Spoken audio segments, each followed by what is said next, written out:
Wake up, gamers, because it's a new year and a new big thing to mention with Dan and Bob Video Games. It has been 10 months since I played this game. Who the hell is this Cloud Strife guy?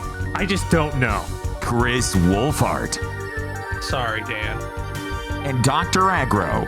Fuck me, it's January. Here on GigaBoots.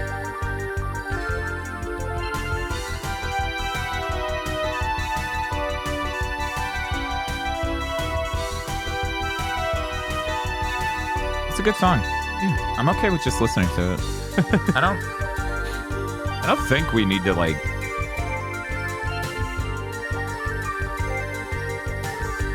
Do we need to? Do we need to? Do we need to? Aggro, do we need to? Ugu. Hey everybody, hi. First big thing to mention in 2 weeks. Mm-hmm. Who knows how many times I've reinstalled Windows 11 in between these two big things? You don't know. Jesus. And I honestly, the timeline's a little rough. I'm not even sure if it's 1 or 2.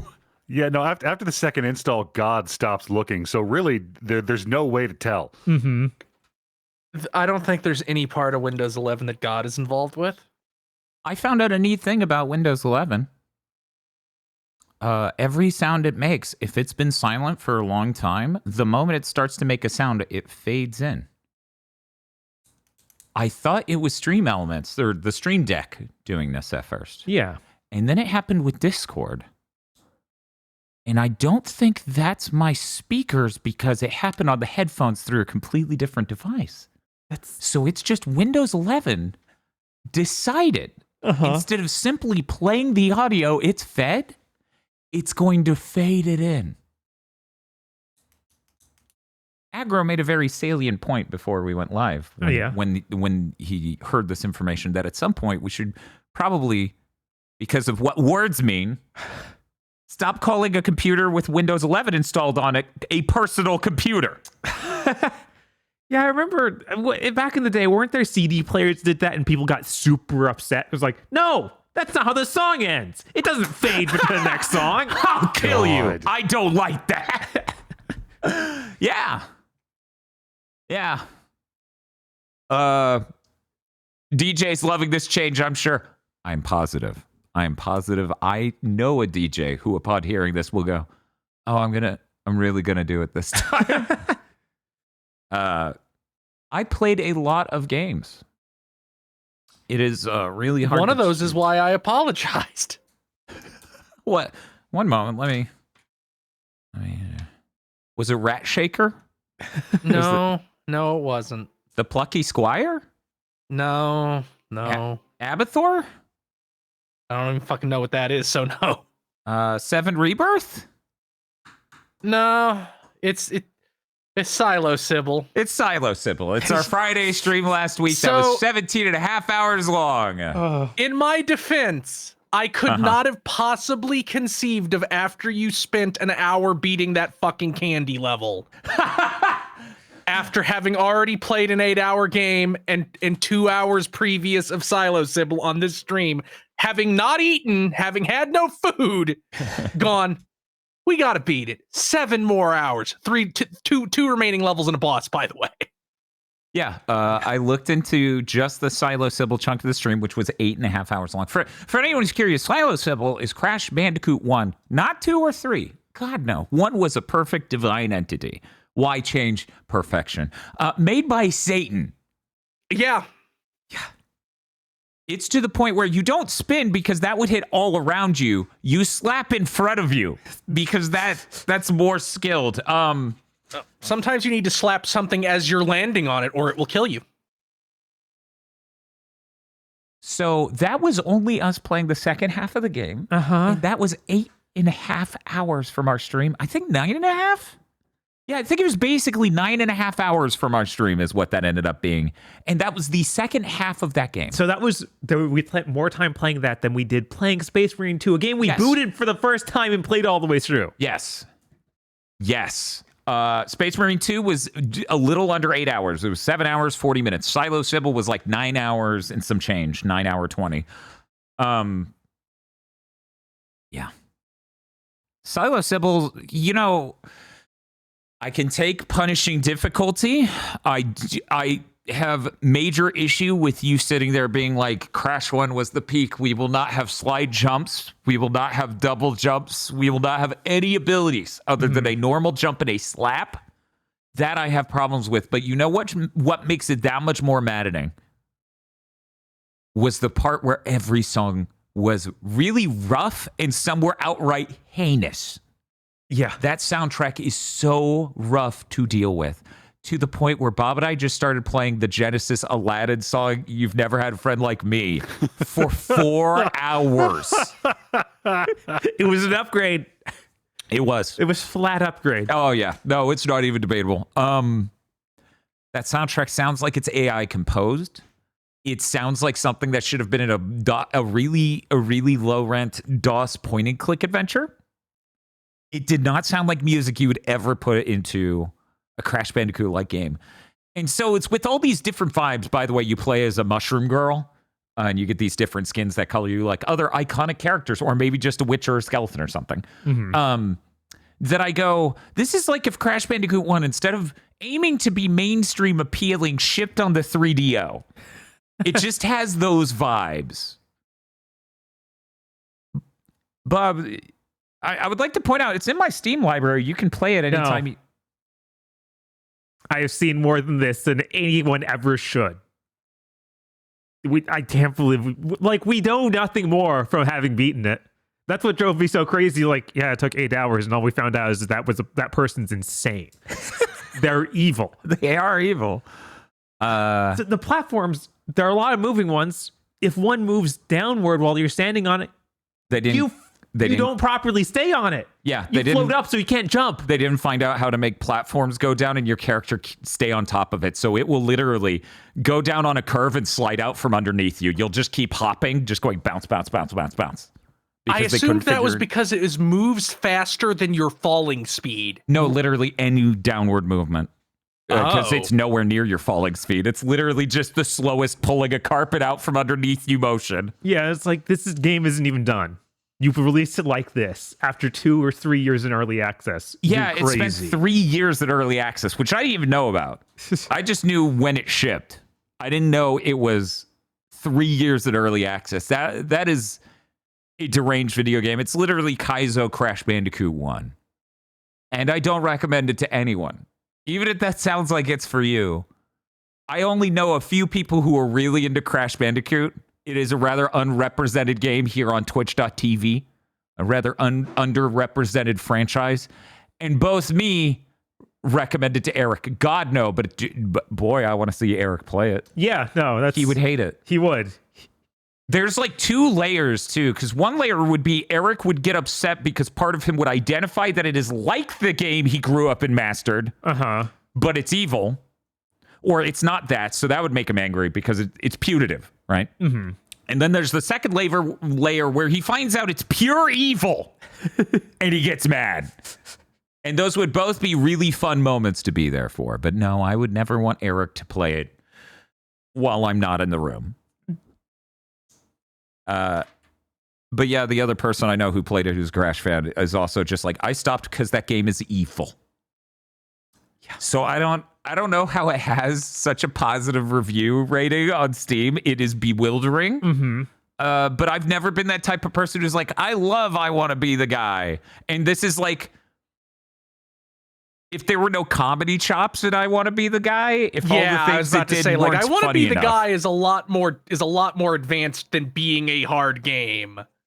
Like, it's funny. It tries to be funny at any level. This doesn't really do that. It just drops a boulder on you abruptly from out of frame. A lot of the time. I want to be the guy who does shit like, okay, platform around falling Tetris pieces. The last one pulls out a gun and blows your head off. Right. There's no... Didn't see that coming, did you? It doesn't seem to know that it is evil. It just is. Yeah. It's like I think, considering in the credits they were like, it's evil. I think they know it's evil. Also, the opening of the game literally is Sybil and her boyfriend, who is a giant buff mushroom dude. Very funny. Playing overly putative, right? It's like games. It knows that it's evil, but it's not. It doesn't put a bow on it. It's just like, no, we made a miserable game. It's not funny about it. It just is.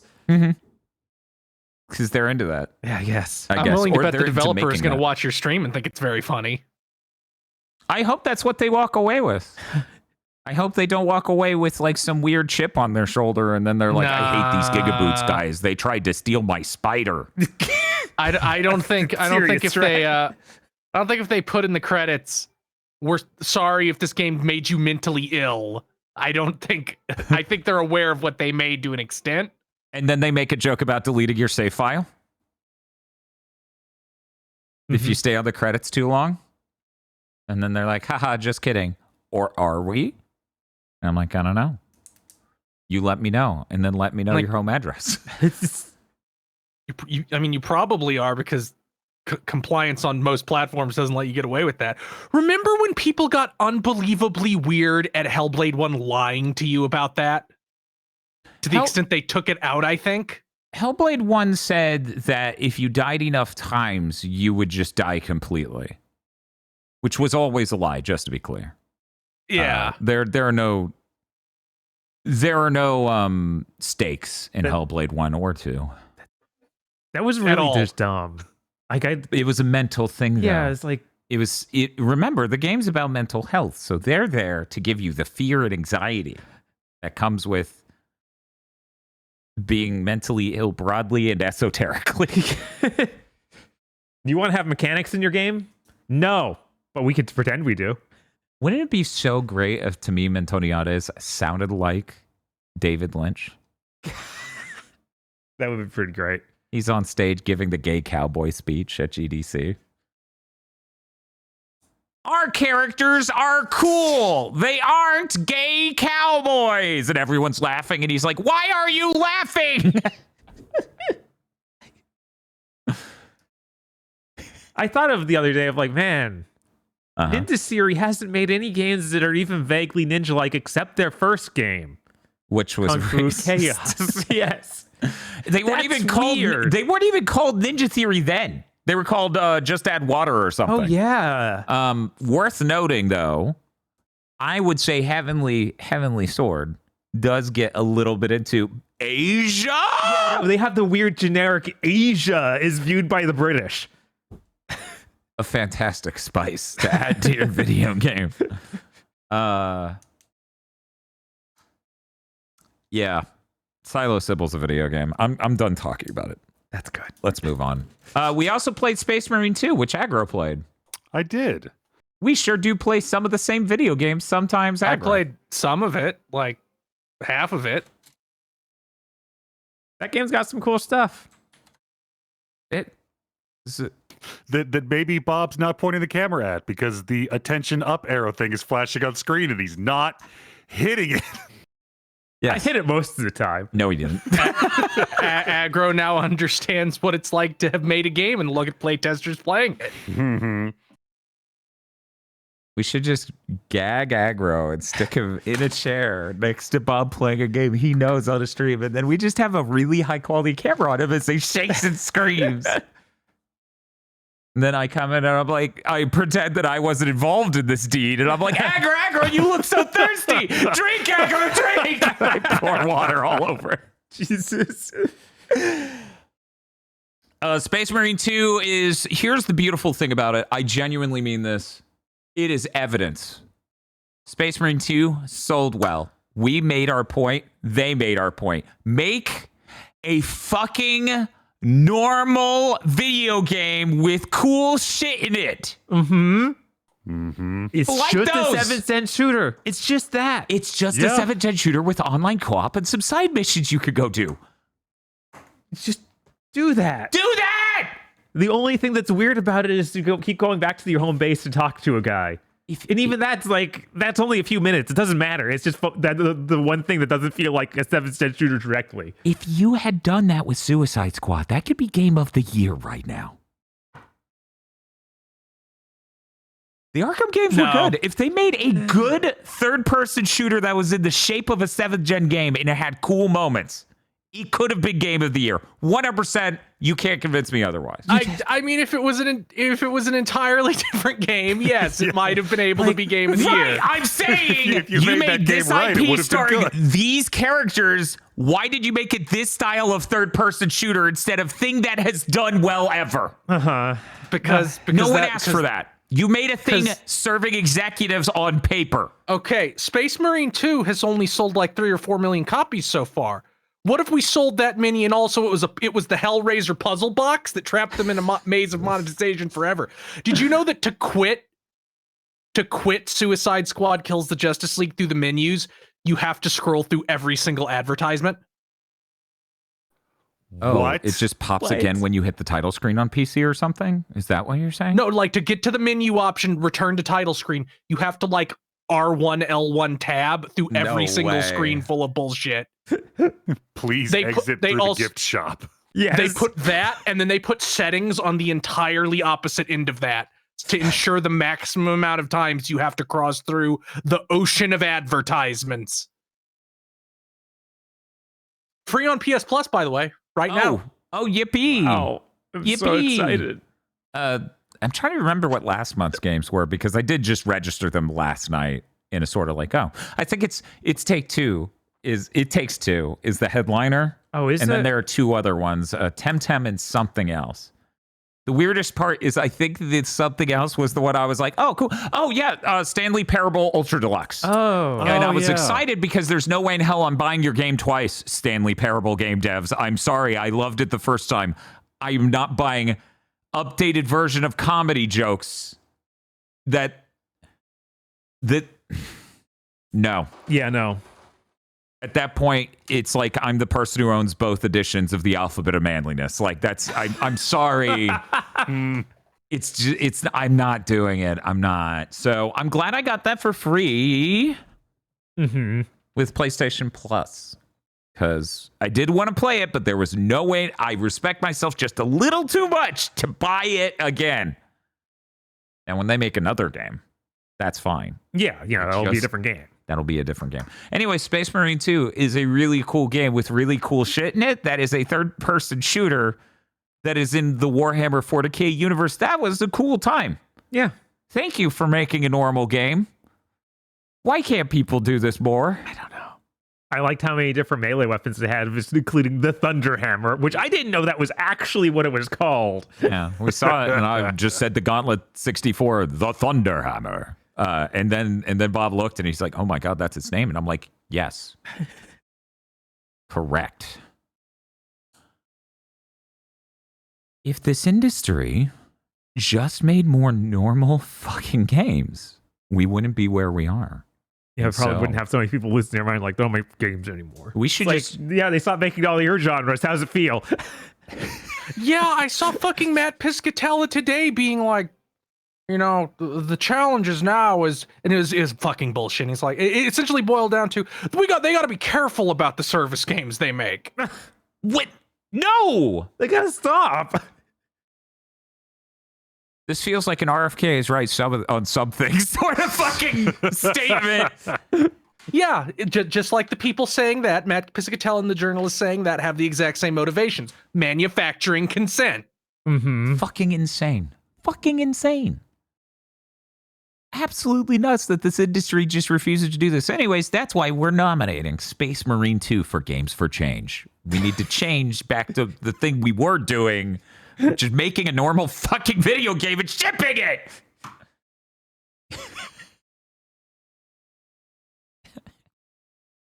I do wish I had more animes and such, anime types, because it felt like Yes. we did a bunch of the xenomorphs, Mhm. and then They're called Tyranids. whatever, The Terrans. Anyway. and then a little bit of fighting the like evil space marines. Yeah, the Chaos Space Marines. Yeah, It was the ones that are like empty armor too. I'm kind of bummed out that it was those Oh, guys. really? I was excited. Like the door went up and I'm like, fucking Rubrikai!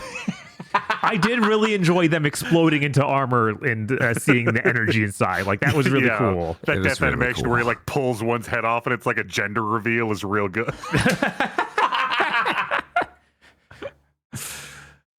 But yeah. I do want. I would like them to make more of these though. Mhm. Yeah. Oh Yeah. yeah. Yeah, see them do like Please, if everything please works. continue jerking off the Ultramarines. I'll be there every time. Yeah. I love that they end the game with some sort of sequel tease. That's so funny. It feels like when an 80s action movie would do it. Uh-huh. It looks like we're gonna have to jump. Is just like the energy it had. I couldn't believe how hardcore it set up a sequel. I was like, is this actually just setting up the multiplayer mode like doing Call of Duty? They need to not do that. I hope it's not that. I hope it's not that. There's no way it's that. No, the multiplayer mode is like that other squad you keep telling to go do stuff. That's what they're doing. Oh, Okay. I That see. explains why they actually get things done off screen. Uh-huh. Which I almost never see in this kind of game. Like, That's oh true. yeah, we sent them to go do this. It's usually like, that means you have to go actually do it later. Technically, I mean, if we want to be brutal, one would argue even Enter the Matrix didn't really have the main characters in the game. The side characters of the story of the Matrix do much of anything. Yes. I'm sorry I'm so Matrix pilled, Chad. I'm not sure if you're ready for how Matrix pilled Dan is in 2025. Is that movie coming out this year? I don't think so, but that'd be great. Do you think Naomi's going to be in it? No, I don't think Naomi's What? going to be out there doing the Kane thing. And just be like, oh, I'm so old now. I'm a convincing old lady. Is there some Matrix thing coming out this year? They announced a new Matrix film and they have the director and everything. I don't know when it's coming out. Yeah. You didn't know? What? What? Why are you Yeah. surprised? The last No. one did well at all. The Matrix was always about product, so the Wachowski was like, nah, you have zero Wachowskis interested in this, and they're like, okay, that's not gonna fucking stop us. Right. I'm very interested. I'm very excited for this fifth Matrix can't film. wait. I want. My favorite part, it might not even be the bottom two worst Matrix. I know, right? It's not like the bar to cross isn't that high. We have freaking Revolutions in 4 sitting out there. Yeah. I don't believe it's going to happen Why not? because it feels like nothing happens anymore. I feel like the Matrix is the exact thing I could see happening because it's important enough to get the motivation to do it, but it's not so important that it gets the scrutiny to not happen. Which is No, I think it'll get super scrutiny. I don't know. maybe if the last film did gangbusters. They can't even make a fucking James Bond anymore. I don't James have any Bond is faith a they lot can more make. important than fucking the Matrix. They let that IP lay dead for 2 decades. I don't know. I wouldn't put money on the Matrix. It's in the stage right now where it's still super fake. Okay. Anyway, my point is James Bond is high enough profile to be scrutinized, which is why they literally wouldn't recast anyone in Daniel Craig's spot because they're insane. Uh-huh. And now they can't finish doing anything. James Bond is such a mess. I think they said the most recent director who was supposed to make a James Bond thing got upset that they called it content. And Yeah. that's what happened, which is very She funny called to them me. fucking idiots. Yeah, I and she's mean- right. They're movie executives. The odds here are very high. Yeah, there's almost no way that's not true. Um, God. We had so many Bonds. Why can't we have a new one? Why do you want to make a spin-off? Ugh. I think chat's trying to say the director of the new one is Drew Goddard, who directed Cabin in the Woods. Huh. I wish I knew any other movies Mm-hmm. just to know their style. Because I He- have seen He Cabin wrote in the Woods. Cloverfield. Okay. He wrote World War Z. Ugh. The only other movie he directed was something called Bad Times at the El Royale, which I meant bombed. to see that. Yeah. We do. Didn't. We also have someone Oh, he saying directed some episodes of The Good Place. the lady who called the movie executives fucking idiots was for the family owns the creative rights to Bond. I would, yes, of course. That makes sense. But I think this guy is the perfect choice to direct The Matrix 5, considering The Matrix 4 had a scene where a bunch of marketing guys are talking to Keanu Reeves playing one of the Wachowskis about how important The Matrix was, and it hard cuts to them about to commit suicide. I think going from that to The Matrix International, a Matrix movie with the same energy as MIB International, is totally appropriate. I mean, yeah. Mm-hmm. Why not? Oh, There's yeah. a lot of reasons why not. No, wrong. Not in the modern landscape. There isn't. There are, I guess, in the modern landscape where morality and love don't exist. Yes. No. Let me be clear. I don't think there has been a whole core of like this was a well-considered idea since the first Matrix, though 2 and 3 are enjoyable. I'm not worried about the artistic integrity of the 5th Matrix film. That's Looking like forward to the Matrix 6, The Frozen Empire. Yes, that's what I was gonna say. It was like if I started having a meltdown about the latest Ghostbusters. I still want to see those 2 new Ghostbuster movies. I still haven't seen the sequel stuff at all. Bob's really into uncanny CGI.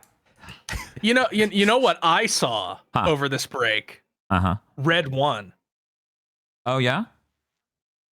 And I said none of you guys should see it because we'll do cursed content on it. Reflecting on that later, I'm like, I don't think it's that funny. Then we would just spend the whole movie going, why did this motherfucker make us watch? Yeah, that's why I'm hedging on it. But that movie, they made a G-rated, R-rated action movie. There's this one scene where a snowman is fighting what's his fucking Captain America? Chris Evans? Chris Evans? And he shoves his face into a barbecue and like holds his face on the grill, but it's fine because it's a snowman. And I think there's also a scene where like The Rock rips somebody's eyes out, but they're like a toy person, so it's fine. Okay. I'm being sold on this. Yeah. I don't think The Rock... What really sells it to me is I don't think The Rock smiles a single time in this entire movie, where he is the head elf. I feel like that's a pretty miserable position, so I'm going to say that's some good acting. Head elf, kind of a nightmare situation. It was so surreal to see The Rock trying to make his Christmas-themed MCU that it is intellectually... It's also intellectually interesting from the angle of it's the most fascist movie ever made. A lot of people got really fucking annoyed I said that for some reason. I'm like, did you fucking watch it? Then shut up. And then they said yes, and Chris blocked them. But the plot is... I'm going to spoil the plot for Red 1. Oh shit. Oh, no, my Dragon Quest song. Where is it? Oh, God. I wasn't ready for this. Oh, Jesus Christ. Heaven have mercy. Where are you, Dragon Quest 3 music? Oh, God. We're so doomed. Someone's going to get spoiled on Red 1. Yeah, Pharaoh's going to be so disappointed. So here's the plot of Red 1. So The Rock is the head elf. He wants to quit being the head elf because he's disillusioned because too many people are naughty now. The naughty list is the NSA. It's an omnipresent surveillance state. Like it's framed like a government surveillance agency. Like that's the thrust of the movie. Santa is the CIA. Okay. Yeah, that makes sense. The villain wants to steal the naughty list and use it to punish everyone on the naughty list. Because the villain is one of those Eastern European, if you're naughty, they come and kill you entities. Grilla. Okay. Yeah, it is Grilla. The Krampus is also in this movie, and he's kind of delightful. This is all sounding good. I don't see the problem. It's not... I mean, like, okay, my grandma put this movie on while I was over at Christmas, so I saw most of it. And this movie would be good if it was good. Yeah, that's about how I feel about it. Like there are One of moments where it's those. like, yeah, I'm kind of feeling it, and then there's really long moments where there isn't. Like you've got The Rock and Chris Evans constantly on screen trying to elevate this material.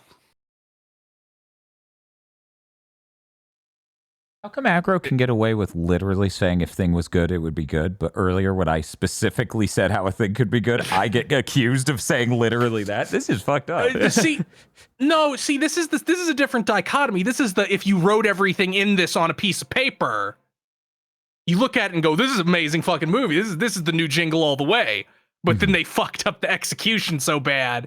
Right, whereas Zero, it just doesn't land at all. With Zero's, we still have to contend with the main characters are Captain Boomerang, Harley Quinn, Shark Guy, and the third one, the Deadshot. That is the fourth one. Right, yeah, third one. I'm aware of how many numbers. Yeah. No, anyway. King Shark's the fourth one. He's the third one.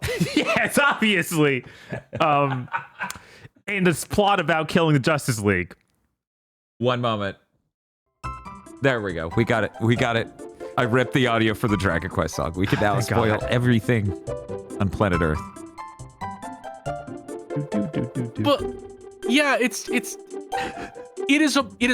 was made by the Rock's production company. Like his production company headed the movie's production. So it feels like this is how the Rock views the world almost. It also regularly looks like a PS3 game. Of course. Like, there's scenes where The Rock gets punched by a big monster and, like, he transitions to CGI The Rock to fly through something. And I'm like, man, I loved this effect in Kamen Rider X8. It looked a little better there because a big plastic suit you can buy is a PS3 thing more than a human being. The entire final action sequence, which is almost entirely CGI, takes place at night, so they don't have to try very hard.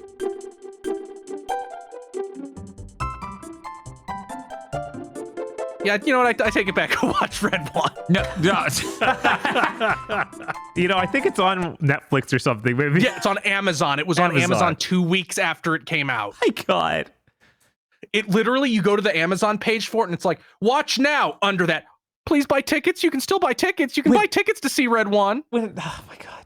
When I turn on my Fire Stick, it keeps advertising me a service I think sounds fake. Okay. Let me tell you. Yeah. BritBox. Yeah. It's just for watching British television. Yeah, we put British television. It's just such a funny name. Like, it's really called BritBox. But Bob has no problems with Japan Box. Bob, BritBox is how I watch the Sharp series. I don't know what you're talking about. It's perfectly normal. The Sharp series. Yeah. What the fuck is the Sharp series? It's Sean Bean in tight pants being in the Napoleonic Wars. Oh. Okay. I told my friend, who's a Doctor Who fan, that I've only seen 2 Doctor Who things ever. Technically, neither are a Doctor Who thing, I think. Mm-hmm. First one's the Alasdair Beckett's Kingsdale, whatever the fucking comedian's name is. He's Scottish. And he did generic time-traveling sci-fi show parody. Yes. And then I saw a thing that was Rowan Atkinson as the Doctor, and it was a full fucking 21-minute thing. That's Mr. Bean. Yeah. Oh. And I watched that. I didn't realize that was like official at all. I thought it was just a funny skit someone else made. Right. You would think like it'd be like an SNL thing or something. Right. And the funniest thing is the tail end of that. Spoilers for that funny thing. It's on YouTube. You can look it up. Rowan Atkinson, Doctor Who. Anyways, yes, The Curse of Fatal Death is apparently the official title. That YouTube video doesn't even say it in the title. What? Anyway. He keeps dying and getting a new body over and over. So it goes from being Mr. Bean to being Hugh Grant. She's like, I can get used to this body. The assistant. It's pretty funny. I had no idea that was official though. So unfortunately, I broke the seal. I have seen anything Doctor Who, and that's Tisk. I've seen a couple clips of Doctor Who with a YouTube sound library music put over it in the YouTube Shorts tab. God.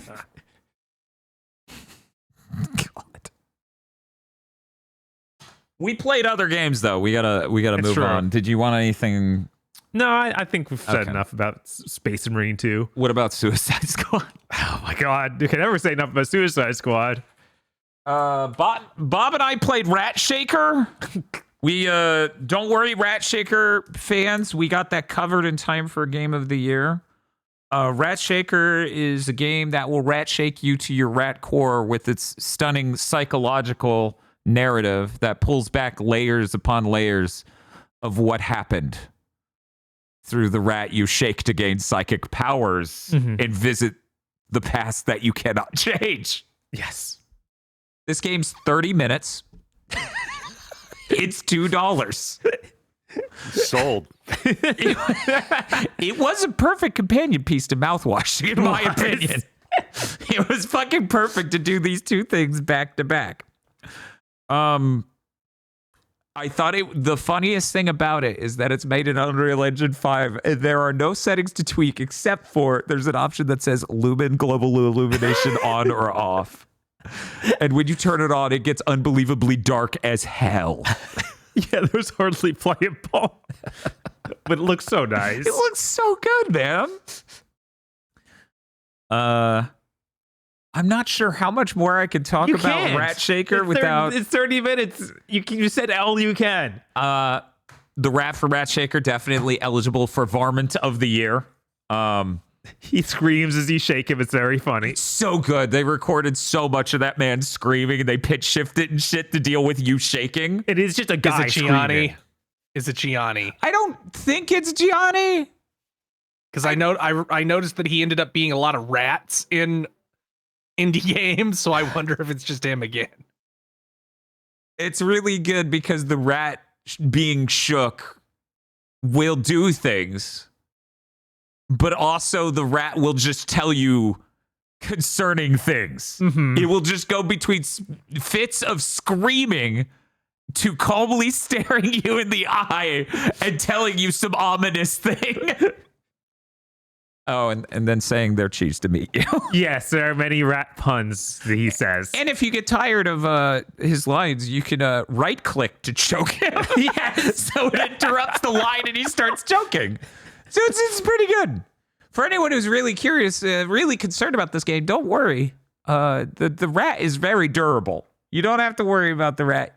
You're good.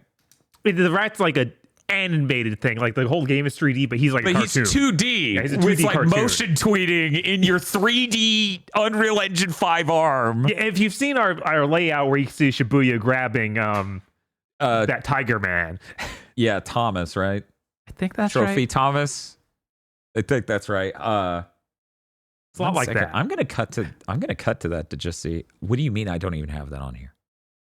Man, I sure did install Windows 11 3 times in less than a month. Uh-huh. I guess I could come over here and click this. Yeah, that guy. Yeah. So it's a lot like that, but a tiny rat. That's the game. That's it. Right there. Basically, this is Ratshaker. Yes. Just imagine he was going, oh, and then he looks at Bob and he's like, you cannot change what has been done. Whoa! Yeah, you basically got the experience, but I would say still worth it. $2 and 30 minutes if done correctly. Bob, did you have anything else to say about Ratshaker? No. Okay, well then that's off the list. We played Mouthwashing. I bought it, and then Bob played my copy, and elsewhere, Agro also played Mouthwashing. These are the facts. Mouthwashing is a little hard to talk about unless you're a pod lord and don't give a fuck.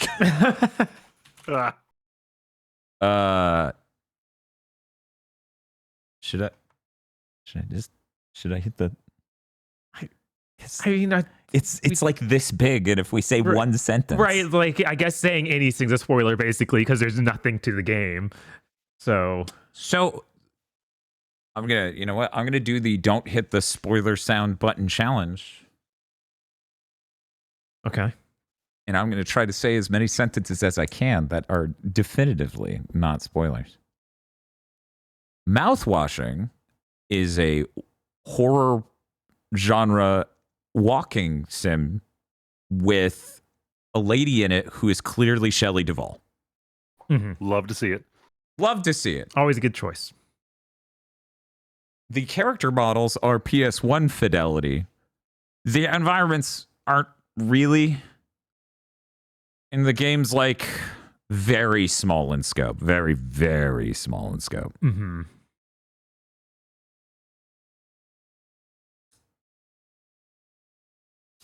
There's got to be one more sentence. You are trapped on a interstellar Cargo. freighter. Yeah, a cargo freight ship traveling through space. One might describe it as psychological horror. It's very gameplay light, thus why I would call it a walking sim. I don't really call games by and large that, but the UI kind of has a Deus Ex aesthetic where everything's got the squares in a certain way. I'm just imagining the character you play as just being like, my vision is augmented. Yes. Oh my god! Yeah, I need to play that game as Adam Jensen. Yes. You need to find the code scanner. The fuck I do. Oh my god, Jimmy, a bomb. A bomb. Yeah. What a shame. What a rotten way to die. I think that's I think that's all you could really say without getting the spoilers. Yeah. It's like 2 hours. 2 hours, 8 minutes. I think it was $15. Yeah, I think it's $15 and it's on sale. Well, it was on sale. Because the sale is now ended. Because Steam, now it's Steam. It says like a new year no longer. Steam's like, hey, fellas, we know January's like the most suicides of any month of the year, but the Steam sale's over. Do it. $13 is the full price of the game. Okay. So there you go. Which almost pans out because, you know, Ratshaker, I think its default price is $3. And if this is 4 times as long, this is 4 times as long as Ratshaker. Yeah, I think that's all we can say. Aggro, did you want to talk about mouthwashing? Non-spoilers or spoilers? Yeah, I can go some non-spoilers. Generally, like it's neat. It's a small little game with some interesting visuals. That really cool D-res style, which I've seen people who went in to, you know, poke around the game, turn off the D-resing and see like the full res models, and it's weird. Yeah, that's a bizarre experience because the textures are just full scale. I didn't do that, but the Steam trading card for the Shelley Duvall character is just a high resolution photo. So I was like, oh, that's unsettling to see. Apparently, if you turn that off, you can read a bunch of the text that's on the screens. Oh, that would have been nice. But yeah, like Dan said, this isn't that weird thing where like you interact with stuff a little more than what you'd call a walking sim, but it's not really a puzzle game. No, yeah, no, it wouldn't go that far. You pick stuff up and use it on stuff. It's a neat little game. I liked it. So if like, what else can you say about mouthwashing? If anyone wants the score sheet, Aggro liked it. I really think it's terrible, Bob. I don't like it much. So I haven't played it yet, so you don't get my opinion until later. Yeah, so like I don't think it's intellectually repugnant or anything. Just to be clear, this isn't a yick situation. Don't sit there and be like, is mouthwashing the worst game you've ever played, Dan? That is not what's up at all. I don't think it's good, I guess, is the better way to put it, right? It's on the negative half of the 1 to 10 scale is what it would be bottom half.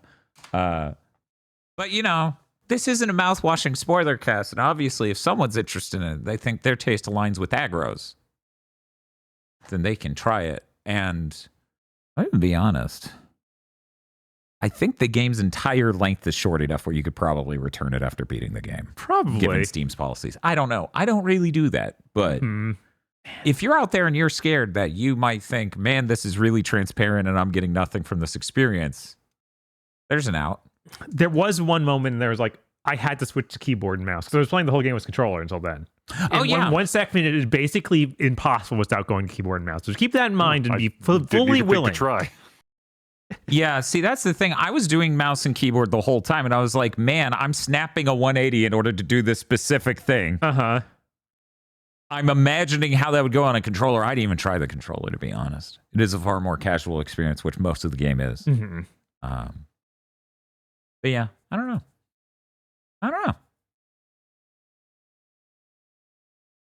Anything else? Nah. Did we? I don't think. Yeah, I have one thing to add. Do not beat a game and then refund it. Just steal it if you're gonna do that.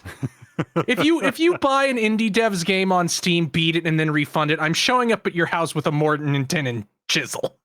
Pat may have publicly done that on his stream show where he sort of did that. I think it was just, will I keep it? And I don't even think he ever played them longer than the 2 hours. But this game even is the whole 2 hours. But Black Dynamite. People. First of all, I would have just kept doing it. I think people got way too mad at him for. Do I like this game? If I don't, I'll refund it. That's what it's fucking for. Yeah, it is. You could easily get to the truth of all of Mouthwashing thinking it's going to be longer, and then be like, oh, it ended. I didn't like any of it. I mean, in this bizarre society we made where you're supposed to buy art with money and then fund the creation of art through that, and et cetera, it fits that refunding should absolutely cover taste, right? You should be able to play a game for a significant amount of time and figure out whether or not it's for you. Mm-hmm. It shouldn't be this, oh, they tricked me. Or it shouldn't be I thought it was a completely different thing from the trailer. So, of course, I think Pat is in the right to do what he did in as much as has a series where he buys a game and he refunds it if he does not like it. Because he's getting coverage of it out there, which is really important. Two, inevitably, some people are getting kept, which means some people are making money, which they wouldn't make if you didn't have the security of the refund policy, which is always my defense of the refund policy. Hey, Sony, you're having a problem where you're not selling as many games as you think you should. Maybe there's a solution right in front of you. No, that's consumer friendly. We can't do that. That might be a PR win. Sony doesn't want to open up a situation where somebody could buy the first Spider-Man and then return it to Steam by going, I thought this was the Black Spider-Man. Give me my money back. Man, remember when gaming sites dug up the craziest indie devs in the world to be furious about this refund policy? Yes, I remember that. I wonder if any of them are still on that. Actually, it made me more money. I was wrong. I don't really count on the cross-section of humanity that is indie devs to have self-awareness. Indie devs that talked to Kotaku in 2013. And then also have have various aspects of personalities that would make you go, I was wrong, everyone. I don't... Which, to be fair, I'd say that something around... me being very conservative in my estimation of 45% of the population are just incapable of changing their viewpoint regardless of any information you give them. Mm-hmm. I mean, that's a lot of people, yeah. Yeah. A lot of people walk into a thing assuming they're right about the thing no matter how educated they are on the thing. That's executives. That's why we're in this situation. It is. But yeah, no, I know for a fact I've bought a lot of games on Steam because I feel safe. I feel like the money I spent on Mouthwashing was worth it because I got to play it, see what it was, and then so did Bob. So that's 2 layers of the Steam system working that made it feel worthwhile. The family exactly. thing.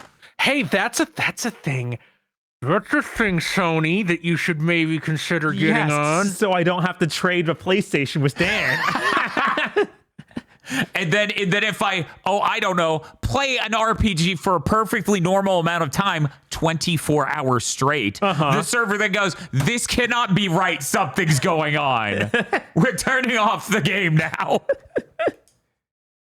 That's still funny that was the way we found out. Right. I 2 times in a row played the game for over 20 hours and it's like, this has to be a scam. We're turning off your game. Right. You were calling me up are you turning on the PlayStation? It's like, you gotta turn off the PlayStation. Sony says they're gonna tow my car. Yes.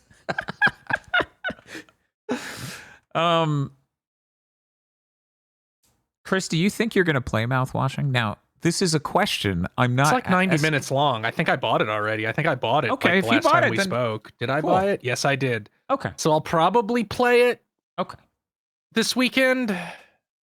At least it's only 90 minutes long. It's only 90 minutes long. I got a bunch of short games I need to whip through. That I gotta beat Anton Blast. I gotta beat Somnibuster, game code provided by the developer.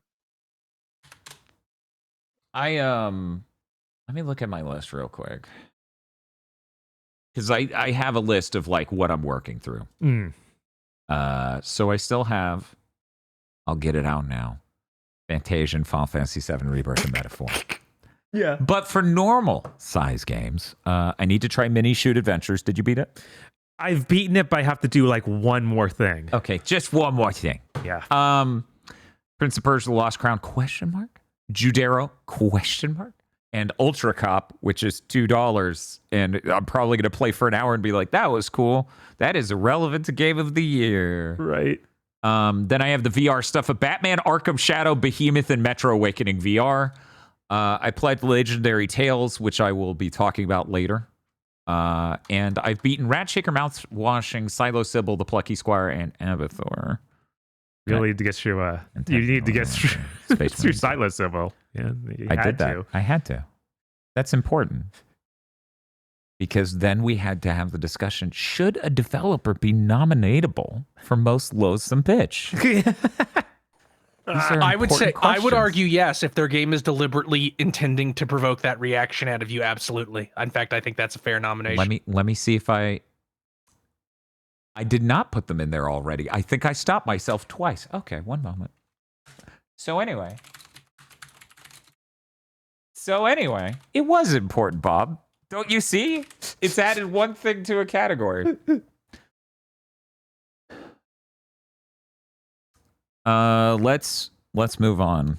I played the Plucky Squire. For anyone who doesn't remember what the Plucky Squire is, James Turner, I believe is his name, former director of Pokemon, left Game Freak to go make his own games. He made a game where it's a storybook called The Plucky Squire, and the Plucky Squire comes out of artist for Pokemon. I thought he was like head artist or director. Anyway, comes out of the storybook and is in the kid's bedroom in 3 dimensions. This game is basically a linear Zelda game. You play as a squire who uses a sword. You can do the spin sword attack. You can throw your sword. You can jump into the air and stab down with the sword. It's very, very 2D Zelda coded. Okay. You get abilities to manipulate the storybook in order to solve puzzles. For example, you can stamp things with this can no longer move. So that way, when I do this other thing, they will move, but this one won't. You can drop bombs from the 3-dimensional world with a bomb stamp. And there's some other mechanics with it. Here's what I'm here to tell you about the Plucky Squire. That game has many delightful moments. It's a cute story. I enjoyed a bunch. It's adorable. None of the items affect combat, so it is an 8-hour game, 6.5, 7, where you are doing combat with the sword and none of it scales damage-wise at all, no matter how many power-ups you buy to do more damage. If you play this game, set it to story difficulty. There is no reason this game has so many combat rooms, and the combat is this thin. Every delightful moment with the game was completely outside of the combat. The combat is not good. Oh, it's like Final Fantasy 16. No, that was more compelling. Easily. The thing is, enemies take so many hits. You don't... Zelda game? When you play Link to the Past, very few enemies take 7 hits, right?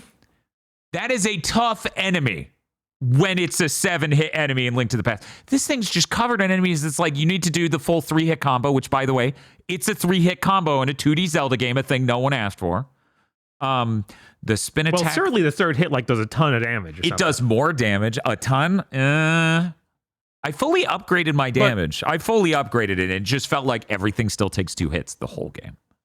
But the combo doesn't push enemies out of the range of the combo as you're hitting them, right? Well, I'm not going to say that never happened. Is the way I'm going to put that. And that's all I'm going to say. I'm not going to say that never happened. There. My metric for this is always Wooly from Castle Super Beast having a fucking meltdown, like a 20-minute meltdown over the Adventure Time 3DS game. Yeah. Because it's a 2D game and you have a 3-hit combo. And he just went insane because the first hit knocks him out of range of the second 2 hits. Jesus Christ.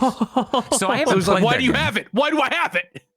I haven't played that game. I actually bought the limited edition for Tosh all those years ago, and we watched as the price went insane, and then Adventure Time fell out of fashion, and then it went back down to earth. Mm-hmm.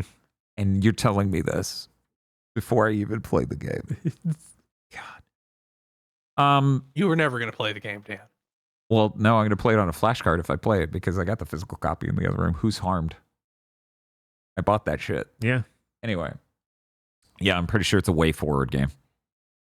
Not positive, but I am also of the opinion it's a way forward game, Eon Offspring. So, there's some really cool things in the Plucky Squire. In fact, one of them I instantly nominated for coolest thing in a game. And it's all I want to talk about with this game, basically, because the other cool thing it does is really, really late game. And of course, it's like the thing. And it's not like you couldn't somewhat predict these things, but it is just really neat. And I don't want to rob that of anyone who makes the unfortunate decision to deal with the combat.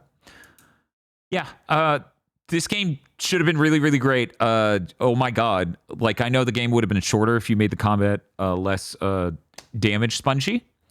You still should have done it. You really drowned a cute game with really neat ideas and some neat puzzle ideas in just a really patronizing script, like truly condescending. It's like, oh, this is for children. And reminder, children are stupid. Mm-hmm. And I know what you're thinking. You're thinking, Dan, you're probably just being mean. They literally updated the script on Steam, hasn't hit the PlayStation version yet, to remove all of the lines that are just spoon-feeding you the solution in advance of you doing the puzzle. Oh, it's a lot of that. So it's like they wrote into God the of War script. Ragnarok. Yes, but in the script up front is basically what happens a few different times. And also the script does just need a little tightening. So the Steam version already has that update. The PS5 version doesn't have that option at all, which is a little weird. But it is what it is. I like the game. I'm glad I played it. It was free on PlayStation Plus, though, so that's the basis on which I'm judging that. I'm going to move on. It's free on PlayStation Plus. Is it? Yeah, it's not on. It wasn't free that 1 month on Plus? Mm-mm. That was Plus? Because it wasn't Plus. The only thing that comes with it's right, Plus is retro games. But yeah, I remember when it came out, I was like, oh, I don't get that because I don't have Plus. You can borrow my PS5. No, that's okay. Okay. Well, shit. Stop saying Plus in there. On New Year's, me, Bob, and some friends played a game called Abathor. Abathor is kind of like if instead of having a depth to the belt-scrolling action of Golden Axe, it was more like an ActRaiser, so two-dimensional, no depth, and you jump on platforms and stuff. This game, however, is just beat 'em up, hack and slash, 2D, good time. The art style looks somehow like if a DOS game could scroll and have fluid animations. It's like if high-end arcade games of the 80s and super early 90s had more defined pixel art. Like the pixels were bigger because they have you ever seen Double Dragon Arcade? That's too many pixels.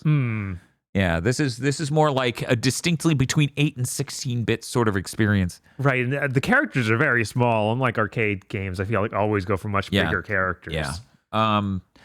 This is a really damn cool game. You get 4 different character classes. Their abilities are very, very different. Seemingly, the thief is the best. But who knows? Maybe Spiff was just that much better than us at the game. With his, my dodge thing is actually just a dash, and I can dash jump like Mega Man X, whereas the rest of us had normal dodging. He got a lot of benefits from being able to dodge really quickly and pick up all the gold, which then gold let him upgrade the character, thus making him always stronger than us in every way. Huh. Weird. Strange. It's almost like that character's completely unbalanced. It's almost like that, but we don't know for sure. Spiff informed us that we were coping and seething, and that he earned it, and it had nothing to do with his busted-ass character. But they all have really different abilities. The main guy's like a Conan the Barbarian type, this first dude. I think his name was Cryantor or something. Anyways... Nice. This dude has a dodge with iframes all the way throughout, unlike most characters. The second character is like a Sophitia-style small buckler type, and she can parry attacks. The only ones she can't parry are like body contact damage. which is strangely a lot of the enemies. So It is, but there are a lot of projectiles in this goddamn game. There are a lot of projectiles. It goes all the way up to 4-player, which is really great and hectic as hell. It's a really fun game with really interesting stuff. Anytime it pops up with really big art of an enemy for a dialogue cutscene, it's really funny because it's just like motion tweened flash graphics, but then they pixelate it in post. Yeah, it looks like they actually made a 3D model of them and then pixelated it later or something like that. It looks so weird and bad. It's awesome. It really, in a lot of ways, too, the soundtrack also sounds like a DOS game, but it sounds like good. Like the composition's really good and the instruments are kind of like, not sure. Yeah. Whereas, so it's not in the same boat as Psilosybil. Just to really be clear on this. Abathor's really cool. That was a really great time. I would definitely recommend that to people. The only thing about the game is it's much longer than you would expect one of these to be.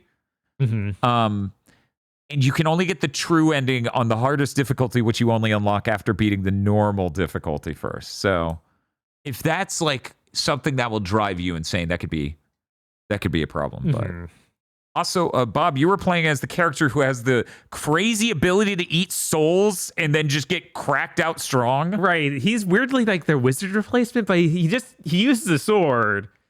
And then if you kill something, you can suck their soul out. Like you need to time your like soul suck ability as their corpse goes down. And then you get super powerful and your sword turns like has a blood energy on it. And then your dash also gets a blood aura. So you aren't invincible when you dash, but you can hurt things. Yeah, you can kill things that would die to your dash. Right, so, which is a terrible gamble because almost nothing does that. Yeah. Which we haven't even brought up yet. There's a like he alluded it in his description of Spiff's shenanigans, but there's a whole equipment system. Like you're buying upgrades that flat upgrade like 1 more health, 10% more damage, 5% crit rate, 20% crit rate. Like you can spend your money you get by playing the game to make yourself really stronger. It's very Gauntlet. It's very Gauntlet, but it's a 2D hack and slash. I really appreciate this game. I think it's much better than I expected. I expected a fun time, but it's like, oh, this is an easily recommendable fun time. Great. Yeah, I have to wonder if it holds up doing single player because I feel like most of the enjoyment there was playing in as a group. I was playing 30 minutes before I even brought it out at New Year's because, you should check if your guests even have a prayer of enjoying the thing you're going to bring out at a party. Yeah. And I had to make myself stop. It is enjoyable. Okay. Even solo. I do wish there were more upgrades in the shop to keep getting stronger and stronger because I want to just be unhinged. Right. But that doesn't seem like they're their goal. They're like, no, we still want to be able to kill you instantly. Right, yeah. They want to have dudes with giant lasers just to eviscerate you. Yes. God, the levels have fun gimmicks too. They do. Like one of them was a minecart chase. Yeah, we're playing this Gauntlet Golden Axe 2D hack and slash, and then we see a train track, right? Yeah. We see tracks and we go, are they seriously going to do a fucking Donkey Kong minecart? And the answer is yes. Yes. The answer is yes. You will crouch underneath barbed poles that go past to jump over the next set and just crush enemies with your minecart. Yeah. You don't have to swing. You're just running over them and they're exploding into blood. This game's really fucking good. And so I find it strange that like literally the only person I know of who streamed it was Macaw. No one else in the retro scene I've seen stream it, which is real weird. I forgot to write down Legendary Tales. That's how many games are here. Jeez. I still forgot. So how many is this? That's 8 games. Been busy. Yeah, no, we had a break. Even when you went back to Niceville, you still had time for games somehow. Somehow. Barely. And also setting up somewhat for the New Year's thing. Yeah, and reinstalling Windows. God, 7 times. Yeah. I could have fucking beaten another video game in the time window. Easily. Yeah, of course. I might be near the end of 7 Rebirth. Who knows? Yeah, if you didn't have any of the issues. Yeah, if I just set it and fucking forget it. Mm-hmm. Anyway, so I started thinking crazed thoughts of, well, if I had 2 wholly distinct PCs, the gaming one and the production one, and we could just freeze the production one in a fucking cryogenic chamber. If only Apple would let you install capture cards. Right. Yeah, that's all I actually want. because the M4 Mac Mini is $600 and can do everything these high-end GPUs can do when it comes to streaming. Like, it could encode an AV1 codec in 4K. Yeah, it's so capable. God. So really what we need, and this sounds really blaming the wrong people, but it also isn't really.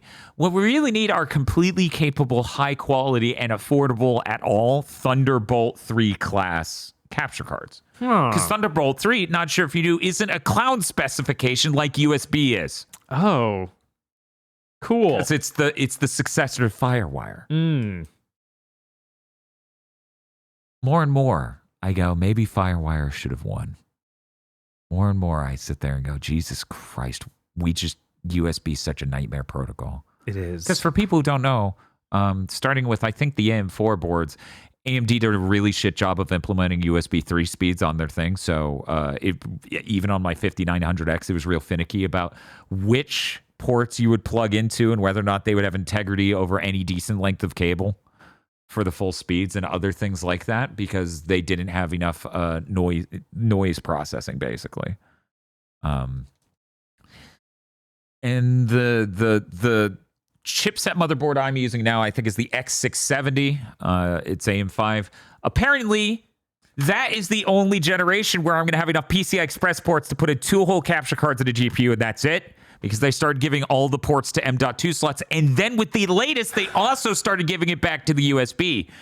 Because I guess they realized USB needs to function. So maybe they should give it enough lanes to function. PCs are a nightmare. Yeah. So yeah, if people could just hear me out, 2 HDMI in, I don't need outputs, Thunderbolt 3 capture card, and then a 4K with a pass-through capture card. Then yeah, I'll switch to streaming on Mac and everything will be fine. Anyway, I don't know how we got there from Abathor. Abathor is a great game. Bob, do you have any other thoughts on Abathor? Not really. Yeah. Great time. Once again, Steam, there's a refund policy. That game doesn't even cost that much. Check it out if that sounds appealing to you. Do Not Pursue Lubu says, excited for the PC 2025 arc. No joke. Everyone fought me on that. And then after everyone fought me on that, I had the final epiphany of I do not have the emotional bandwidth to deal with this. Yeah. So, sorry, the 2025 PC arc is, we're not going all in on PC. I'm lucky that game. I've never had a severe, this thing just won't work on my PC. I don't know why. I've been extraordinarily blessed whenever I've been played primarily on PC. But but I also quit in 2020, which is kind of where it took a nosedive. Yeah, you're still on 10, which really helps. Windows 10. For people who missed it, Windows 11 on the second install, which the first install was just flat out normal Windows 11, and it was a fucking nightmare. Then I did a clean assisted install, so that way it removed all the OneDrive and other things that fuck up your computing experience and removed all the ads. And that was pretty good. But then USB audio devices broke entirely.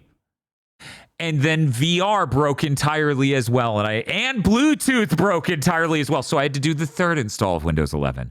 And so far, USB audio is working. Sometimes I'll have to go to the mix pre and change what mode it is. Hasn't needed that often, and VR is working.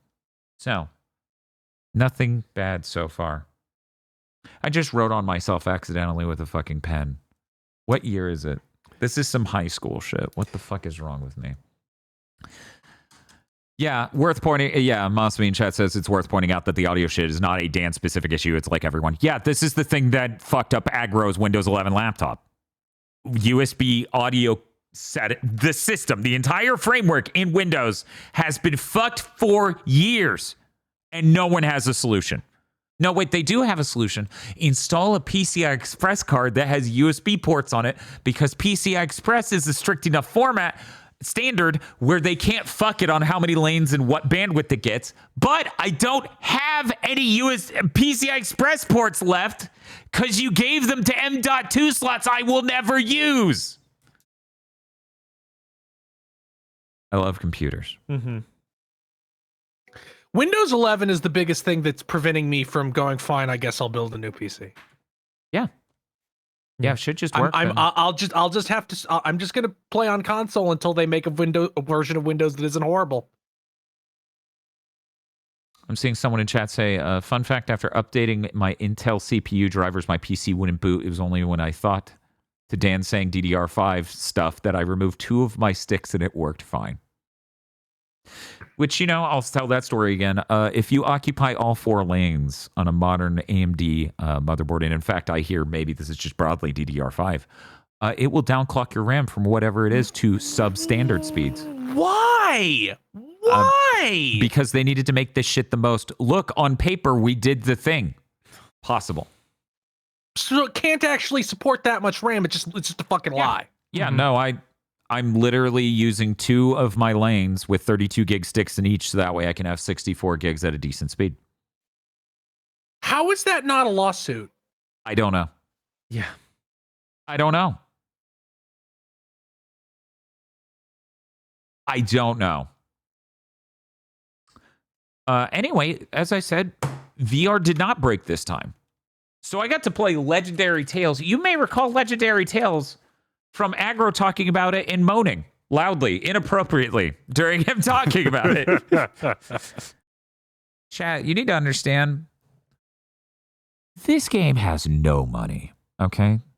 Just from the start, the first thing, because if I were to describe what the experience of playing it is like first, you will imagine the most amazing looking game, and you're not allowed to do that. I won't let you. This thing has the graphics fidelity of a cutting-edge game from 1997. With all of the artistry of the asset store for characters. With that in your mind, Legendary Tales seems to be a 20 to 30 hour action RPG that gives Kingsfield vibes and Dark Souls kind of considerations for combat. There are countless weapons in this game just from styles alone of weapons, from pole arms to bastard swords. Each sword type, each weapon type has different versions. You can choose which you're crafting with the generic materials.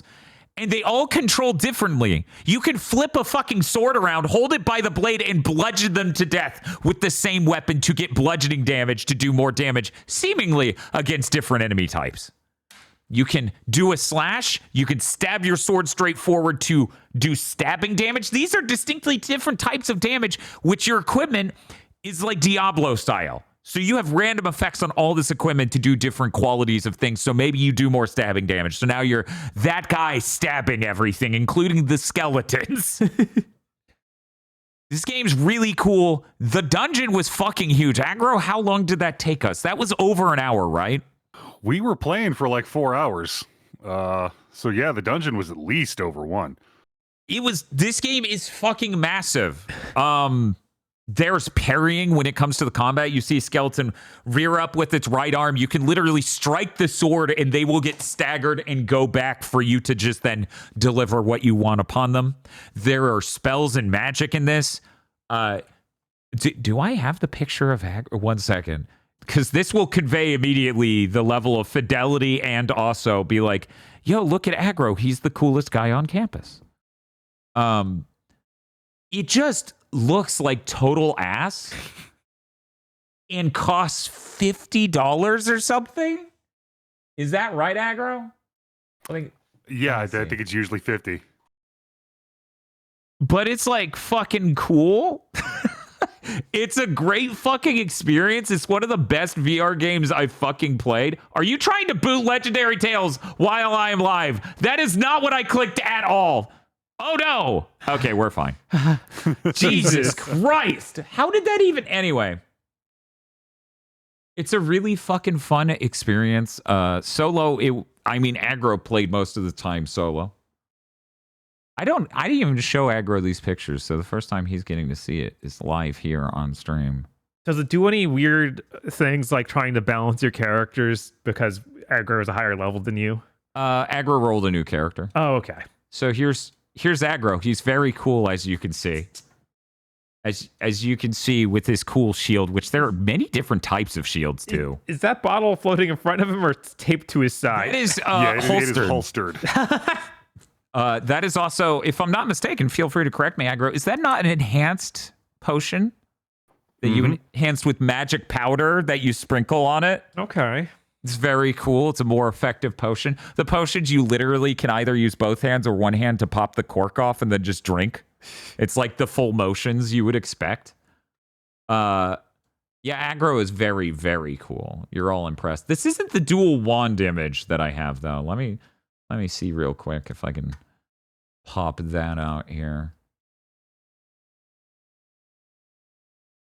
I know you wanted to. There we go. Perfect. So this is Aggro's new character he rolled, and he's a badass. You can tell. That's it. That's the vibe. That's the vibe of the game right there.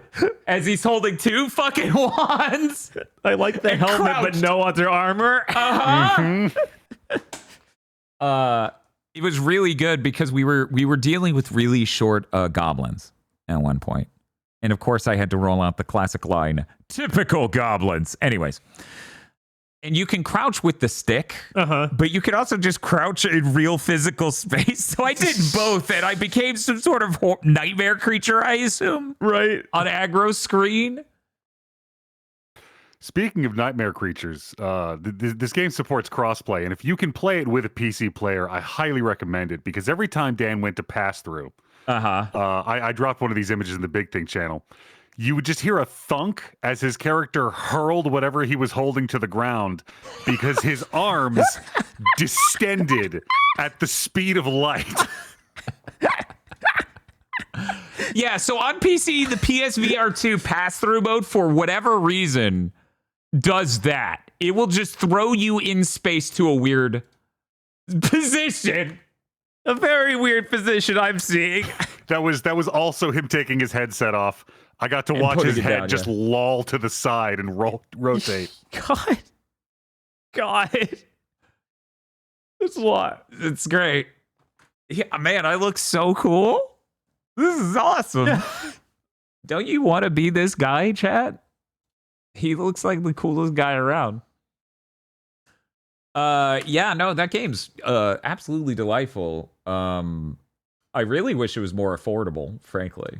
I wish more people could try it out, because $50 is a really prohibitive price. If this thing was a lower price, I would literally give Bob the PSVR 2, play on my Quest 3 on PC, and get him to join us. But why don't they should bundle that with the VRs, with PSVR? Yes. They should do bundles every 6 months. They should do a bundle. Check this out. That is a long-term gaming experience, because Call of the Mountain is a great tech showpiece.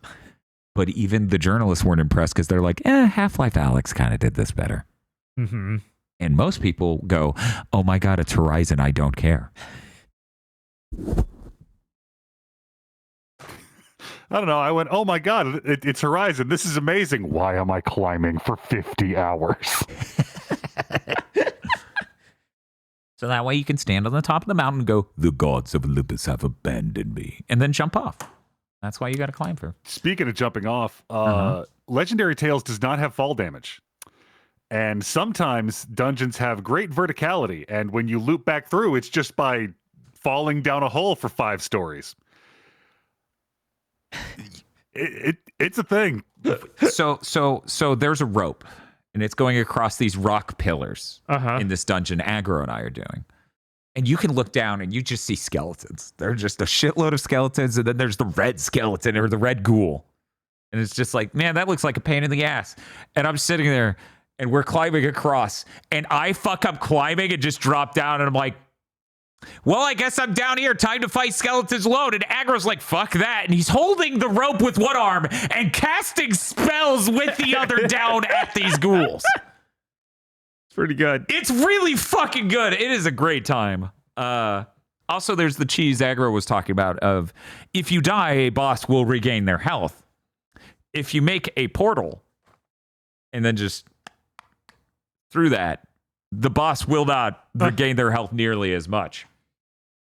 Also, it's a dumb thing. It's simple, but in VR, it feels really cool to cast the town portal spell. You select it from your radial magic menu. Then you take your hands like this and you do this, and the rift opens up in front of you, and it's like all of your vision. That's pretty cool. It's real good. It's real fucking good. Yeah, the last things in VR that just don't translate to any other medium. Just like, oh yeah, this is cool to do. Yeah. Mm-hmm. Yeah, no. You look at every trailer for a VR game ever, and if you haven't played enough VR games, you'll just go, that looks like dog shit. Yes. But then you play and you're like, oh, this is the coolest shit in the world. It's like someone being stoned out of their gourd, and you watching them is the trailer for VR, where they're just flipping open a zip on. They're like, dude. And you're just like, that guy is high as fuck. That reminds me, this isn't a ninja game that came out for VR last year for Shit, PS5. I forgot all about that. I always wanted to know if that was any good, but nobody bought it. Tiger something? Yeah, Tiger something indeed. I feel like it had some I'm thinking of Japanese like words. the Hong Kong action game. Yeah, you're talking about that ninja game. I heard that was bad. So somebody posted the most important, as they say, Legendary Tales GIF. And it's true. If this looks like something you would want to do in a video game, Yup. that's the game. So do you get like different punching gloves, that sort of thing? You get different armor, so your gloves will be different, but it's... I was like, is there a weapon glove that'll make you more, more damage? I think some of the armors will add to punching damage, and there is an entire unarmed tree. Yeah, good. No, and that's the thing we haven't talked about at all. There are skill trees, a lot of them. What is it, like 12 or 16? It's because they have subcategories. So it's like, here's your passives, here's your abilities, here's your traits, and then there's legendary shit. Yeah, it's a game that looks like somebody went, this is how Kingsfield will look in the year 2000. Back in 1997. Because it can't actually be the year 2000 game. We played that. It's called Eternal Ring, and it looks better than this. Oh, that's... Thank you, Aggro. Aggro worried about me in my invalid state doing the pass-through mode. Made sure I wouldn't starve to death.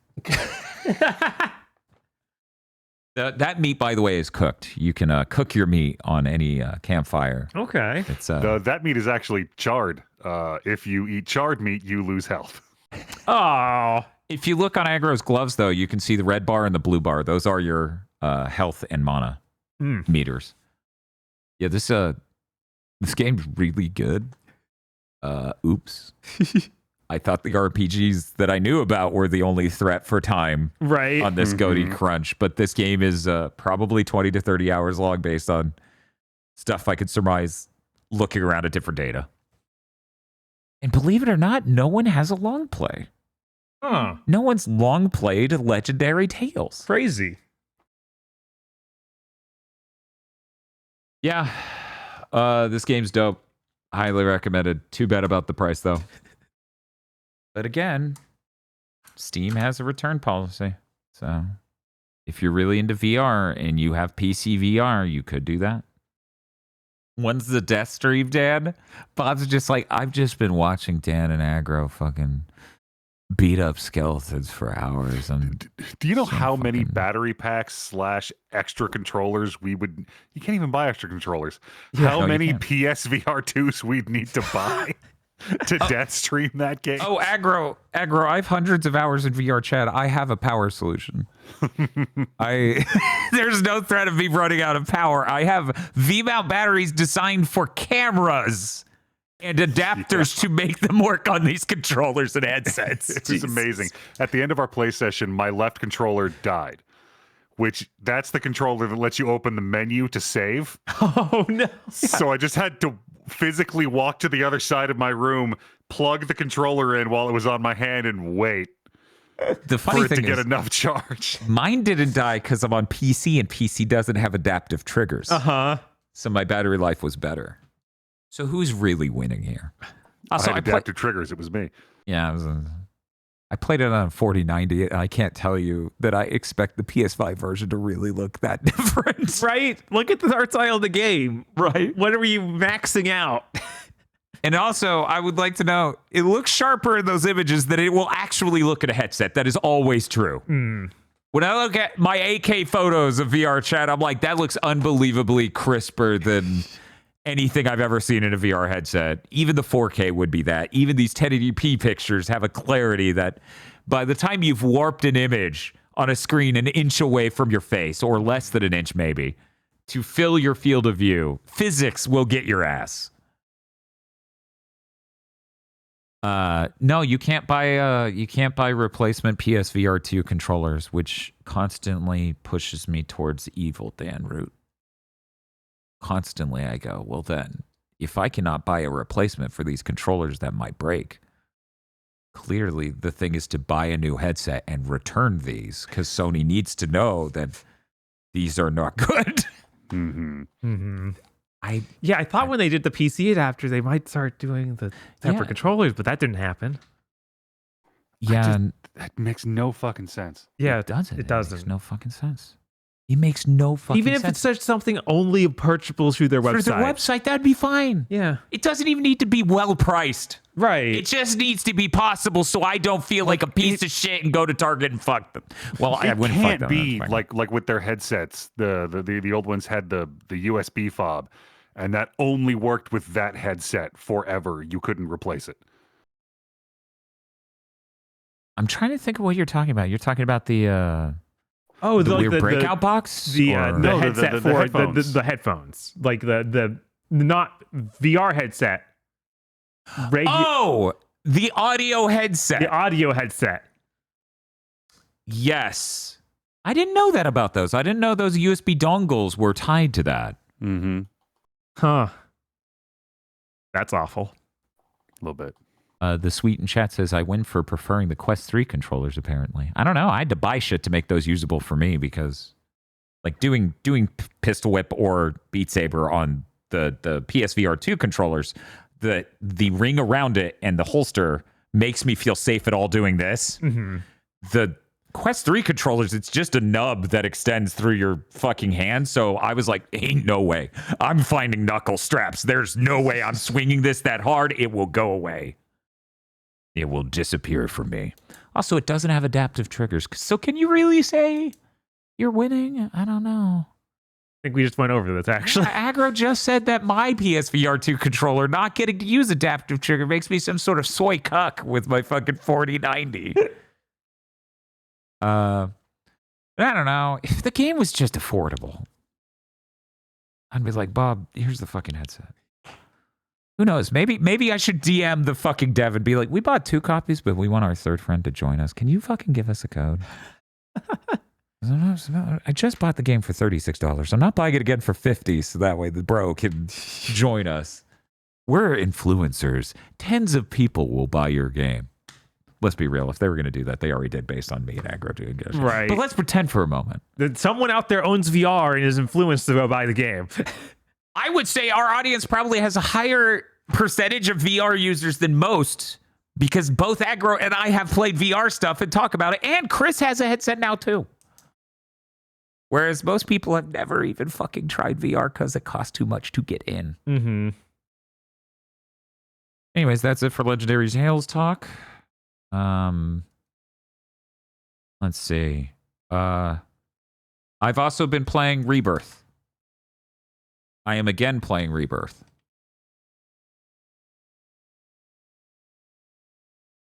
How's that?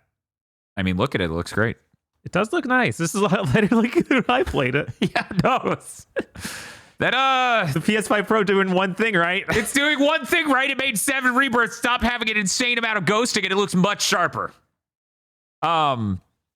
Genuinely speaking, I am upset that Blue Sky obliterated that image comparison because it just looked too close. It didn't even look close though when I opened that up. So I think so. Here's the thing. I think on mobile they actually crushed the quality down more. Oh, maybe because I was looking at desktop. Yeah, I looked at desktop and it looked fine. Then I went to mobile and it looked almost identical on the 2 images. That's and I'm crazy. like, what the fuck is going on? What makes perfect sense is many artists I see being like, oh my art gets obliterated on here. Yeah, someone literally replied to me complaining about that with that exact thing of like, oh yeah, no, I posted my art and obliterated and it was upsetting.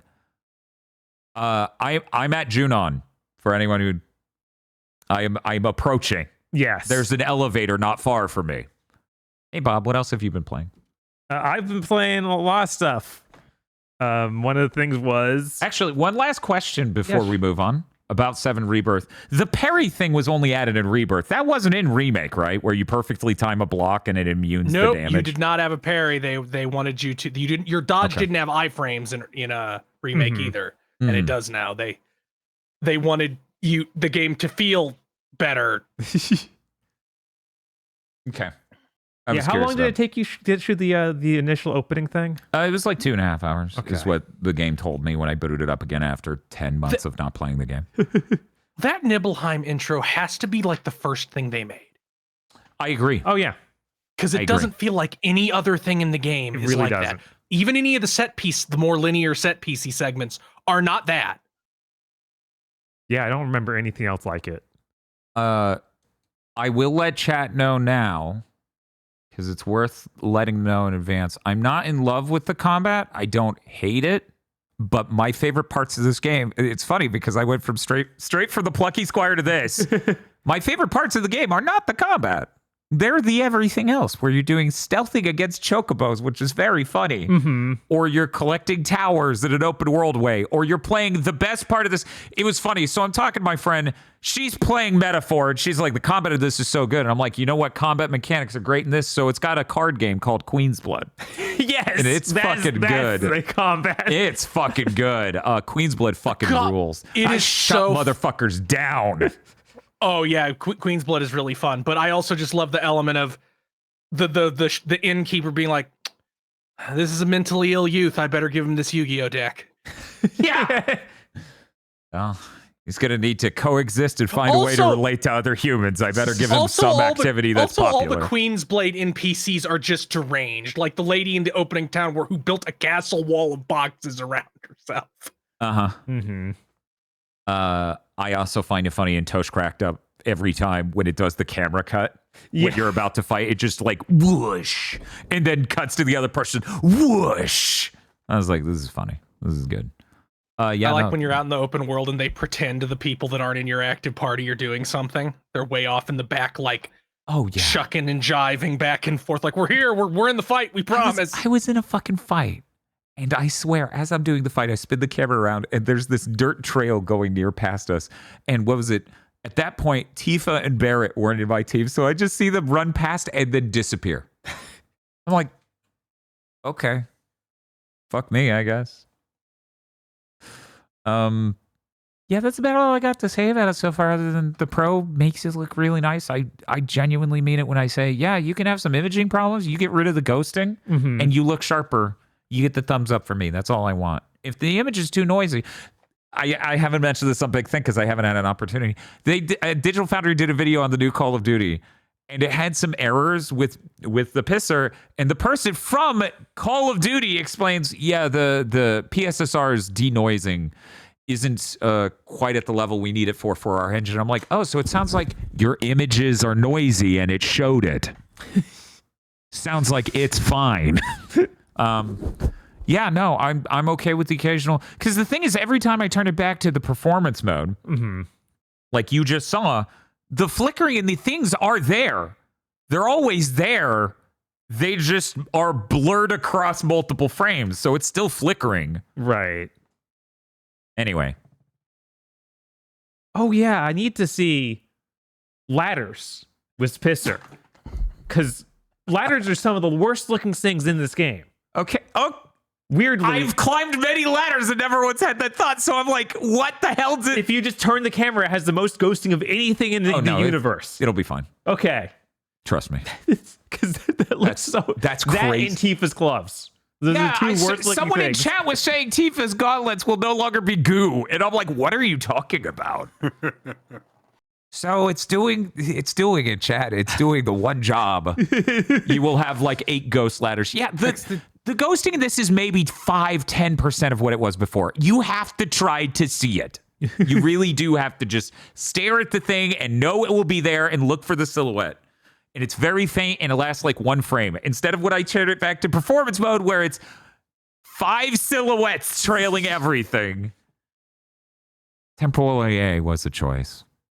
Anyway, also the skin pores are too visible from a moderate distance. The resolution is too high.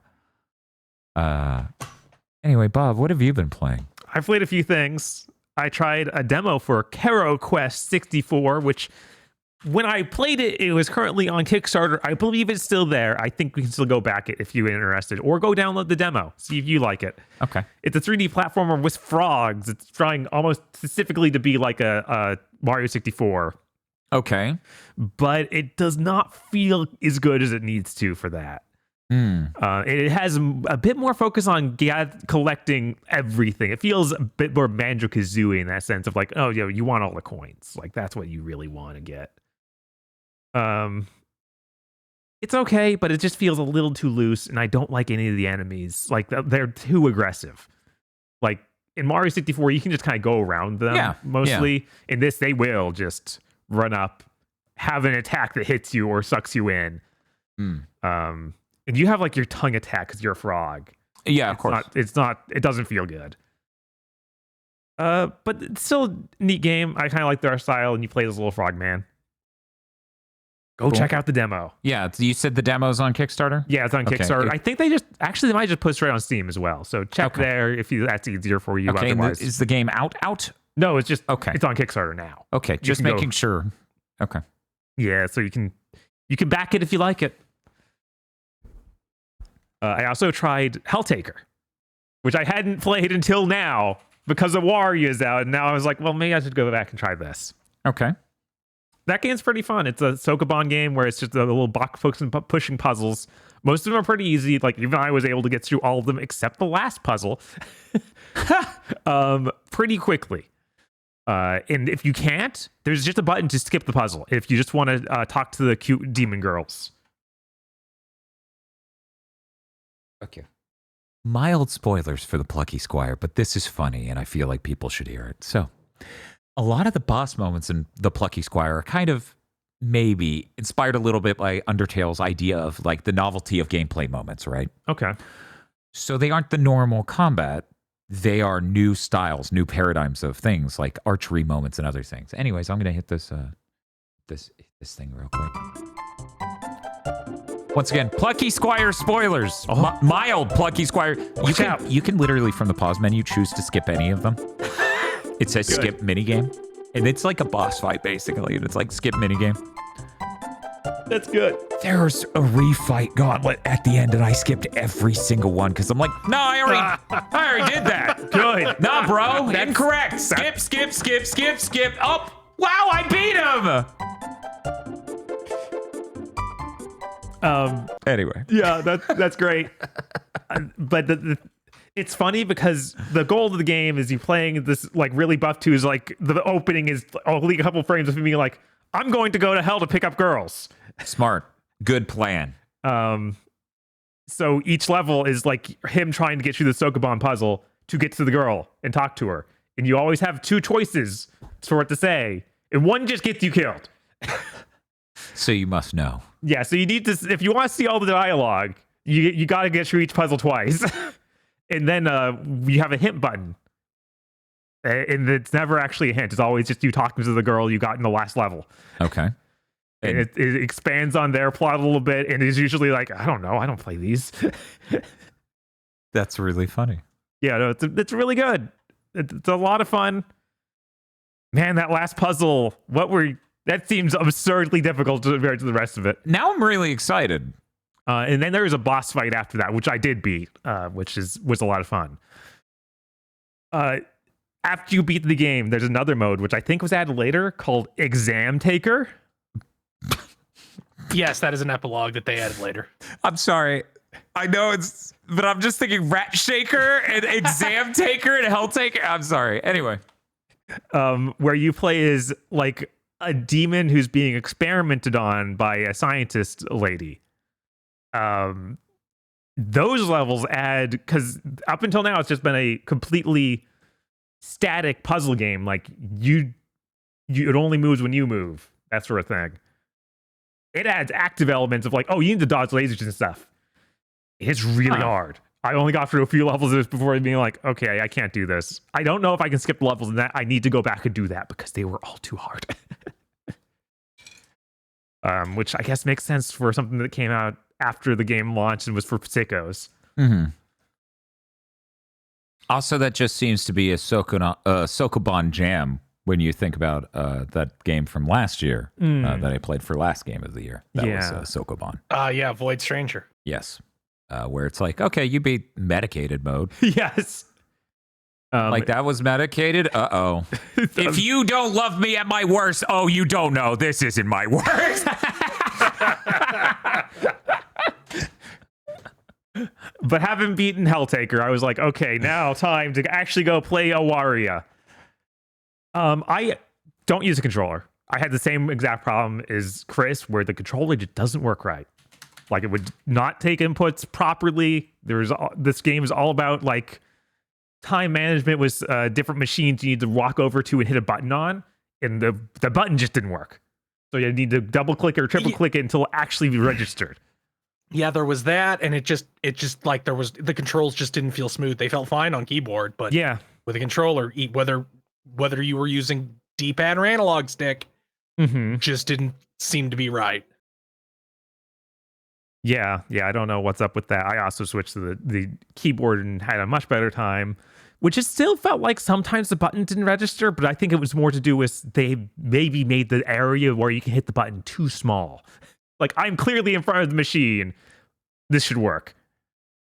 I did get through that, though. This is pretty tough compared to Helltaker, just because it is all action-focused, and you have to just time manage and basically bullet hell dodge around the ghost trying to kill you.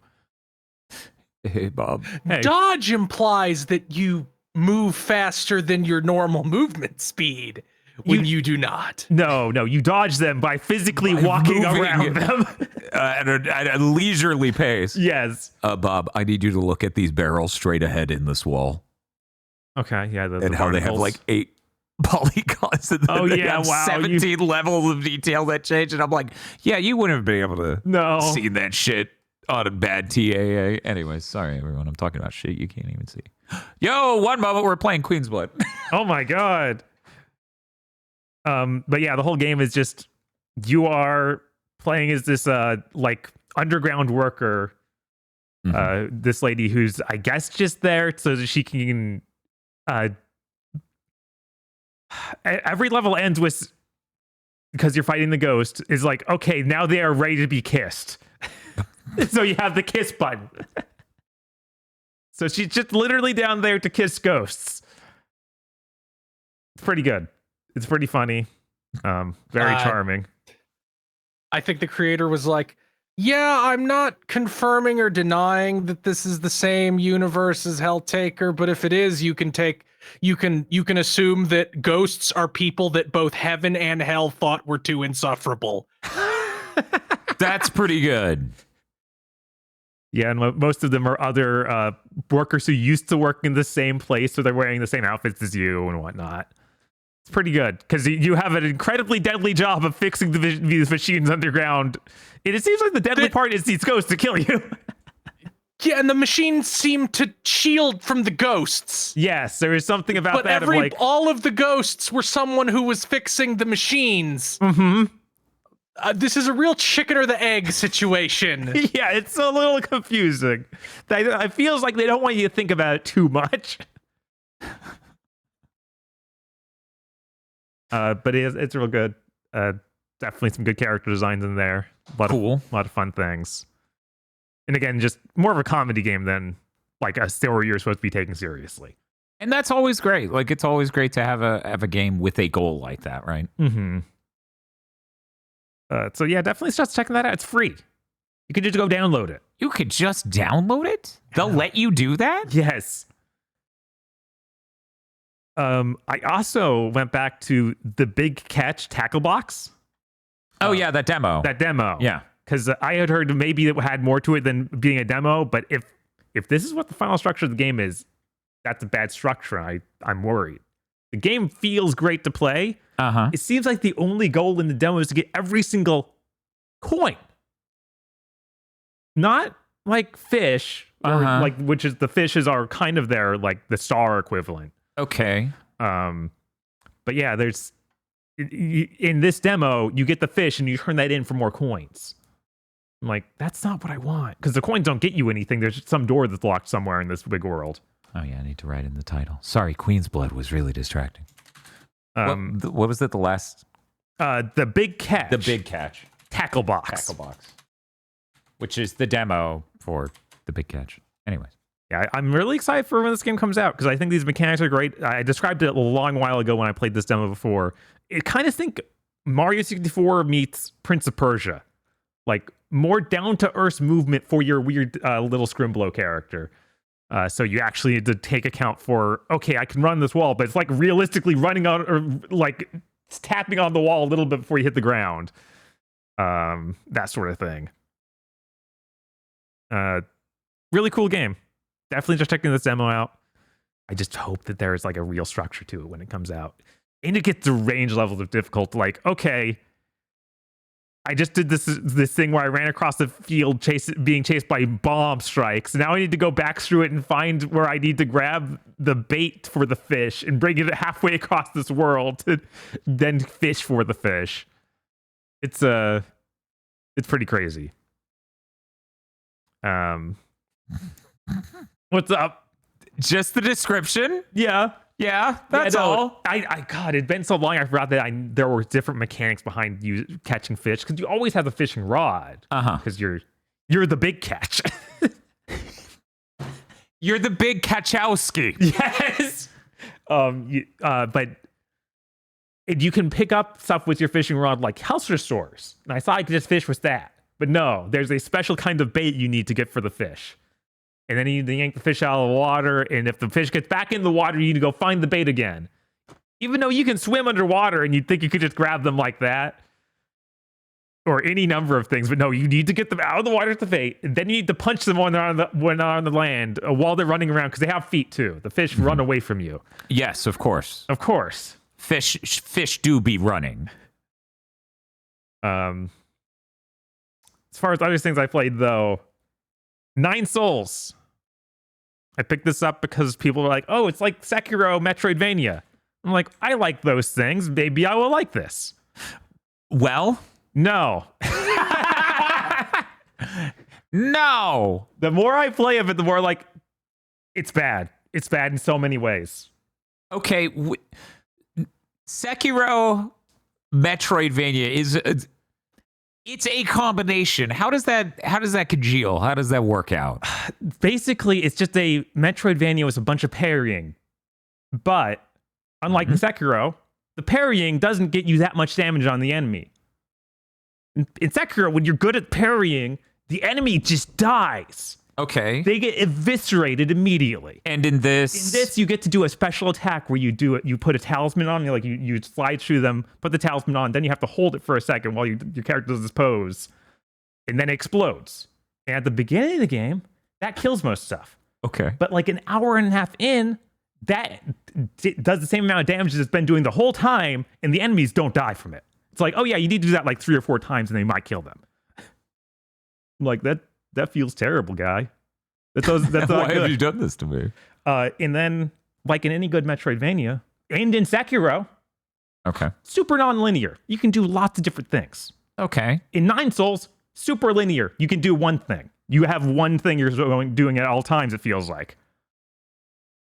There's also a ton of story, which the story seems okay, but not interesting. Okay. So that's not great. You seem really in love with this game. In the art style, like, man, I think the main character looks pretty nice. Mm-hmm. Most other things look like they're flash animated.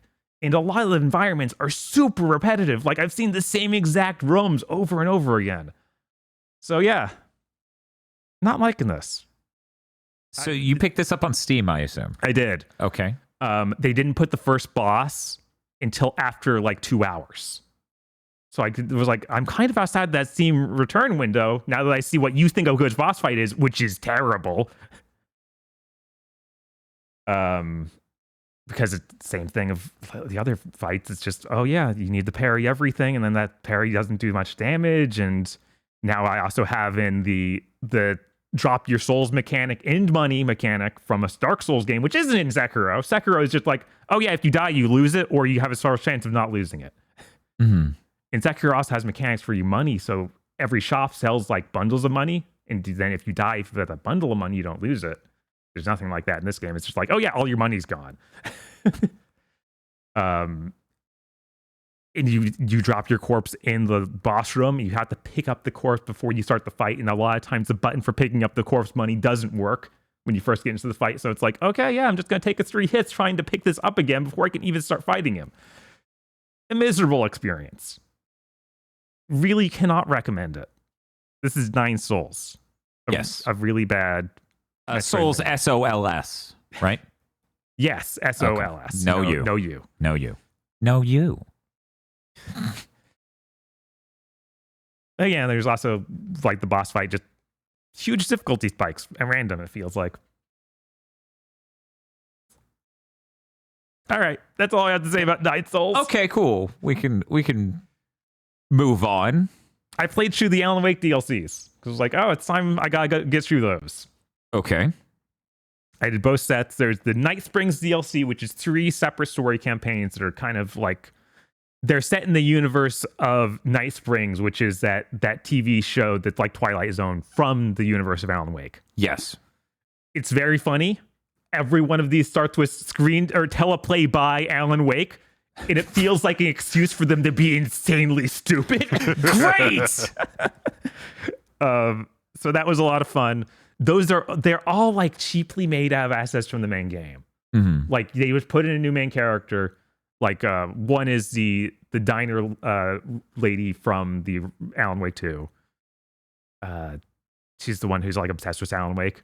Mm-hmm. That one's pretty good, but it's just like reuses the diner, reuses some of the forest from the game. And then there's one where you play as the main character from Control, and they reuse some of the assets from like the coffee amusement park. Yeah. And that one's pretty good, but it's also weirdly like, I think it's a prequel to Control, but written by Alan Wake, so stupid. Somebody needs to stop this man. And then the last one is it stars Iceman from X-Men. Oh shit. Yeah. Oh shit. God damn it. It's easily the best one of these. It reuses a lot of assets, but it does it in a fun way. Definitely, if you don't play any of the other Night Spring stuff, play this one. This one's a lot of fun. And very goofy. Damn it. I don't want to spoil it. Damn it. But it does have God, what's Max Payne's what's his actual Yeah, what's his name in Alan Wake? Oh shit. No, not him, but the visual actor for him. The writer from of the game. So not wait. Oh my god. It's Sam Lake? Sam Lake. Oh my god. Sorry, when you were like the visual actor for it, I'm like, what is he? Yeah, I forgot that was the same guy, and I'm working in the metafiction of fucking Alan Wake, and I'm like, wait, who wrote the Max Payne? That was the book series, that was the movies in the story of Alan Wake 2, and I was completely lost in that fucking hell. Yeah. Cool, I'm glad Sam Lake's in it. Yeah, Sam Lake's in it. Good stuff. Good shit. And then after beating those are like 30, 40 minutes each. Uh-huh. Very small little things. Then I played The Lake House, which is the other big expansion. This one's actually like a new chapter for Alan Wake 2. Dope. New environments, everything. It's about the lake house, and it's about what that Federal Bureau of Control lady was doing before she got to meet up with the main characters of Alan Wake 2. Which part of that seems a little insane that this much happened, and it feels like she was this competent before. I think that she gets shot in the leg and it doesn't able to do anything after that when you first meet her in Alan Wake 2. Yeah. But it's a cool thing. It has a lot of new characters. It has new enemies, which are very neat. Definitely that's checking it out. Also very funny moments in there. Is it easy for me to play your copy using your save file and replay those? I think so. I think even if you just booted it up, say on See, on your save file, if we did a PlayStation swap, if you wanted to play it on your file. But I don't have a save file on PlayStation. You don't need a save file for this because boots entirely separately. Okay. This is Sorry, you said booted on my save file, and I'm like, that's not a thing for me. I have no file. So if I booted it on my account on your system. Yeah. But the problem is I have the Pro. That's true. If you want to do it on the Pros, though, you just use on my account and play it like that. Okay. Because, again, we're currently on bitter terms with Windows 11 and PC gaming. Yeah. I'm surprised they didn't just give you the deluxe edition when you got that Epic deal. Oh, well, there's, a reason. And I've actually been using the real benefit of the Epic version. Yeah. Other than I only paid $27 for the game. Reminder. Right. When I bought it new, like a month or two after it came out. Thanks, Epic. I got Alan Wake in Fortnite. I've been playing Fortnite Festival with my new Rock Band 4 style guitar. Alan Wake has been doing the default dance in between guitar solos in Fall Out Boy music. It has been a time. Wow. Your boy ranked up a shitload in Fortnite via Fortnite Festival. My God, that game has 4 battle passes going at all times now. Wow. Because it has the normal one, it has the festival one, it has the Lego one, and then it has the racing one. And they all go no matter the mode you're in. Right. I thought you meant that Fortnite Festival itself had 4 on its own. Technically. Because I'm playing it, and it's like, hey, check out all these things for these battle passes. I'm like, bro, I just want music. And they're like, oh, you want music?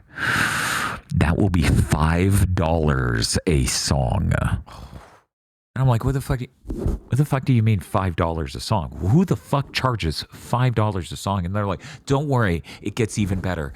If you don't buy it by January 28th, it's gone forever. Oh my God. I'm like, oh my God, this is Rock Band made by Satan. And it's Rock Band made by Satan because you can't tune the input lag outside of the lobby. What? Where your other online teammates are like, bro, have you selected your song? Can we go? And I'm like, one moment, I haven't set this. This is all wrong. If you play with an online friend, though, or even an online stranger, you can play all of the songs they bought for $5 each. So that's cool. That is a lot. How much was a typical Rock Band song? $2. Okay. Yeah. I remember, but it's like, And then you could buy an album for like $10 and it would be a shitload of songs. Mm-hmm.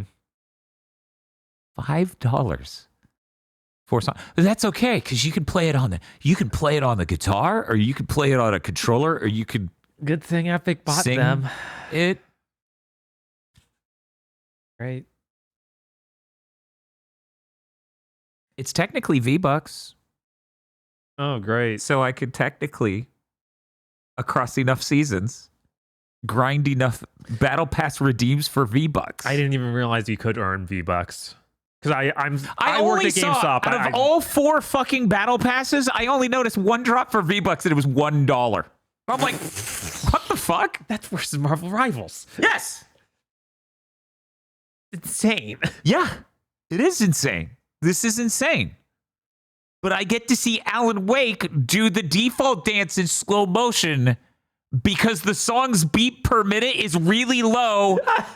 And it's that fucking light 'em up song. So he's like doing this. And it's so funny. And the Alan Wake just looks terrible. He looks like he's fake Keanu Reeves instead of Alan Wake. So it's been a nightmare. But it's so fucking funny. And of course, all 4 of those battle passes have a premium Of course. battle pass mode. Of course. Where else would they exist? Did you know they do subscriptions to Fortnite? So you can keep getting, they're like, I thought that was the battle pass. What is this? Oh, you get a V-Buck allowance per month. Oh my God. You get other benefits too. Jesus. I was like, Sarah, I'm going to vomit. Yeah, this is so much. This is pretty disgusting. Yeah. This is so fucking much. Here is my biggest way to sell anyone who's into rhythm games on Fortnite Festival, a thing I shouldn't even be trying to do. Uh-huh. But I'm doing it as a joke. Yo, I completely fucked up a song. I got 5 stars, but I only got like 97% of the notes. And it was like, congratulations, you're 690th in the world. And I'm like, wow, this is so much easier than Rock Band was. So, you know, if you like feeling like you have a giant penis, but you don't, maybe Fortnite Festival's for you. Oh, that just means not many people play it. Jesus. Yes, oh, because that whole section's getting shut down. It breaks down the categories by whether or not you have the actual instrument. If you're playing on the controller, of course, it will group you with other people with the controller, but they're not going to rank your expert pro guitar against expert I'm actually on a controller, because those are radically different inputs. You don't strum on this. You hit the button when it crosses the line. And you don't hit as many buttons. Weird. Yeah. Also, the whammy doesn't give you extra star power anymore like it did in Rock Band. Because the idea is, on the hold notes. Yeah, it fucks up the sound a whammy bar does, but it does it on a giant latency.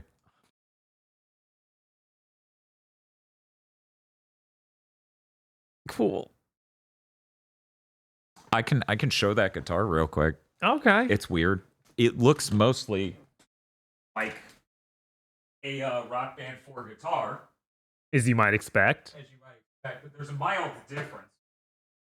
Bob may notice as I carry it over. So here's the guitar. Because I don't know what person specifically told them that this would be important to do. I think it's a little weird personally. It stores like this. This is how it stores. You literally, and then you throw a switch in the back and then it stays perfectly normal. Okay. But, I mean, that seems like a nice feature. I feel like there was some situation where it was always a little too long, maybe to put in a box. But the neck is the longest part, so it no longer sits on the fat base. It's now propped up on a really pointy, long neck. Yeah. So it actually makes it harder for me. Yeah. Because I need to find a containment field. Right. Whereas technically... That seems like a transport thing rather than a storage thing. It does. It does seem much more like that, unless you're just putting it away forever. Does it have a handle anywhere, maybe? No. No? Okay. No, weird. Okay. So that's a little strange. Also, there's an analog stick on the back. I mean, get that on the frame. Oh, weird. Because you want to be able to walk around in the lobby to go between... So they hilariously had to put everything important pretty in front of you because you can't turn. There's only one analog stick. Right. This is the PS4, PS5 version. It works on Rock Band 4. It works on Fortnite Festival. It doesn't work on PC technically because the whammy bar doesn't work. Does the whammy bar work as a other analog stick? Can you turn with the whammy bar? No, you can't. You can use this on Clone Hero, the PC Guitar Hero like, but again, the whammy bar doesn't work. Weird. So you could do everything else in Clone Hero except for whammy bar, which again, on hold notes that give you star power, you won't be able to generate extra star power. Unless Clone Hero has options to disable that. Aside from that, I got nothing else to say about this. It's fine. Its build quality is fine. It feels like you bought a new Rock Band guitar, which just means you've begun the short lifespan of a good quality feeling Rock Band guitar yet again. Yeah, it sucks that those never got like super high build quality. Yeah, I still think it's really funny. I forget who had it, but it was really long interview with the guy from Red Octane who invented, what was it, Rollerball Mice, and also the original Guitar Hero guitar, among other things. This dude just worked in human interface devices. And he was like, yeah, when they went off to EA and they said, we can make our own peripherals, well, that sure worked out well for them. You can tell by the return rates. And I was like, man, this man must feel like the smuggest motherfucker in human history. Because, yeah, say what you will about the Guitar Hero guitars, they sure had better build quality. They did. I was like, they were still broke, but not as fast. Nowhere near. Because when you push the toggle on that, it goes click. And when you push the toggle on this, it goes smoosh, smoosh, sploosh, sploosh. Anyway, that's it. I'm done talking about Alan Wake Fortnite Festival, Bob. Only other thing I'd say about Alan Wake 2, Lake House DLC is the difficulty balance is kind of set for the end of the game. So you might want to turn that to easy. I got stuck in one location where it was like, it won't spawn any health restores. I have to beat this whole combat encounter with like half a health bar. Well, thank you for saying that, because I didn't even really love the combat in Alan Wake 2 to begin with on PC. Yeah, on a controller it might be. I almost turned it like, because they have difficulty settings. I almost just made myself invincible. I almost did that. I was like, no, I can power through You're this. here for the story, so I get it. I get it. And also, I would like to note, okay, I actually did turn 7 Rebirth to easy to see what that would feel like against the snake boss. Because some part of that combat for that snake boss was just not clicking for me. And I'm like, I'm going to see what easy does. Oh, yeah, he's dead now. I see. Every other boss I did on the normal difficulty, which this game has a lot of bosses. Chris, and you are right. It does. They pour so much money into this game. It's ludicrous, yes. It is a damn shame this game did not sell well because of how much money they put into it. Because that will have effects. It will. I'm sure it'll be fine when they ship it on Switch too. Well, Don't ship things exclusively on PS5. That's the lesson. Again- Doesn't even seem to be working out for Sony lately. again, I feel like this is the inevitable conclusion of people bought a game with Final Fantasy VII Remake on the box and it had a third of the story. And we saw people who didn't That's love definitely part of it. we saw people who definitely didn't love how it ended in that. So those two groups who were disappointed it wasn't the whole thing, and the other group of people who didn't like the ending wouldn't be back this time, no matter how good the gameplay is. Because, again, they poured so much into this. The open world is great. It's far closer to a remake of an RPG and what it feels like to play than what 7 Remake was. Yeah, and even the people who were jumped by it being, oh, that's only a third of the story, like, they aren't coming back for part 2. They might come back when the whole thing's done. And even I am fighting my normal predilection towards, oh, it's not done, I'll wait. Yeah, like I did with the Ava rebuild films, where it's like, oh, there's 3. I don't really... The middle chunk is like... Yeah, they really should have tried to get 2 games. Like, yeah, that would have worked at all. Whereas I feel like doing the 3-game paradigm is just a nightmare. My brain was thinking, this game's scope and everything is so good. Part of me feels like you could have made the game Final Fantasy VII with this much scope and money and shit. Yeah. Yeah. Yeah, no, this game is so huge. It's like, yeah, that's as big as the game needs to be.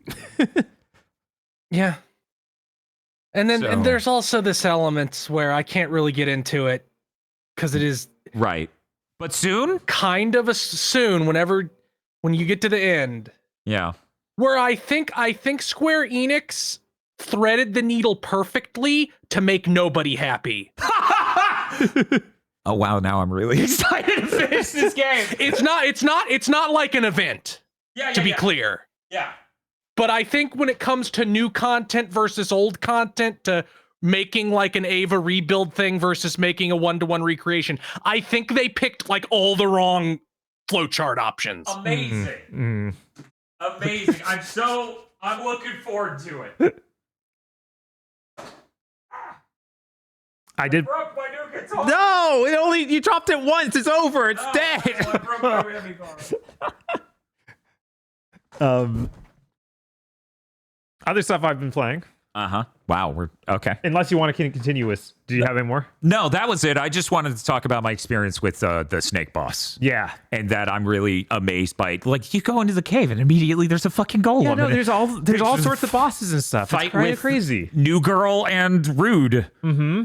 These are all back-to-back moments, and it's just like, man, they put so much fucking money into this game. It's ludicrous, and it just doesn't stop. Thank God Final Fantasy 16 also did bad. See, that would have been the really bad outcome. I feel like this not selling the gangbusters they wanted and Final Fantasy 16 also not selling the gangbusters they wanted means we're going to see the weirdest Square Enix who maybe will learn something but might learn the most wrong lesson. Yes. I do not know. We just can't tell. I'm scared. I feel like much like Sony, Square Enix probably won't learn a lesson until Final Fantasy 14 subs start dipping and they go, oh shit, infinite money, faucet off. We have to start making money with other shit now. We're switching to dry shampoo. Because that's what I think is it's ultimately going to take for Sony to learn a lesson is the subpocalypse happening. and them losing like 10 million PS Plus subs, which I think we are one price hike away from. Because I already canceled my auto renew. I'm done. Yeah, I also turned off auto renew. I think a lot of people are just dipping out now. I think we're seeing this subpocalypse like you were talking about earlier. Because here's the thing: if I want to play Fortnite on PS5, that I don't need PS Plus for that. That's true. If I want to play Marvel Rivals on PS Plus, on PlayStation, I don't need PS Plus for that. What do I need PS Plus for? Legendary I need it for Tales. fighting games and Legendary Tales. But I could rebuy that on PC. And it would cost less than a year of PlayStation Plus. Yeah. I could buy every fighting game I might conceivably want to play each year on PC, and it would be less than the price of PS Plus. You don't give me any fucking good games, asshole. Fucking Suicide Squad, thanks. Go fuck yourself. Yeah, it does feel more like a middle finger than a present. You know what? I could buy Suicide Squad Kills the Justice League for less money than I spent on breakfast this morning. I spent $4 on breakfast. Yes, it is Nice. a $2 game.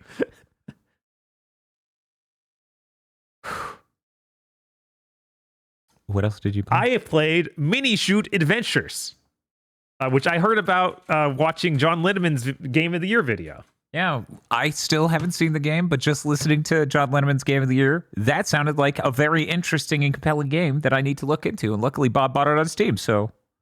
Yeah, it was only like, I want to say $10 or something, but the okay. Steam sale is over. You didn't get yours. I'm sorry. Once again, my number one association with January is that is the number one suicide rate month of the year. So it's just like, Steam sale's over. Do it. Jesus. Oh, you didn't buy anything to make you happy? We're turning off the valve. I bought another one from his list right before the Steam sale ended. There's some parking garage that game. car game that the has racing ska one, yeah. music, and the music was enough to me like, yeah, I need to play this. Yeah, I was really interested in that. But Mini Shoot Adventures, twin stick shooter, but Zelda. Sounds great. I was calling in my head Bullet Helda. Bullet Helda's pretty good. I don't. That's probably been done before, but No, I don't think it has. Legitimately, I don't think anyone's done that. Chat has typed in the somebody has to stop Bob command. Man, we got a lot of sounds from Twin Peaks. yes, we did. Both that and the are you looking for secrets? Two of the most popular sounds, anyways. But it is a actually good Zelda-like game, like top-down traditional Zelda, but a twin-stick shooter. Every dungeon gets you a new power. You also get new abilities elsewhere in the world. You level up as you play just by killing stuff. You level up and buff your damage, your like movement speed, all sorts of like just little adjustment stuff. This game is really fun. There's almost no story. It starts with a little bit, and then you basically see none until the end. Vox has showed up in chat activated to say, I don't like that about Bullet Helda. I don't know. I think that's great. People need to know what it is. Right? If only I had some clever way to describe the Plucky Squire. But no. The bosses are typical, or very bullet hell sort of pattern dodging. It's pretty easy. It's not a difficult game. There are higher difficulties. I didn't try that. I just tried the normal mode, basically. There's also an easy casual mode. I don't know how that is either. But I didn't have much trouble getting through it at any point. It's about a 7-hour game, thereabout.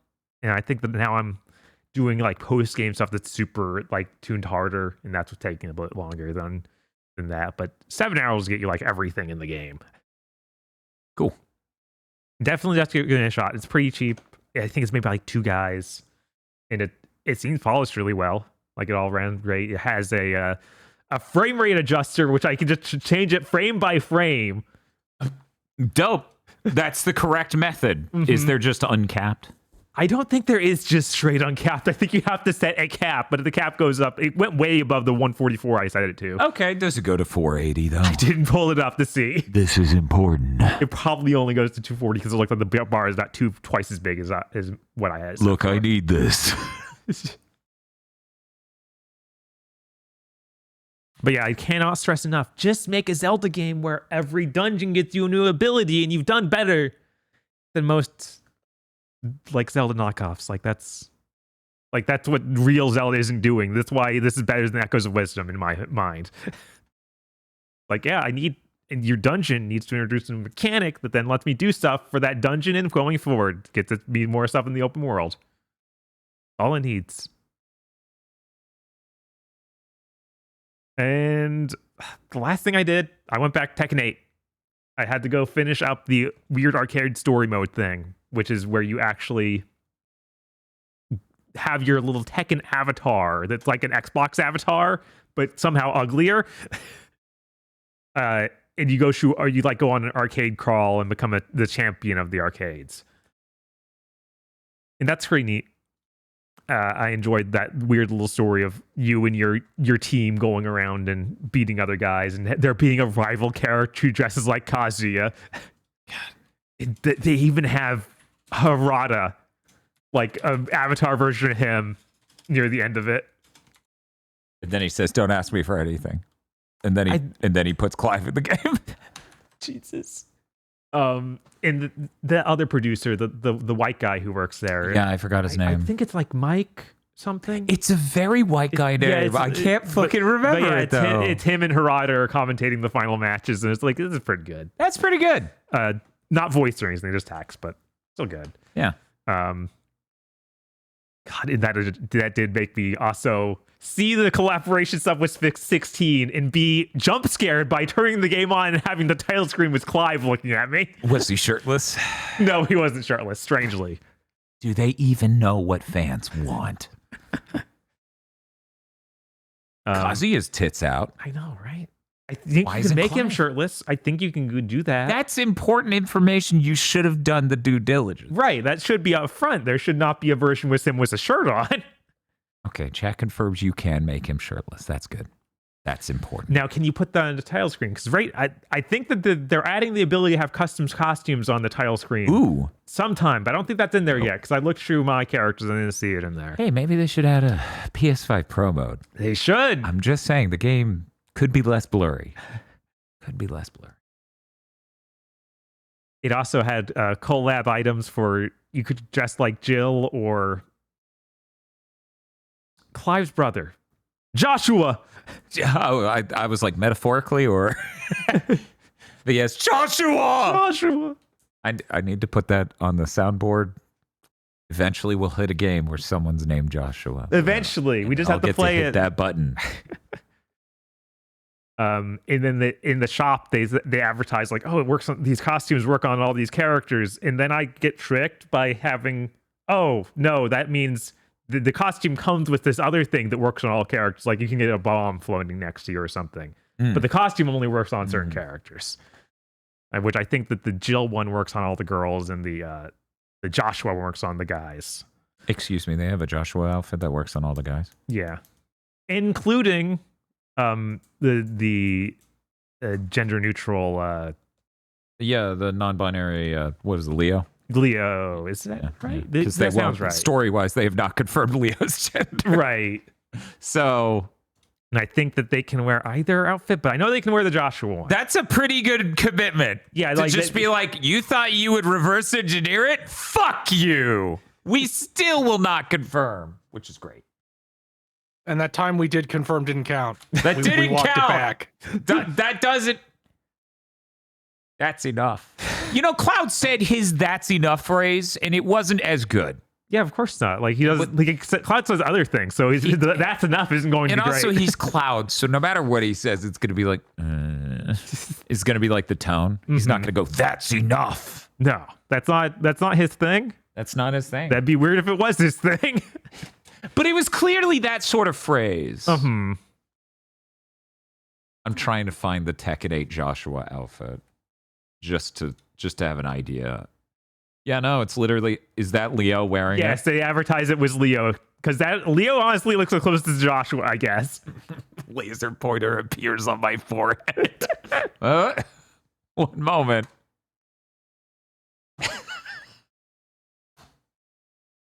So, I sure still don't own Tekken 8 because I just played your copy. Yeah, I think it's really funny. The level they added, the Phoenix Gate, was like, yeah, when there was hope for this game being good. Like that's the demo level. Yeah, it's the demo level. Cool. That's a hype moment in that game. Which honestly makes me feel like, how long ago did you set this up? Is this all they told you about? I told you about. I don't think I told the audience. I did on the Friday stream about how my brother played on his really old PC. And he was like, oh, it looks so blurry and terrible. Let me turn these settings up. And he no shit was running Final Fantasy 16 at 8 frames a second. And I'm like, this is vile, Steve. What are you doing? He's like, no, this is great. I would play the whole game like this. But he hit the part where you do the flying shooter thing again in the demo. And he's like, I did this on Dan's PS5 twice. Oh, man, come on.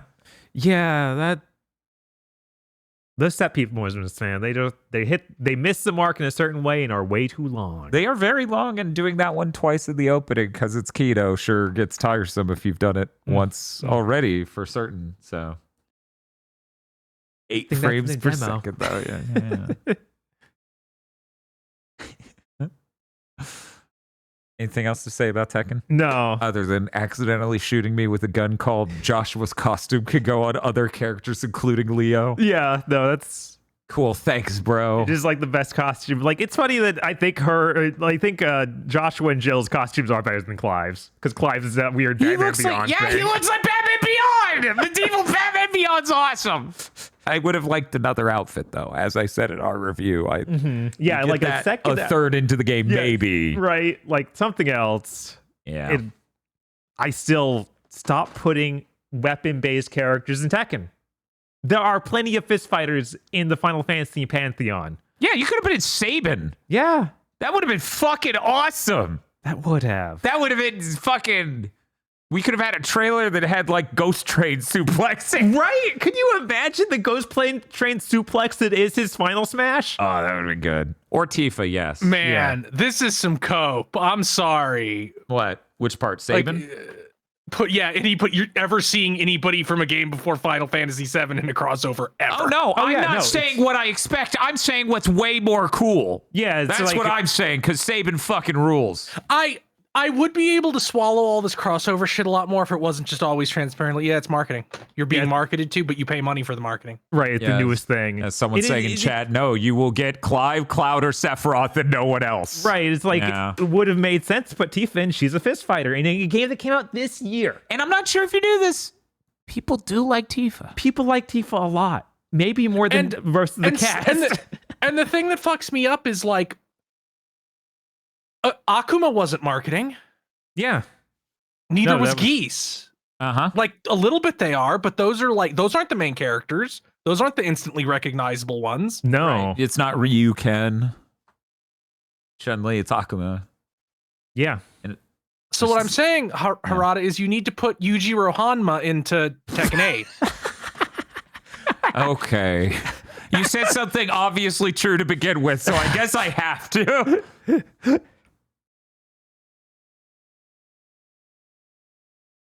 Anything else? No, that's it. Did you play anything else? That's everything I wrote down. I feel like I'm missing something, but that was already a ton. Yeah, and we're almost 2.5 hours in just on the games we played, though admittedly it did stack with Aggro and Mouthwashing and Legendary Tales, but let's throw it to Aggro. Hey, Aggro, what have you been playing? Well, aside from those, the only thing I really played is the Thaumaturge. Yes, this is that game that showed up at a few shows this year that only I seem to be excited about because it's set in Poland in 1905 and you play what looks like a wizard. I mean, that does sound like the game for aggros. Right? Mm-hmm. Very specifically targeted. Oh my god, this image. So yeah, like I said, it's 1905 Poland. It's a 3D isometric game, so think the way Baldur's Gate 3 looks, that kind of game. Turn-based RPG wherein you have basically like you're kind of like a devil summoner, except that they're sort of like stands. To really sell the tone of this game in the opening, which is in the demo, which by the way, if you get the demo, I don't know if it's intentional or just happened to a bunch of people because I saw a bunch of people complaining about it when I Googled it. The save data from the demo just will not get recognized by the main game. Ooh. Yeah, it was a pain in the ass. I mean, it's the kind of game where, like, if you know what you're going to do, you can do it real fast. I did it in like a fifth of the time, just skipping through all the dialogue, but it was still tedious and awful. Mm-hmm. Oh, on demos. That Mini shoot adventure. Uh-huh. The demo for that has an ending that doesn't tell you when it's over. So it'll just start putting roadblocks that are impassable.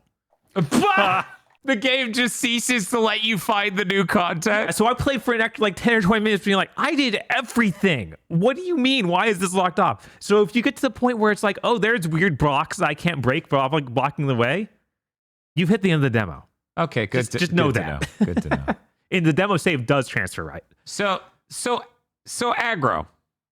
Uh-huh. I'm looking at this, and you're saying most of the games you walking around like that with the isometric, sort of Diablo-like. And then combat is this? Yep. What is this combat? That is like turn-based JRPG style combat. The menu looks a little funky. Like those are just your options. But like you switch your whole menu to each enemy and then select from it. Which fucked me up a couple of times from years of muscle memory, where I would go to select an attack and then go, okay, now to pick the enemy I'm doing it to. Oh wait, which enemy the menu was hovering over is the enemy I'm doing it to.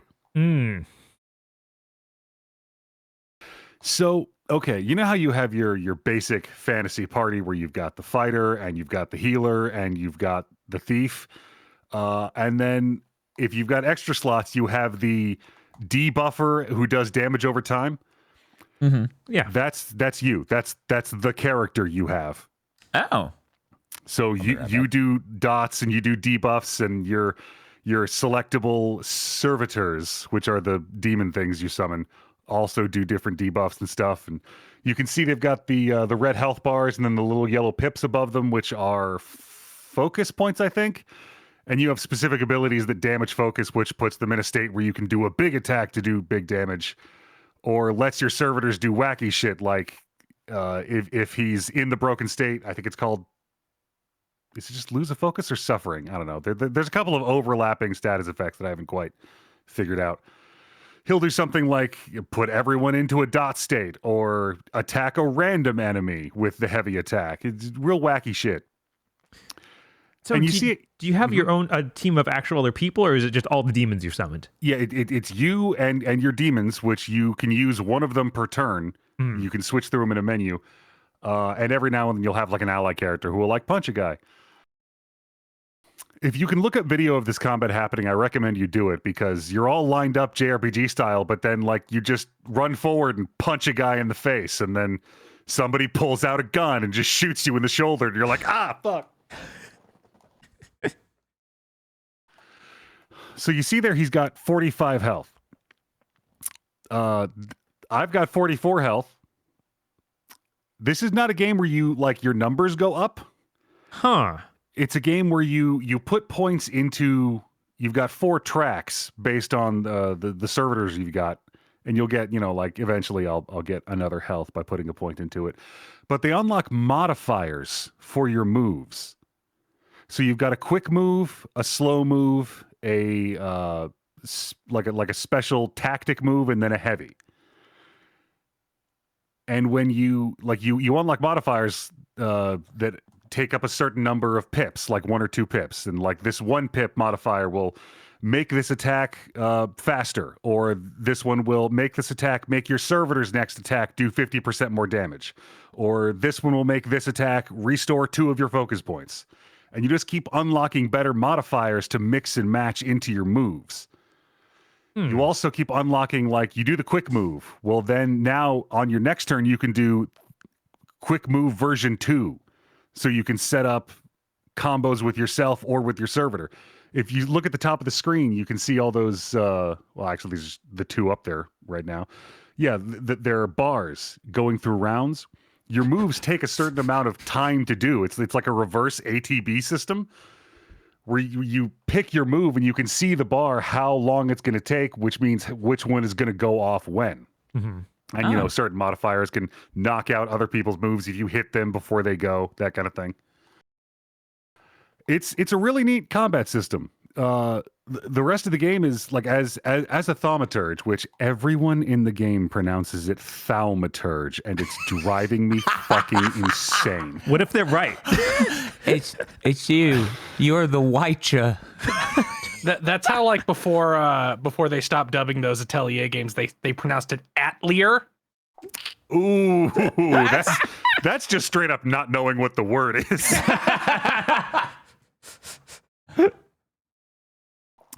But your deal is like you bind these servitors to your service, and you also do oh shit, what is it called?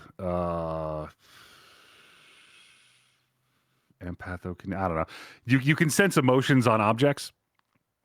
So a lot of the game is you going around the environment, clicking the psychic scan button and finding stuff, picking it up and going, oh, like this is a note with a grocery list on it. And I can sense the apprehension and guilt all over it. And you get 2 or 3 of those and a screen pops up where you can draw a conclusion. And you basically just go around the environment picking stuff up and figuring out like, oh, this guy's sleeping around on his wife. Let's go talk to him and see if we can do anything with that. Do you want to have sex with me? $500 now. So, okay, in the opening scene, you're going to this remote village because you've heard that there's a healer there who can help with your brain problems because you wizarded bad and you're fucked. The healer you go get is Grigory Rasputin. What? Oh. Yes. Then you solve a murder in the village because there's a servitor hanging around affecting people's emotions and making them super angry. You beat it, you bind it to your service. Rasputin does his hypnotism thing to make everything better. And you're like, all right, cool. That was great. Thanks for all your help. I'm going to go back to Warsaw now. And Rasputin's like, I'm going to come with you. Oh, okay. So you take the train back to Warsaw and you get plugged in with your family and you start the plot. And Rasputin calls you on the phone. He's like, oh, yeah, no, I'm staying at this one chick's house. I met her at the train station. And you keep going back to see him.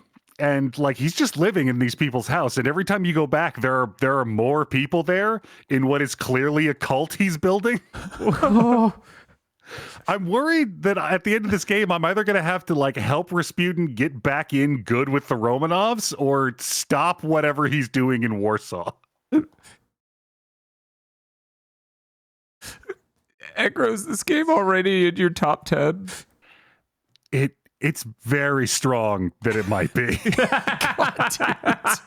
Well, like one of the things you can find by, finding 3 things in the environment and then drawing a conclusion is you've got an ongoing quest to help inspire a tailor, like inspire the new creations he's making. And the first set of new clothes I unlocked,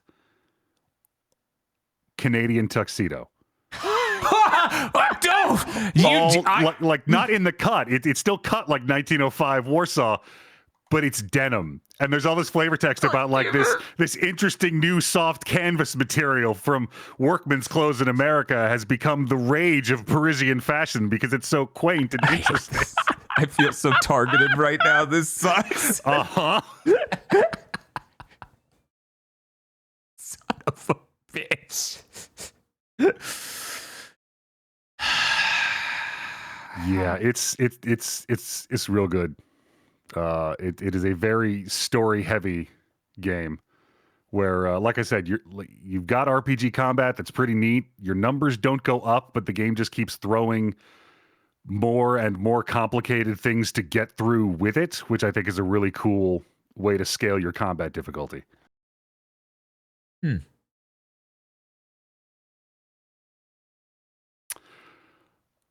addition to that, I finally went back and played the last half of Tactical Breach Wizards. Oh, Okay, you didn't cool. finish that. Yeah, no, I never did. It lends itself to being one of those games where you can like pick it up and play a couple maps and put it down. Yeah, that makes sense. I love this game so goddamn much. It is a puzzle game disguised as a tactical.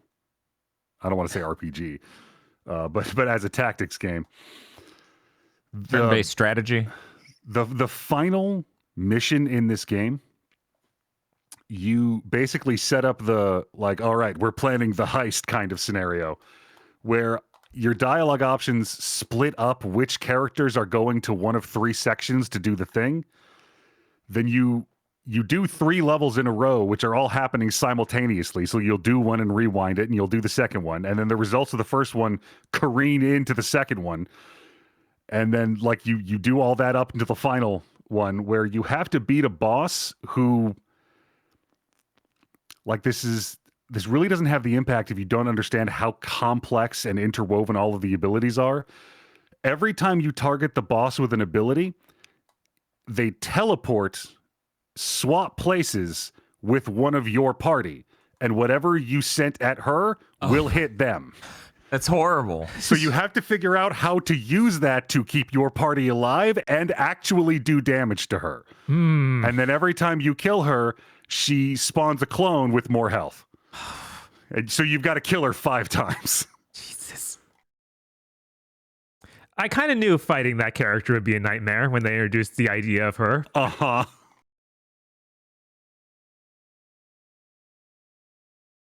It's real good. Like, it's really hard to explain exactly how, like if you miss 4th edition D&D combat with all the pushing, pulling, forced movement, and teleporting, maybe give this game a look.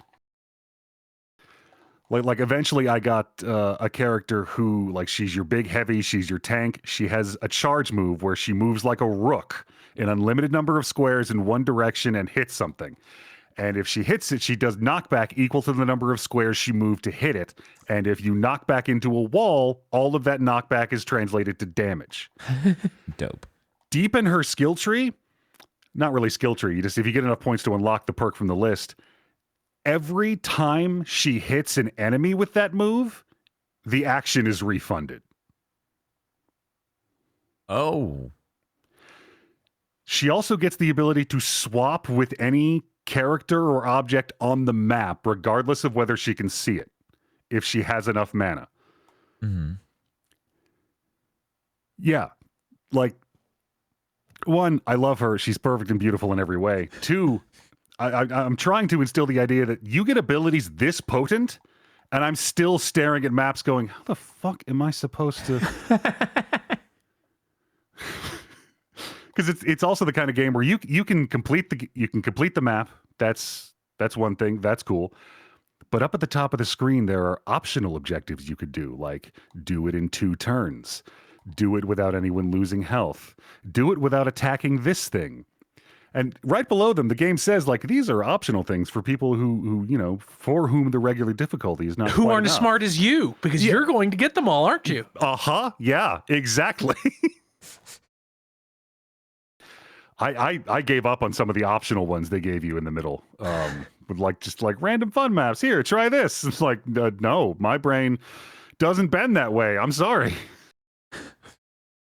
But like, there's a demo of this game up on Steam. I highly recommend you go try it. It is definitely on my Game of the Year list. And for our listeners, that was Tactical Breach Wizards. Tactical Breach Wizards. Tactical Breach Wizards. And the last game was Thaumaturge. God, the Thaumaturge is such an Unreal 5 game. Oh, yeah? Like you load into an area. Okay, so you load in. Here's the area. Here's the last third of the objects and textures. Okay, now you can move. Okay, all right. Oh, I also I picked up Balatro. Oh, how is it? It's fine. Okay. All right. It's, I assume, very addictive. Yeah. Oh. Like it is what it is. Like I have nothing bad to say about it. I don't get what the hell happened with it and why it is everywhere and might have been Game of the Year. Like, Sometimes it's that, okay. That just happens, and you don't see to the other side. Sometimes you bounce off a game. Mm-hmm. It feels like it's the exact same phenomenon as Vampire Survivors, where it's like so finely tuned to be a dopamine generator that some people just touch it and go, "This is the greatest game ever made. I don't need any other game ever again." Mm-hmm. They built an electrode that goes into my brain, and I hit the button, and it sends a jolt to that part of my brain. This sounds so like I don't me- need any other forms of entertainment. This sounds like me when I'm being extra disabled and I go, I'm starving hungry, but I don't want to make food and I don't want to eat food, so I'll keep drinking this highly caffeinated energy drink and pretend it's food.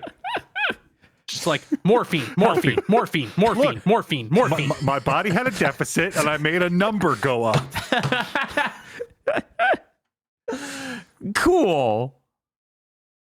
Oh, it's funny that chat would bring up the cheese banana. They're like, eat the cheese banana. One. Stop fucking talking about the cheese banana. Let's leave the cheese banana in 2024. Right? Well, actually, we have to talk about it one more time because I brought up to my friend Zion, who came over for New Year's, the cheese banana. And she said she'll eat the cheese banana if I eat the Twinkie dog from that Weird Al movie. Where you take That's probably fine. Yeah, And then like, you- they're not. I can't promise you that you'll like it, but they're not bad. Like emotionally, they are. You will feel horrible for eating it, but it doesn't taste bad. Because that's, Do you if buy I remember that? right, Do you buy that? the Twinkie cut open and uses a Yeah. bun for the hot dog. Yes. And then cheese whiz on top. And then cheese whiz on top. That sounds fine. It doesn't sound as bad as the banana snack, Really? but Tosh. that's not. Tosh, what you would rather eat a Twinkie sliced to be a with cheese whiz and There's more savory than so you would all rather eat savory Yeah, Twinkies aren't salty, insanely greasy sweet. meat with a cheese with the Any day. Yeah.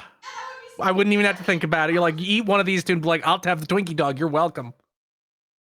Easily. There's no thought in my brain that would ever eat the banana snack again. Well, clearly, I must be a fucking moron because I'm not excited to eat the Twinkie dog.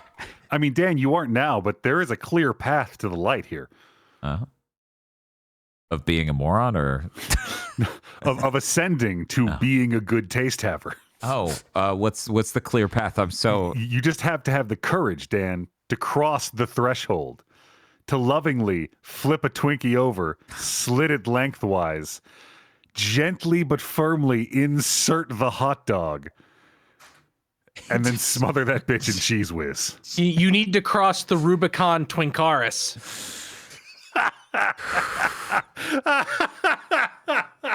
gently insert the hot dog is the worst series of words I've ever heard you say. So would you like the banana with the cheese whiz on it? Would that be better? You fucking degenerate. Oh. I don't think so. I think that would just get You just dunk real it in, weird. you fucking animal. Yeah, I think that'd get really fucking weird. Are you think gonna that do the would Doug actually make snack? it Are you gonna do the markedly Doug worse. snack where you dip the banana into pizza sauce? Oh no! Oh yeah, he did do that in Doug, didn't he? Oh, Yeah, because the thing was that they accidentally blew up a thing of in home ec. They blew up somebody's banana pudding and it got all over a pizza. And everybody's like, "This is great!" And then the episode ends with Doug eating a banana. He's dipping in a jar of pizza sauce. Aggro. I'm thinking. I feel like it needs a third thing that isn't a slice of American cheese. okay. As long as it's not I saw that. you thinking about it, Bob. Jesus. That's all I played anyway. One moment, I'm finishing the poll for chat whether they would rather eat the banana snack, the Twinkie dog, the banana plus pizza sauce, and the pizza with the chocolate pudding on it.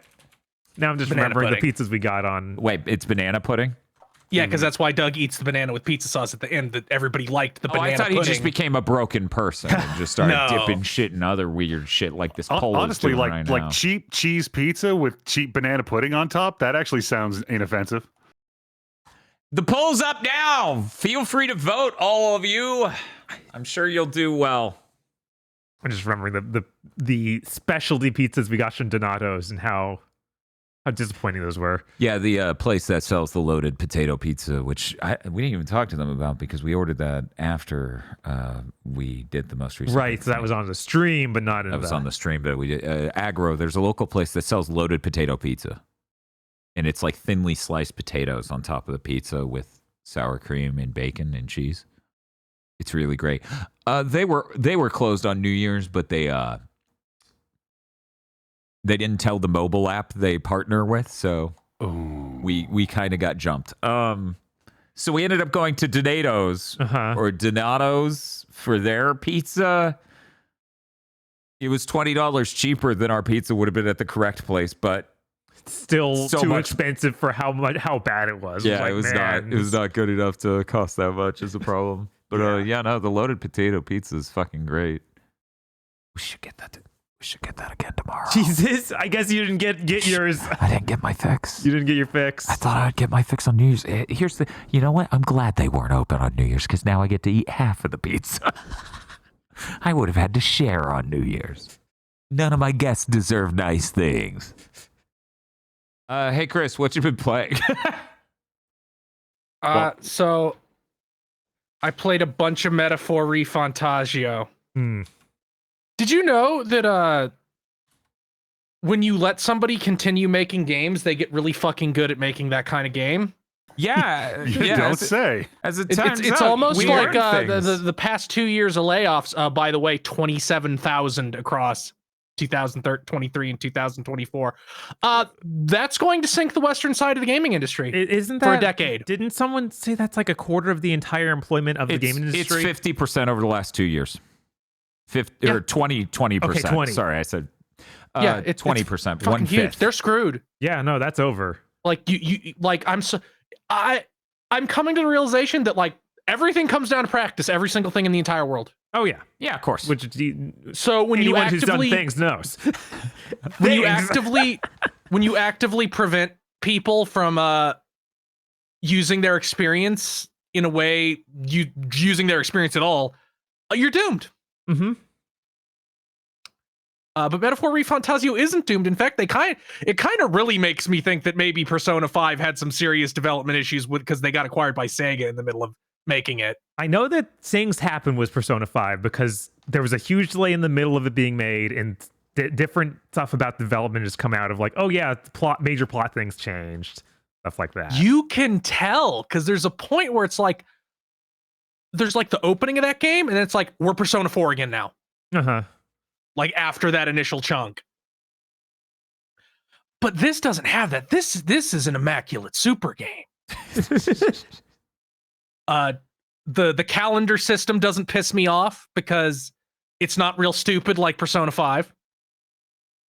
There's no situations where a guy says, I'm gonna call the police on you 3 weeks from now, so you better do the RPG shit before that happens. It's been long enough, I forgot about that. That's really funny. That is unreal. Chris bringing that up yesterday was the first I had heard of that. Yeah, they really strain credulity in Persona 5. There's not. We've spoilers for Game of the Year. We put Metaphor Refantagio optional dungeons in budget dimension of the year. They're so much better than the Mementos in Persona 5. They're so much better than these procedurally generated ones that Persona 4 and Persona 5 had. I would much rather have a really basic hand-designed thing than something that was made of procedurally generated chunks. Especially fucking Mementos, which was all the same fucking aesthetic for 40 hours. Exactly. Like they're using set assets, but they are handmade in like real dungeons. Makes a big difference. Yeah. Here's a fucking bizarre part. Aggro hasn't gotten to Trails of Cold Steel 3 and 4 yet. But Trails of Cold Steel 3 and 4 are also obsessed with you getting on your knees and crawling through a gap. Which is like the one thing you do in dungeons in Metaphor Refantagio. It's like, how do I get to this room? I can't see it. It's not connected to anything. Well, somewhere there's a vent. Yeah, the vent. The ancient dungeon vent. It is very fucking strange, and then the way the combat works with you wailing on them and then going into battle with them stunned is also a lot like the new Trails game, Trails Through Daybreak. So it's like, okay, both of you took this from someone. Who? Right. I now need to find out who you took because it's so close. I think you even pressed the same button to go into RPG battle mode. But yeah, Metaphor ReFantazio is a great game. It has really kick-ass music. I like almost every single track in it. There's a really funny effect when you fast travel that I think is almost certainly a reference to Doctor Who. Because I'm gonna put it in the Big Think channel. So I took a screen cap of it. It's like it does look like something that would be on a 70s television show. Like this. I'm not crazy, right? Like you could just see this being part of the intro of a Doctor Who season, right? Straight up. It also kind of looks like the end of Snowpiercer.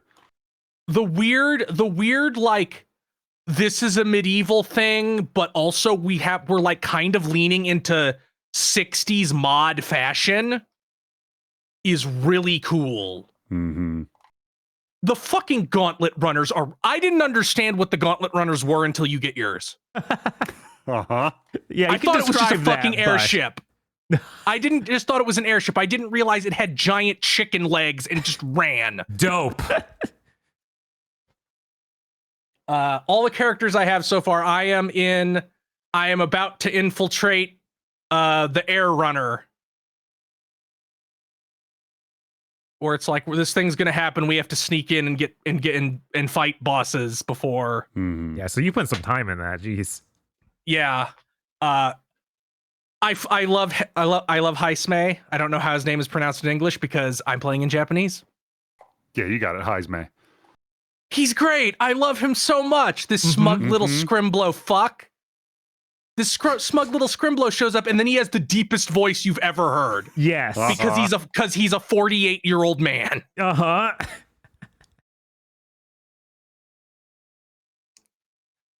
I still Hulkenberg. like Hulkenberg is great. I think she kind of trends the closest towards being a Persona character where it's like, what do you got for me? What do you got for me, Metaphor? What's her character trait? She likes to eat weird things. I'm like, can't beat the classics, huh? No. Nope. And every time you meet a new monster, she's like, I wonder what it tastes like. I'm like, it's like I'm back in 1984, the first time I ever saw that gag in an anime. Except I didn't because I wasn't alive yet. But when I watched it years later... Look, Slayers is always relevant. Fact. I'm so glad they're just like, fine, fucking we'll use press turn. Thank you. Because Bob, Persona you enjoying doesn't have watching press me turn. do this battle? Are you like, oh boy? I'm like, I sure glad I had such an easy mode. Because the one more shit in Persona was just never hit as well as No, and press turn. Mm-hmm. And it doesn't have anything like that team attack thing that Persona does, but that's fine. Like press turns are better overall. It doesn't really need that. Although now whenever fucking Stroll misses, I'm like, you piece of shit, that's 3 turns. Yes. Yeah. Yes. Yeah, he does that.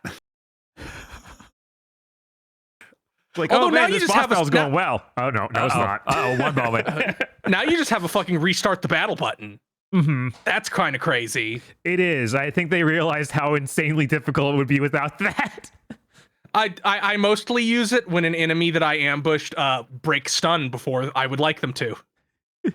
Mm-hmm.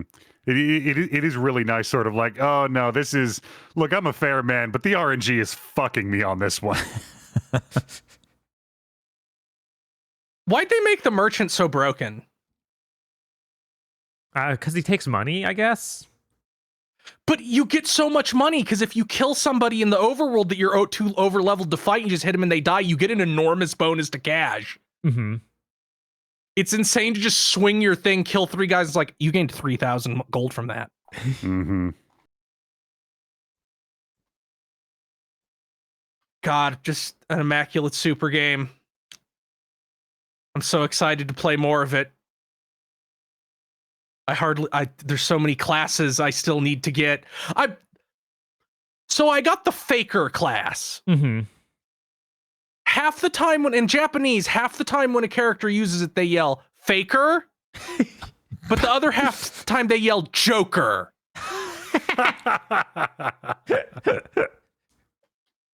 Because because it's like a stand. So whenever because you get your classes are actually stands. Mm-hmm.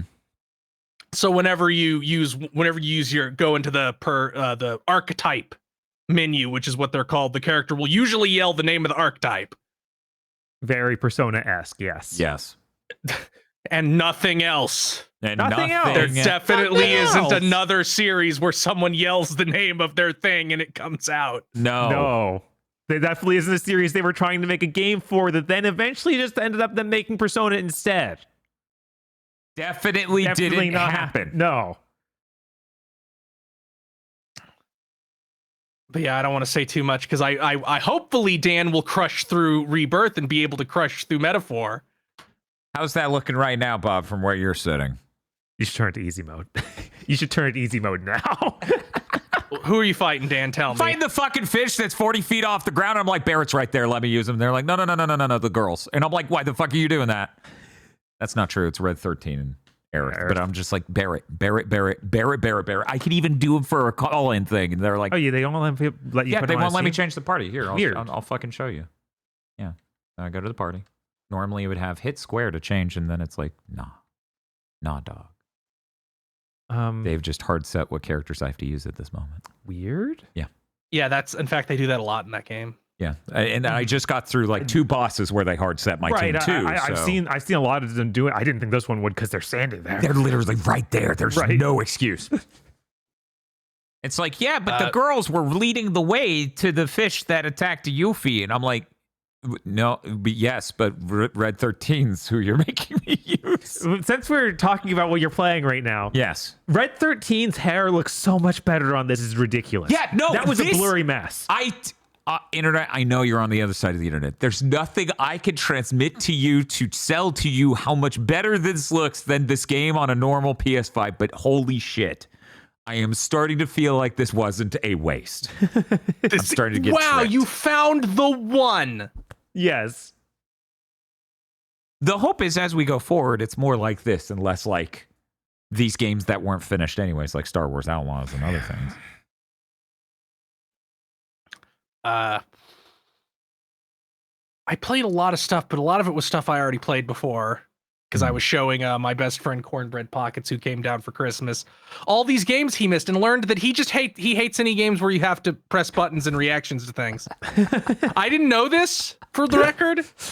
I thought that he was a general interest gamer. Mm-hmm. And now I learn it's like, no, I like visual novels and deck building games and turn-based RPGs. It's like, but this game, look at Pseudo Regalia. It makes you press buttons and combination, do things. It's like, I don't like that. I don't like that. You should kill yourself. He felt the same way about Pizza Tower. Okay, yeah, that's a lot of pushing buttons too. Bizarrely, shmups don't count because he thought Rabbit and Steel was unbelievably cool.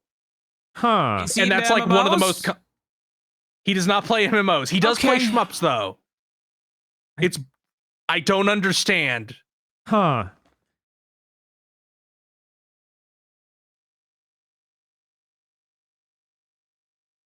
Rabbit and Steel is real cool. It is.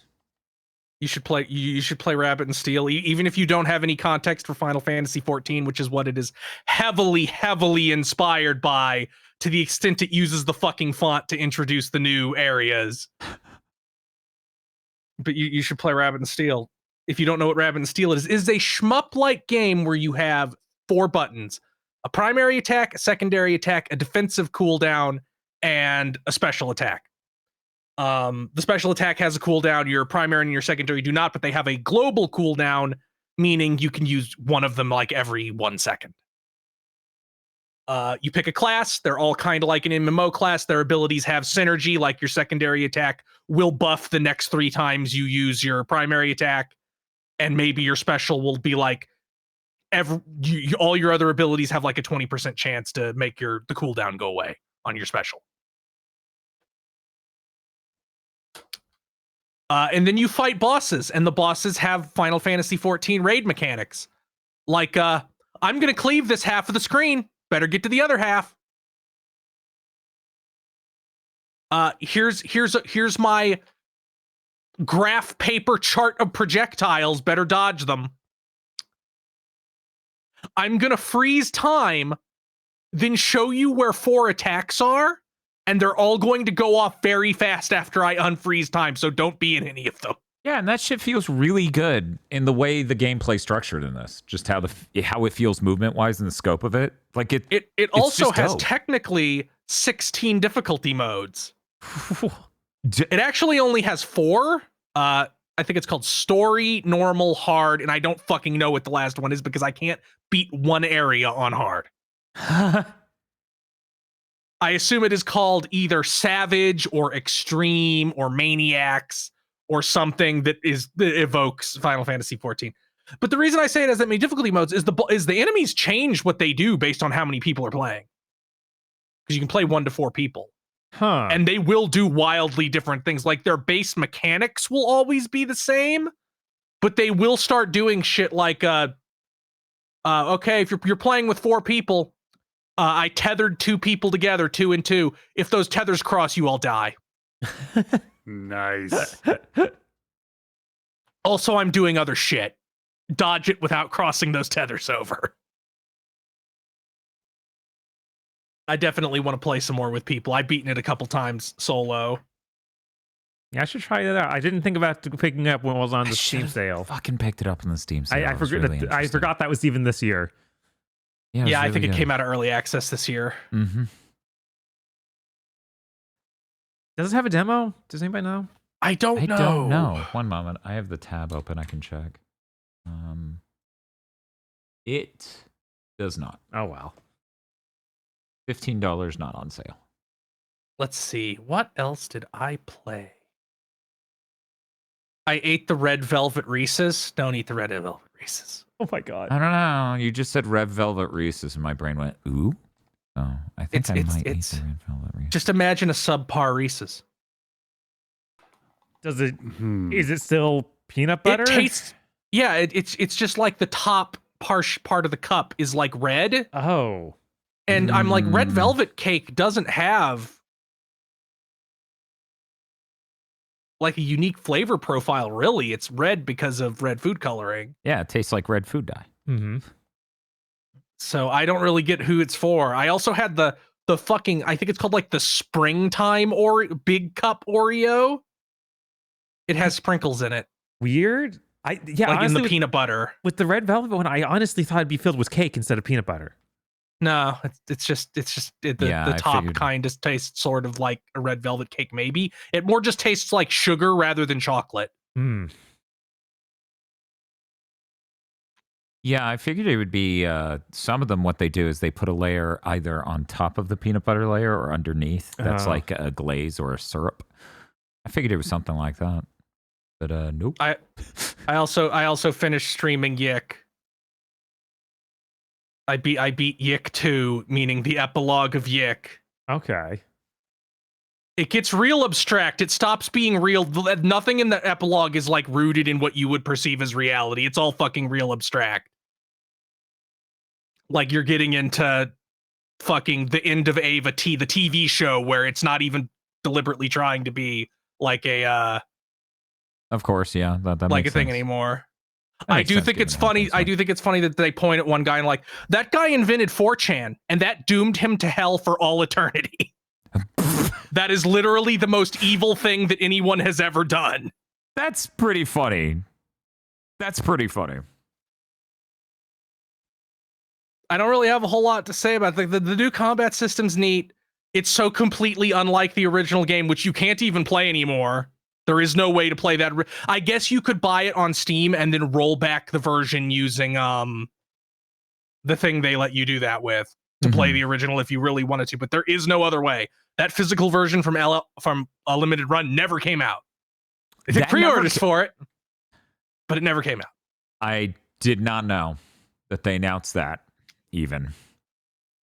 But it is so far removed as to be a different game. Vox even came in the last stream and like, this just is a different game. Yeah. Yeah, no, it's you describing it is a very, very different thing. Dear Andrew Allenson, please put in that weird mode that you passive aggressively inserted in a patch where you turn off all Alex's inner monologues. Please put that back in because I would replay it to see what is this story when you only get what he says out loud. Yeah, that honestly may be more enjoyable, frankly. I think his actions I like his inner monologues, but I am curious, just what does it come off as? What are the other characters getting? Mm-hmm. Like, it's like, what? How do they read this person?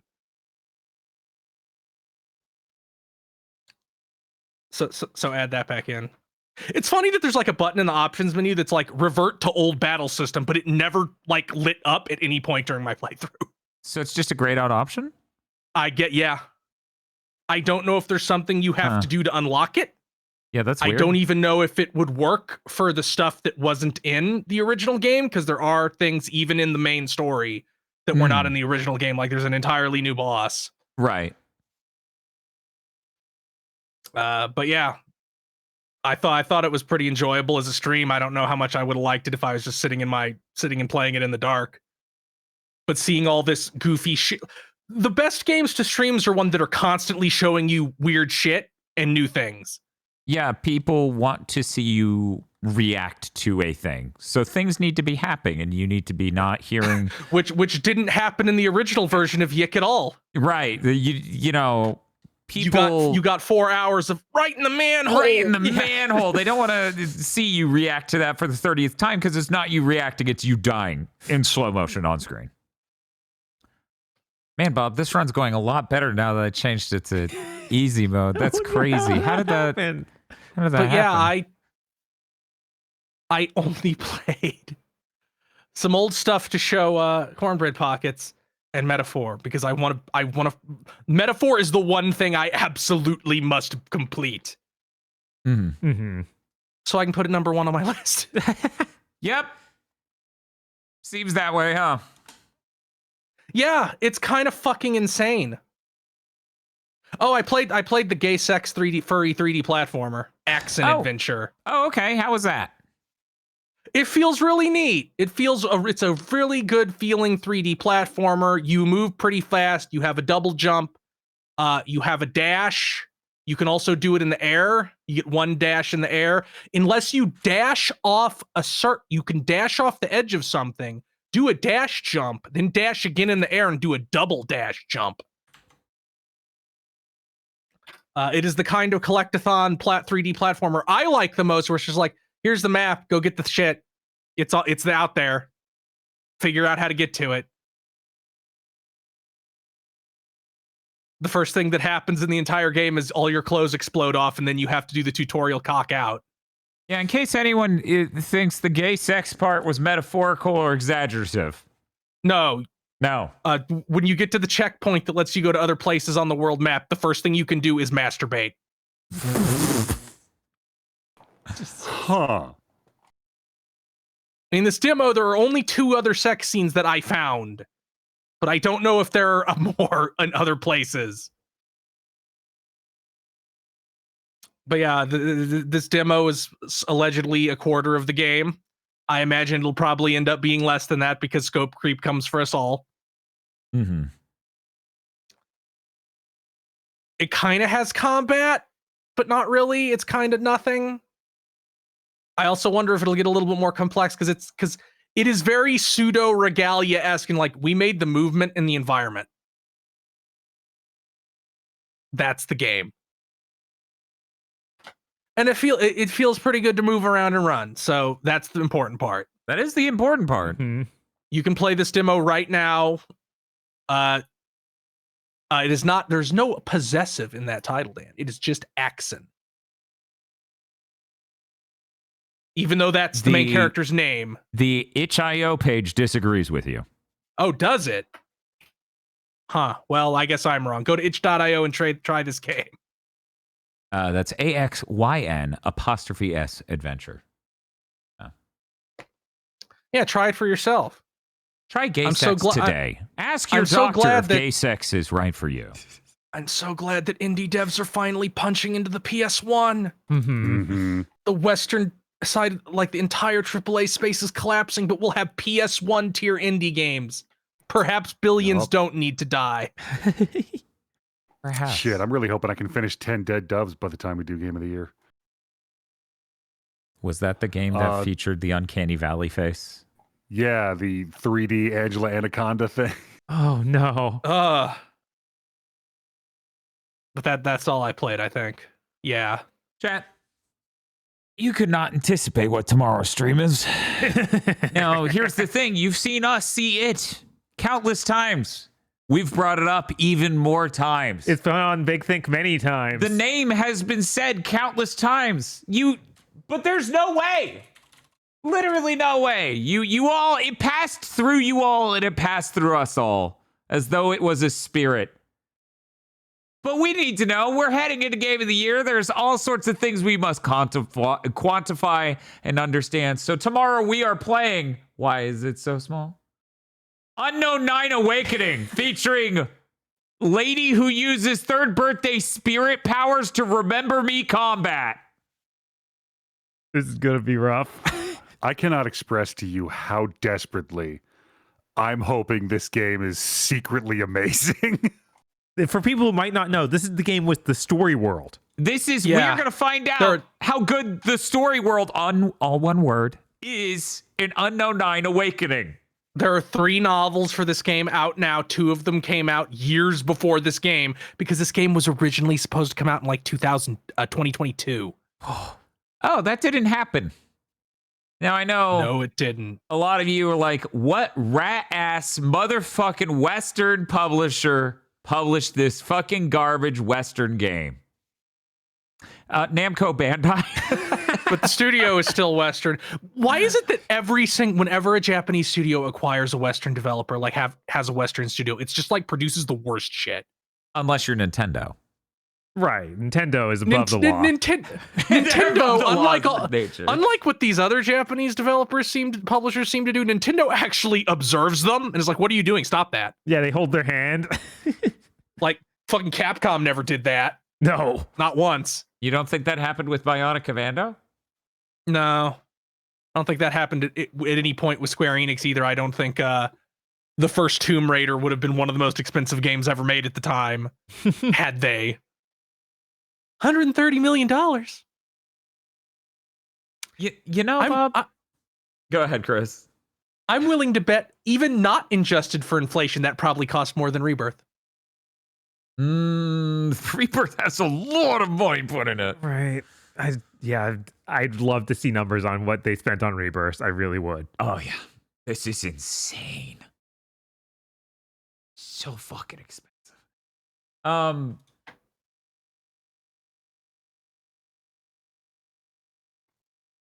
So I'm very excited to find out what the hell that title means because it doesn't paint an image at all in my head. Yes. I'm willing to bet it doesn't mean fucking anything. I'm willing to bet it's like, this is our multimedia media project. We're going to have a game and books and maybe we can swing a streaming show. We need a name that means nothing. It literally means nothing. There have to be 9 unknown things, right? Or you have 9 spirits that are unknown. Maybe. And you have an awakening. Sounds like that dude in Axis Adventure had an awakening when they hit the desert. Quick, get on our ship, the Unknown 9 Awakening.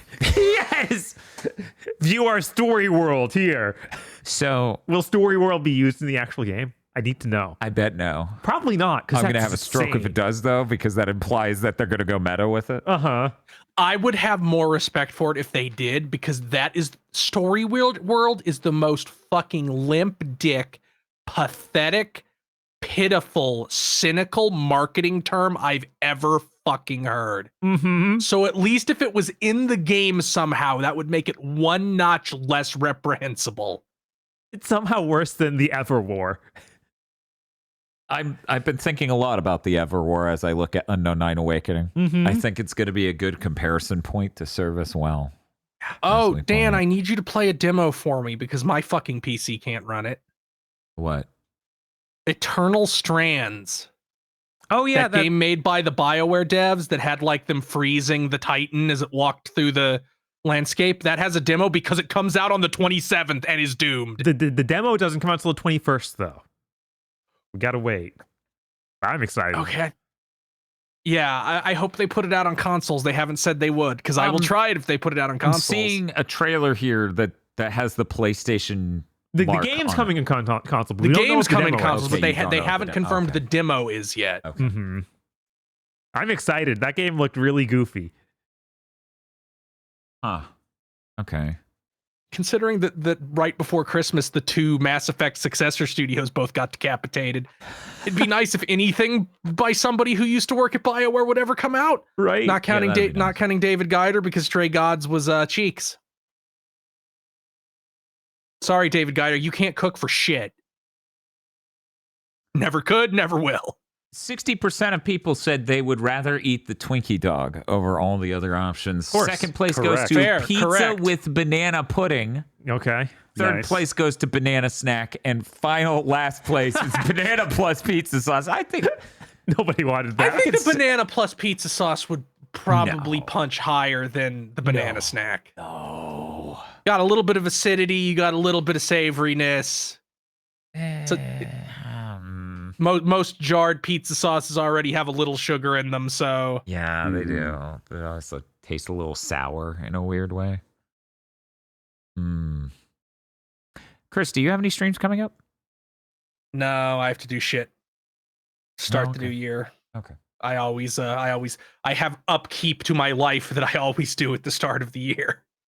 Understandable. I wish I could get to that, but I'm appreciating the story world of Final Fantasy VII Rebirth too much. You know what you do have coming up to you? The Pod Lords! And the new old Pod Lord music. I hope they don't sue us. Ghostbusters? Yeah. I think we're in the clear. What if? Oh my god! I haven't watched Afterlife or Frozen Empire. What if they don't use a song like this? I'd just be upset.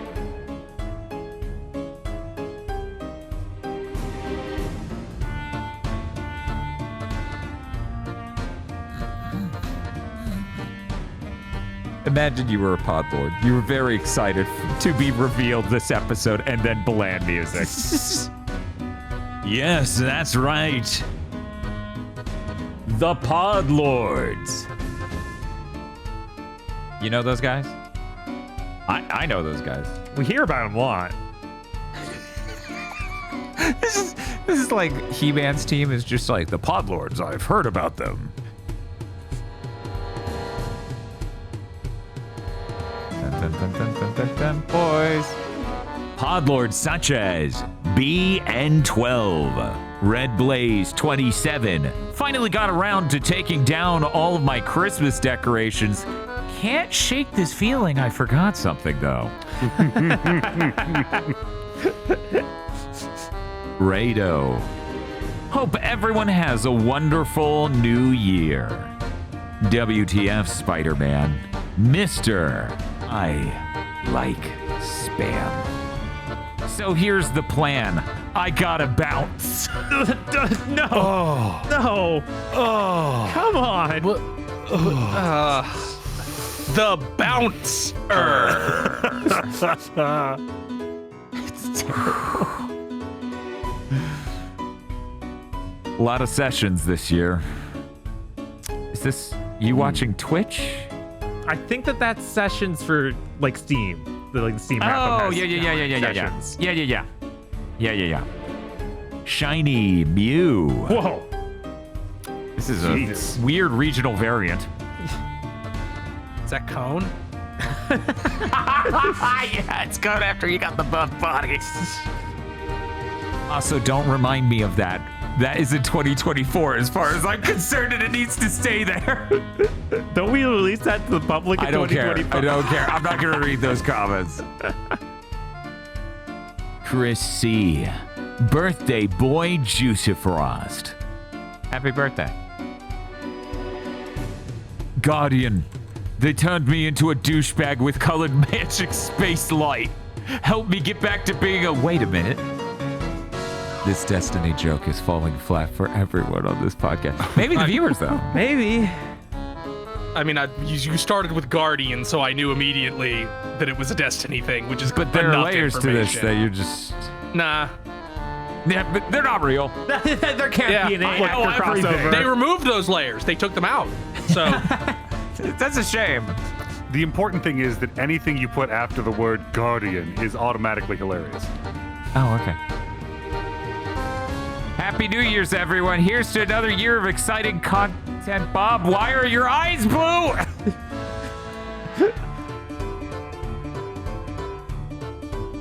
Indigo Sykes. Foul Growlith. A Podlord coming up with a good bit. 2024. No, colorized. don't stop making me see that little freak. He's not little. Let's be clear here. Yeah, that dude's That's true. enormous. That's true. He's 3 stories tall. A raccoon that loves spreading misinformation. That is not a raccoon. The ultimate raccoon. Oh, I guess because it's Shadow? Shadow Stripes, maybe? I don't even know This is the wrestling, and I was ultimate? trying to add this to the Ultimate Warrior. Yeah, I was like, that's not the Ultimate Warrior's face paint. Maybe This it is the is. Maybe ultimate. it's supposed to be. No, No, I think that's I think definitely you're Shadow. Yeah, I think it is Shadow. Evil Lucario. A little late, but all right. My brother the lion told me, plans don't survive the chaos of battle. He needs better plans. Jesus. I really need Space Marine 3 to show one of the Primarchs in next-gen console fidelity. Oh my god, yes. Saraline. Timothy Fister's Kiniku Man update. Previous arc villain was a warrior god empowered by Satan. New arc villain is Hulk Hogan. It's true. Sounds about equal in power, yeah. Mm-hmm.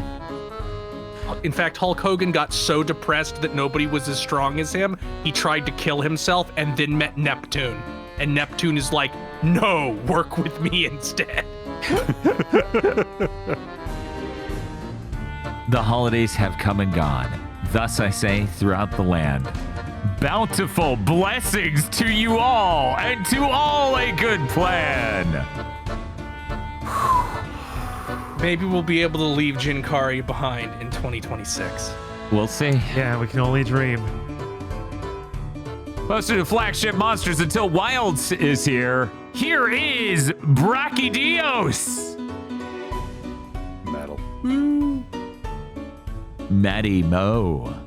Cleochrome. Too sick for bit this week. Have a happy new year, Gigaboys and chat. Hope your holidays were nice. Jesus. An inquisitive eyebrow, though.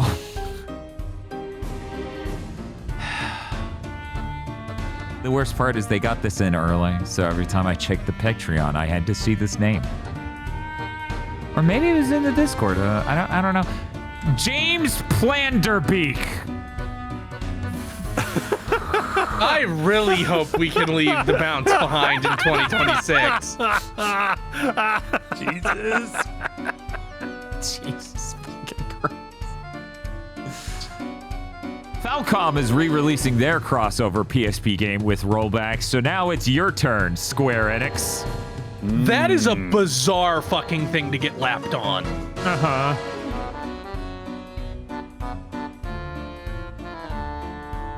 Virmvarm. Parking Garage Rally Circuit is an arcade racing game made in Godot in the style of a Sega Saturn game. It's $8. Yeah, that was made in Godot. Whoa. Wow. Cool. Godot's pretty tight. You know what that means? They're not paying any money to the people who made the engine because Godot's free. Wow. Imagine that. Imagine people making a thing and then making the money from the thing. Crazy. Wow. Phantom of the Opera.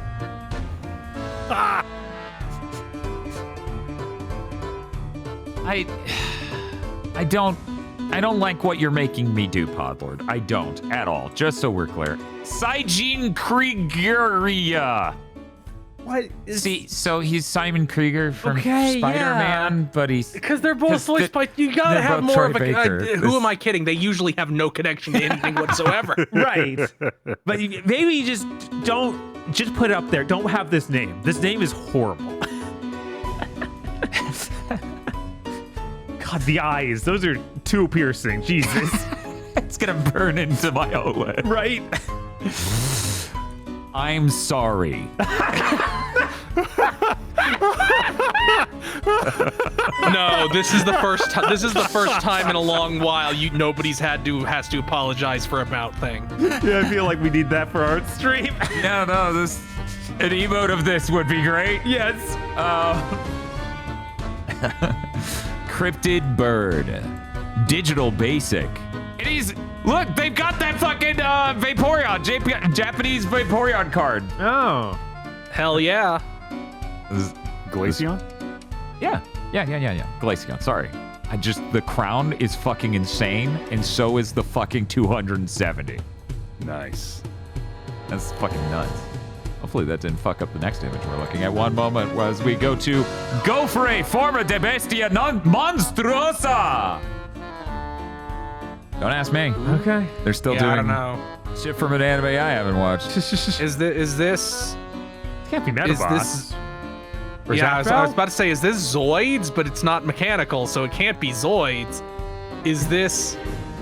Zatchbell. Yeah, is it Zapdos? Oh, I don't remember this motherfucker at all. I mean, if Those are you all told me it was people. Bleach, I'd believe you. Thank you very much to our public. Thank you, Podlord. Thank you, Podlords. And if you'd like to become a Podlord, you can go to our Patreon at patreon.com/gbpodcast. You get many benefits, such as early access to Chugging Bleach and one more month of early access to Pokemon. Or maybe we just don't do Game of the Year for the first week, and oh my god. Now and then Pokemon's dead. We just riddle Ash Ketchum with bullets. He's had worse happen. It's true. I mean, he's already dead. Right. Can't get much worse for him. You also get extended content from shows we do, such as Armchair Devs and Gamer Premonitions. You also get a patron-funded show one a month, either a public show where we watch a horrible thing and talk about it, such as Kirk Cameron Saving Christmas. I said thing and not movie because that is accurate in the example I just gave. Yeah. Patrons get a private commentary track though, or you get a private show where we watch a good thing and then talk about it. And this is Jackie Chanuary, so it will be a Jackie Chan movie. Those are your options for the vote: is Jackie Chan movies. And they're all good. Obviously, they're Jackie Chan movies. Of course, there's not a single bad one. Of course not. Hopefully, we'll never stress test this. Yeah, hopefully no one brings in some fictional bad Jackie Chan movie. That can't be a thing. I mean, it's got Jackie Chan in it. How bad can it? Oh, wait. That one movie I fell asleep during. Never mind. That was pretty bad. I'm sure that one with him and Schwarzenegger is great.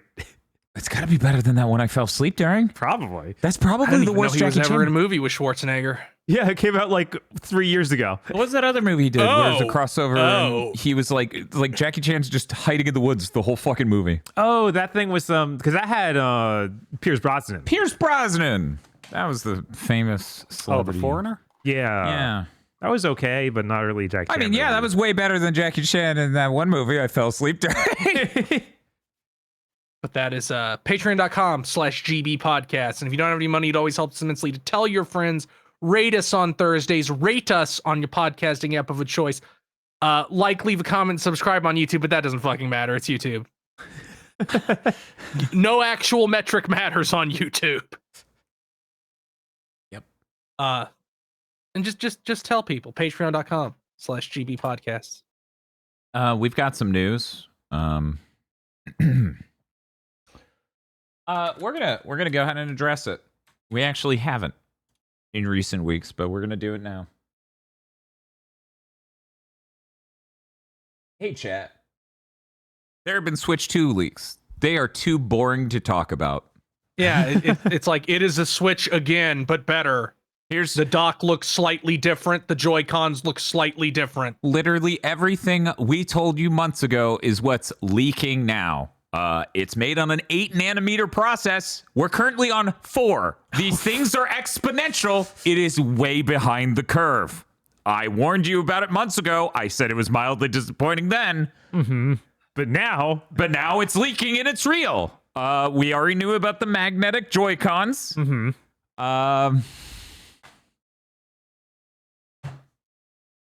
There was one other thing. Oh, and someone got like a banger tweet numbers because they talked about that temporal upscaling patent from a Nintendo because Nintendo refreshed the patent in December, I suppose. Uh-huh. But I talked to all of you about that months ago. There's nothing interesting to. The Switch 2 will be announced and maybe even out in like 2.5 months. Who fucking cares? Right. For historical reference, that big Switch event where they revealed No More Heroes 3 and Splatoon 2 and actually told you when you could buy the Switch, that was January 13th. Yeah, so keep your ear to the ground. Since they haven't teased it at all, it might be further out, but at the same time, they might not have felt the need to tease it at all, because what would they tease? It's a bigger Switch. It's a bigger, nicer Switch. Mm-hmm.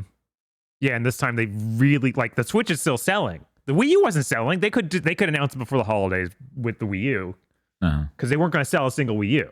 I mean, the Wii U came out during the holiday season, unlike the Switch. Right, the Switch. But came I'm out saying Q1, when they were announcing the Switch and teasing the Switch, yeah, they didn't give a shit. There was no Wii U sales. You're protect. saying, yeah. Okay, yeah. Sorry. So they can announce this now. At any point, Nintendo could just go, "Please join us 2 days from now." Mm-hmm. Chat. The Switch 2 itself is completely uninteresting. The interesting thing is the OS and the games. So and these will leaks, it make old games better? These leaks, boring as fuck. Simply not the thing. Motherfucker, you basically went, we found a famous human being. It's leaking now. They were made of carbon.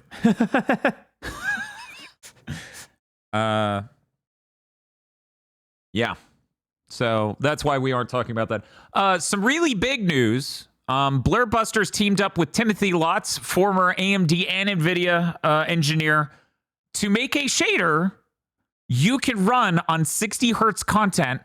And if your monitor is higher hertz, like 120, 240, 480, it will be a scan beam CRT style. Bob. Yeah. They properly updated the shader toy code to run it correctly. And I've looked at it just now during this podcast for the 240 hertz mode. The people may not understand. The point of this is to give you more motion resolution, okay? Now I'm going to show Bob this, which means Chris is going to become a block. Oh, no. Like he often does. The point of this is so your eye can crisply see things move across it, just like on CRTs back in the day. Mm-hmm. This is the 240 hertz mode. One moment. Let me play it before full screening. There we go. So the right, you can see, is very blurred. Yeah. But the left, ignore the flickering. It wouldn't do this on... It wasn't doing this earlier. I think it's because I left it paused this long. The left is literally, you can see the macro blocking. Yeah, no, that is surprisingly smoother. That is an intense difference. There is no work. That is a completely open source shader now. Anyone can use it in their indie game. Cool. Upscalers can use it. Well, yeah, Aggro's unaffected. He's a bear. Roar. Here's the page for it. You can click the specific version that is for your frame rate of monitor. It goes all the way up to 480 hertz. Of course, you want it to match, otherwise it will cause flickering and be weird. Mm-hmm. That pretty cool. That is awesome because people keep cranking up the fucking frame rate on these games to get better motion resolution. It's like, hey, what's up? No, the OLED manufacturers should be integrating this. There is no reason this should not be able to do that. Right. In fact, when this podcast is over, I'm going to do the 120 hertz mode on that and see how good it looks because I bet it looks better than their black frame insertion solution. And this, no shit, in my brain, for years now, I've been going, I've seen what our footage looks like of the CRT. Mm-hmm.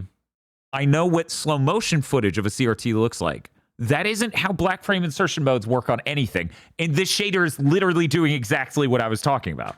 It's like, well, thank God I don't have to learn how to program shader shit. Fuck. But yeah, it literally is, if you freeze the frame and look at it, I wonder if there's like a way I can take a picture to show chat. I can use this. It's still not indicative enough of what's going on here, but showing this on stream while I describe with words what's up should be sufficient enough. So basically, the idea is you are dropping the light of the pixels you're updating to constantly be where it would be on that time slice on a CRT. So that's why the blinking phase is long enough for you to absorb it, but also the bright phase isn't so minimally present that because you've seen what happens to our OLED TV when we turn on black frame insertion. It gets really dark. Yeah, it gets super dark. And you notice that did not get dark at all. No, it didn't. It looked normal. Right. Yeah. That's kind of crazy. The solution is doing it literally Correctly. how that thing was done. Yeah, as it turns out, it's not turning off the fucking screen for half the time. It's fading it out smartly. Mm-hmm. And this isn't heavy shit. This is just a simple shader. You could run this on a TV. The fucking internals are definitely there. Yeah, it's an MIT licensed thing. Literally, I make the argument, okay, sincerely, the consoles next time around should ship with this shit. There's no reason they shouldn't. The console already has to buffer things. 60 frames per second locked is what consoles do. Mm-hmm. There's no reason you shouldn't be able to run this as a layer between it and the TV and handshake with the TV at 120 or 240 or whatever. It would just flat out make it a better experience. What I really want on PC, far more easily accomplishable because the people who make consoles are weird cryptids. What I want is that lossless scaling program to implement it. You know, normally it's used for upscaling, but it has things like frame generation now. And I'm like, oh, hey, and actually good technology? Can you use this? Hello? To just put it on the screen and get massively better motion resolution without buying an absolute gimmick of a monitor that runs at 960 frames per second? So anyways, hooray. We're solving the problem smartly, and it's an MIT licensed shader that anyone can use. Uh-huh. Instead of, here's our proprietary bullshit we're trying to sell you. Only NVIDIA can do it. Only NVIDIA can do it. So anyways, hooray, a step forward. I hope more indie games integrate this because there technically isn't a reason not to. Mm-hmm. Your game doesn't even have to render more frames. It's just rendering the 60 and then running the shader and handshaking at a higher frame rate. This has already been integrated in the GitHub repository for RetroArch or RetroArch. Can you put it in something that I'd like to use? Right. That is the problem. Yeah. But now I'm sorry. The moment it's in the public version of RetroArch, I'm gonna have to download RetroArch and give it a go. Just because I need to see it now. RetroArch for people who didn't know, kind of run by total pieces of crap. Mm-hmm. I expect a lot of things to integrate this very soon because this is like the holy grail. Mm-hmm. Like, people don't use CRTs simply because they like big, heavy thing that will kill them. Right, no. They like the motion resolution and the clarity of it. Literally, that solves the clarity thing instantly, and from there, you could just run your weird pixel, like, analog filter as an additional thing. But yeah, put that on everything. Put that on everything. God damn. That's it. My segment's over. Okay. Dan, I'm going to say something that you might think is crazy.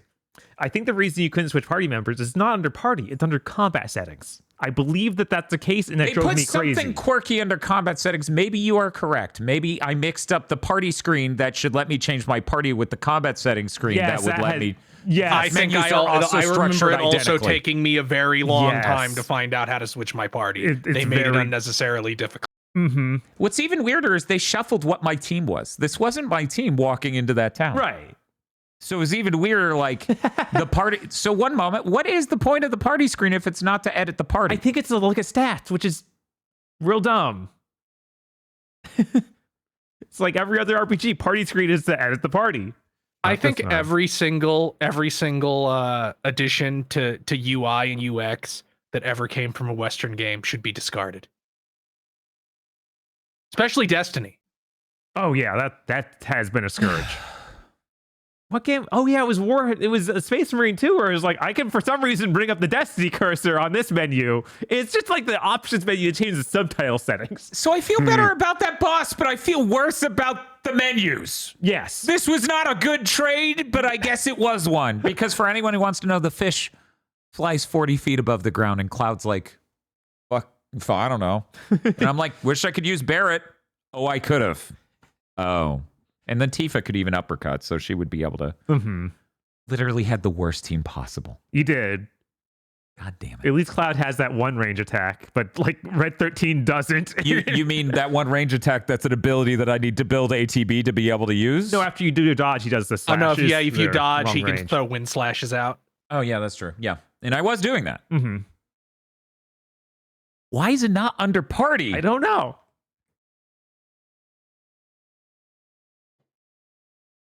Anyway.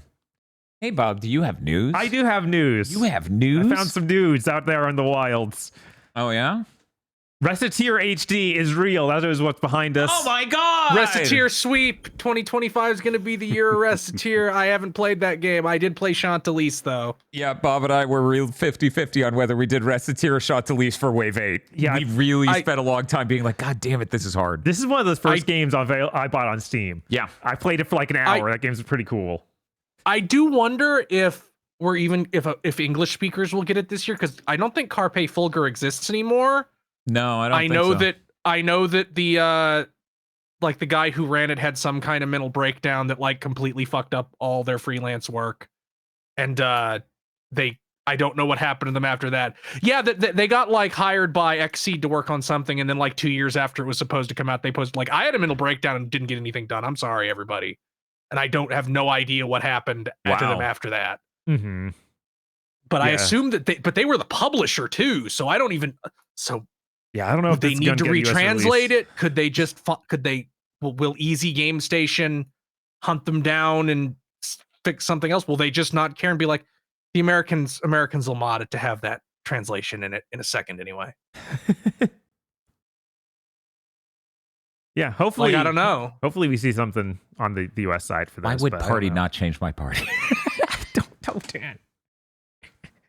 Fine, combat settings is a totally reasonable thing to call a menu. Where you change your party. But there's a menu called party. But Reciteer, for people who haven't played it, you run an item shop and then go into dungeons as well. I believe you get like other party members who actually fight in the dungeon. You like are the shopkeeper who's there with them. Something like that. I haven't played it since it came out like 15 years ago. Or more. God, when was that? It definitely wasn't a 2010 video game. No, I think it was a before that. 2007. Yeah, probably because it was early on Steam. Uh-huh. It was one of those first Japanese indie games on there. Hell yeah. Another... Jesus. Mm-hmm. Bright Memory Infinite. I know that game. I haven't looked at this news. This is my honest reaction. Bob, that came out twice already. You can't possibly announce anything more because it didn't have enough content to come out once and it came out twice. It's coming to iOS and Android. Yeah, I saw this. I saw this. I consciously did not put it. Like, that game doesn't matter. No, the only reason we even know what that game was is because Microsoft didn't fucking ship anything with the Xbox and pretended this was something. Yeah, no, I feel like it's important to keep bringing up because of that fact. Yeah, because it's never happened before. That's never happened in the console industry when Microsoft was like, this is our huge game, Bright Memory, and then it's a demo. Yeah. It's going to be $5. It comes out January 17th. Don't buy it. That game is really bad, and I'm sure only worse on your phone. But Bob, you have the Metal API. You can do temporal AAL. That game was great for us to check out a frame gen. Also, this is gonna blow some fucking minds. I hate to say it, but game code provided by the publisher. Don't buy it.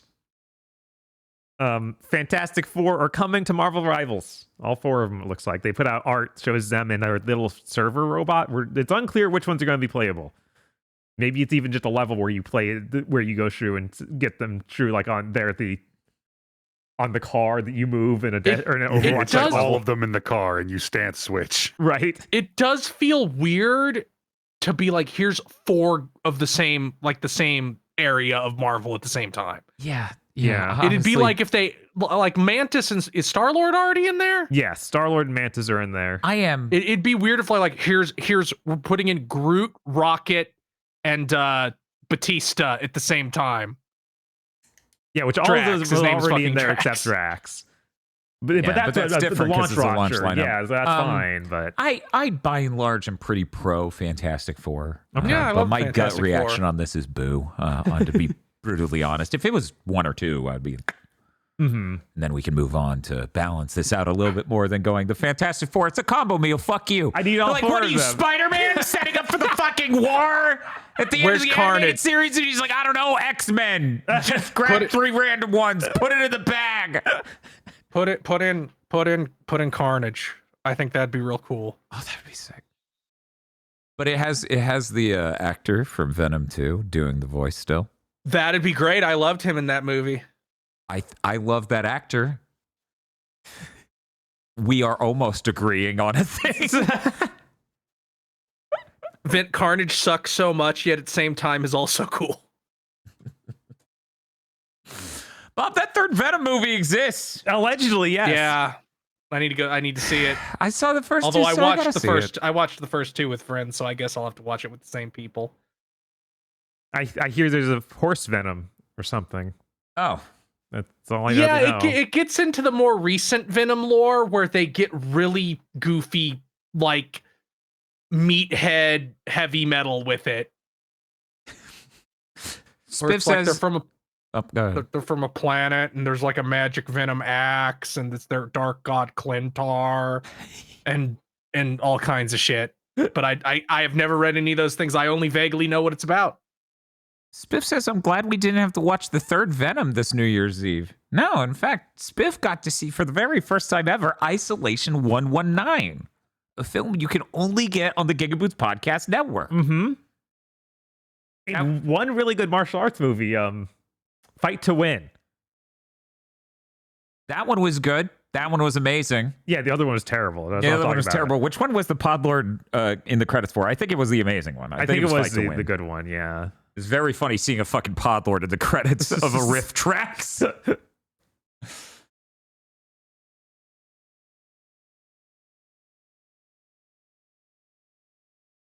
CEO of Game Science. Of who? Game Science, the creators of Black Myth Wukong. Oh, okay. Yeah, the CEO. Yep. Okay. He took to the Chinese social media Weibo to post about the 10 gigabyte limit on the Series S and how that's going to make porting, like getting that game to Xbox, really hard. Yeah, I believe the exact quote, and I thought it was from the game director, said that it would take years to optimize the game enough to fit in 10 gigabytes. And I'm like, yeah, I've seen your game. Yeah, your game isn't optimized at all, but it is really funny that you are still getting people coping, being like, no, they just don't want to try. It's like, first of all, they'd be valid to not try because it's Xbox. Yeah, why would you? Second, Yeah. it's they made a weaker box and then demanded shit also be on the weaker box. That has ramifications. Sorry, when you take all the smoke detectors out of your house, your fucking house burns down. I'm just imagining Phil Spencer in the famous Grand Theft Auto video that's like, there will be consequences. And as Demensar in chat says, third, everything is an Xbox. So where are we trying to get it? Yeah, I don't know. Doesn't even make sense. But yeah, it just makes me think of how early in mid last year, Phil Spencer's like, we don't talk about the deals they might have with other people, insinuating there's some deal with Sony that's not coming to the Xbox. It's like, And it's at the point where everyone who isn't an idiot went, an exclusivity deal is only beneficial if people know it exists. Yep. Because it's a fucking marketing tool. Yep. you wouldn't just hide you were doing it. No one's ever done that. Like, you're not even in the middle of, well, you are, but isn't going to matter. But you're not even actively litigating the acquisition right now. Why would they hide an exclusivity deal? I don't fucking know. Yeah. But yeah, that's that. SNK Corporation established KOF Studio, which I guess is just them renaming what they were already doing because they credit them for doing everything since King of Fighters 14. So since they started making games again. So it's KOF Studio? Yeah, KOF Studio. Okay, cool. Neat, Neat. I guess. Yeah. Why not? Sure. Ys versus Trials in the Sky Alternative Saga is actually coming to the West this year. It's going to be on PS4, PS5, Switch, and PC. For people who don't know, this is a PSP game from 2010. It was like a terrible looking arena fighter. Awesome. I'm very excited. It's probably going to be bad. The only footage I found was just someone like running away from the other person while shooting their gun. Yeah, it's kind. I think it's kind of Power Stone-y. It's made with all the exact same assets as their other PSP games, of course. Bob's like, the only footage I could find seemed to be us from an alternate dimension. The video had 10 views. The people who recorded it are dead now. They should make another one of these. They should make another one of these. I mean, yes, everyone should start getting goofy with what games they're making. Everything's too normal right You have now. all the fucking assets. You have all these characters, the models for them. You made them in the game where you had 70 party members. Oh, these are new assets. These are new 3D models that I don't think they used anywhere else. Oh. For the Trails characters anyway. I assume the everything's built on the E7 engine. Yeah, because they looked very E7 core. Okay, that's neat. Maybe I assume it's one of those situations. I think it came out that it's like, yeah, we partnered with somebody who worked on like the patch that existed. Huh. But maybe I'm completely making that up. I think that the English trailer has a dub. Okay. So that's interesting. Good. That they'd actually be dubbing it. They're like, this is it. This is the year of Nihon Falcom. The trailer showed no gameplay. None. That's why I had to go look this up maybe on YouTube to be like, maybe they don't have it working yet. Or maybe they're like, well, getting this on PC is fucking rough. Maybe they're like, this gameplay is so rat ass. Just show them the models and they can guess what the game is. No, they showed just art, which is. I mean, it looks like a mashy like Power Stone type game. Like it doesn't look bad or good. It just looks like you boot this up with your friends because you both like this game, and then you hit buttons. And then if your friend only likes turn-based RPGs, they go, I don't like that.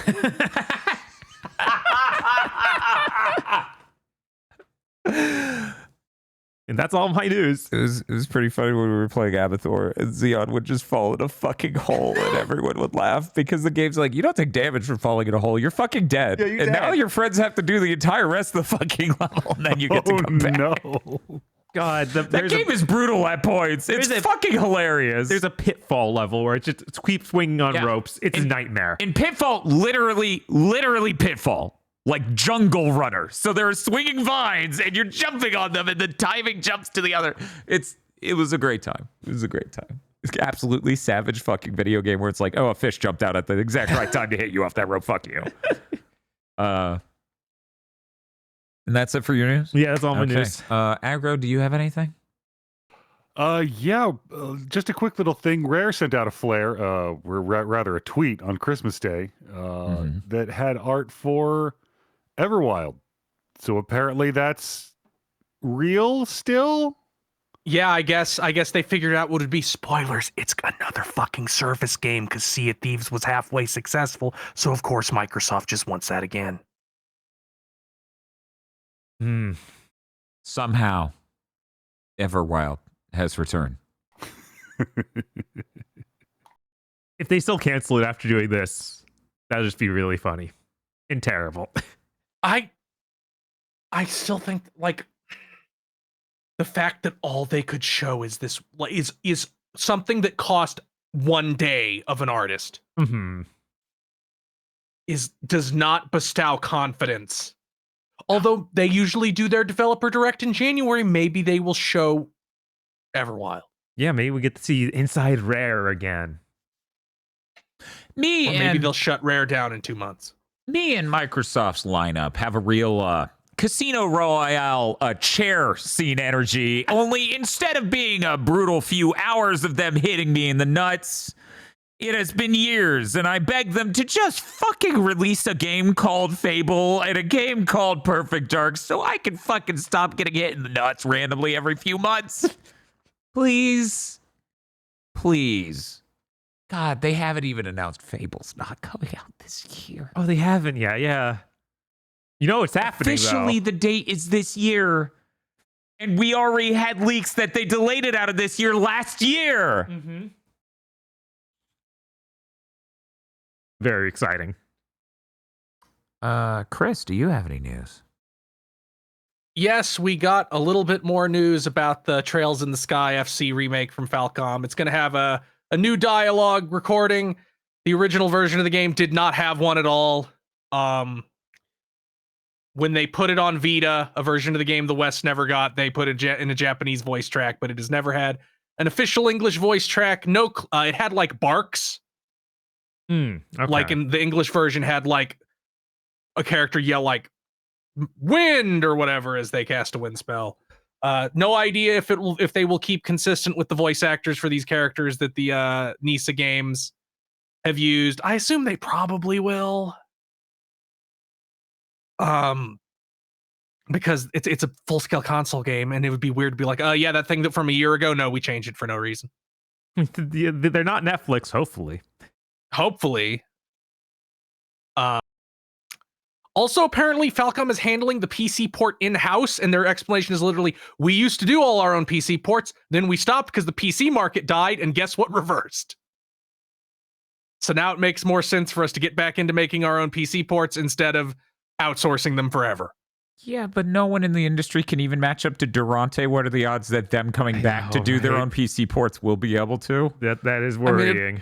That is worrying, but first of all, I'm not going to play it on PC, so it doesn't affect me. Well, it affects me. I like playing their PC ports. I like, but I don't know. Game maybe runs super good. Maybe they'll have Durante because Durante has been like they haven't contacted me for this yet, so which of course makes sense. I don't know. Maybe it'll be okay. Maybe it won't. I'm going to assume that there will be at least 2 really bad ones before they get them acceptable. Right. And the question will be, will they ever patch these bad ones to be acceptable? They're pretty good about that, so probably.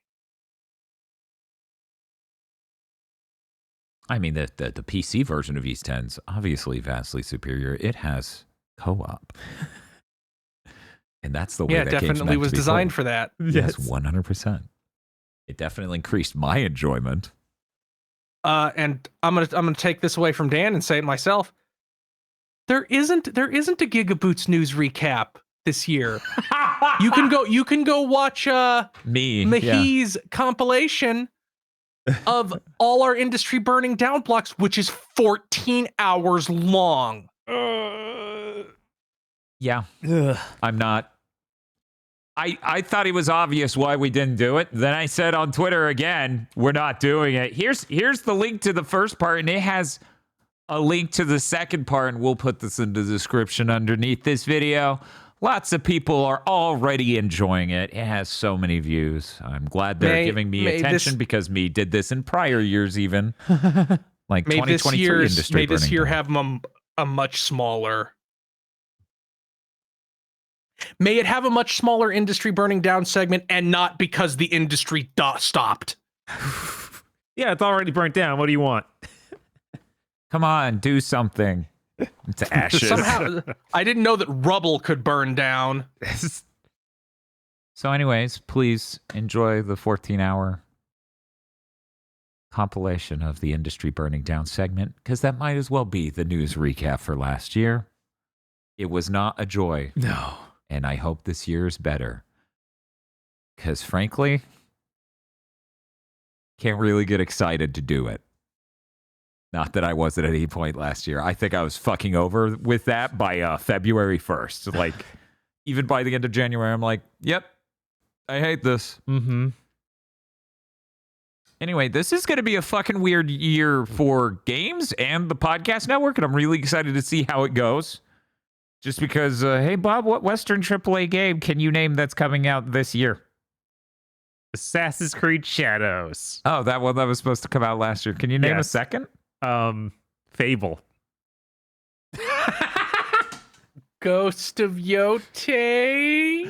Yeah, the Sony shipping Death Stranding 2 and Ghost of Yote this year. GTA 6 is Sony isn't shipping Death Stranding 2. No, they are. They don't have the rights to Death Stranding. Like, Kojima got the rights to Death Stranding 1, but the Death Stranding 2 is still Sony. Yeah, they're still a publisher. Yeah, they're still the They're publisher. a publisher, but they Yeah. don't get credit for it. Like, well, it's a Western game because it's Sony. No, that wasn't. You did say Western. I'm pretty sure you said Western AAA Yeah, but game. like Sony's a half Western, half Japanese organ. What is the Whatever. Let's move on from that point. Yes, GTA 6 is supposed to happen this year. Yeah, that's going to be the biggest game in the world. It's going to make the $6 billion day one. What they say. It fucking better, or else the entire industry will collapse that second. Who knows? I bet it'll do great.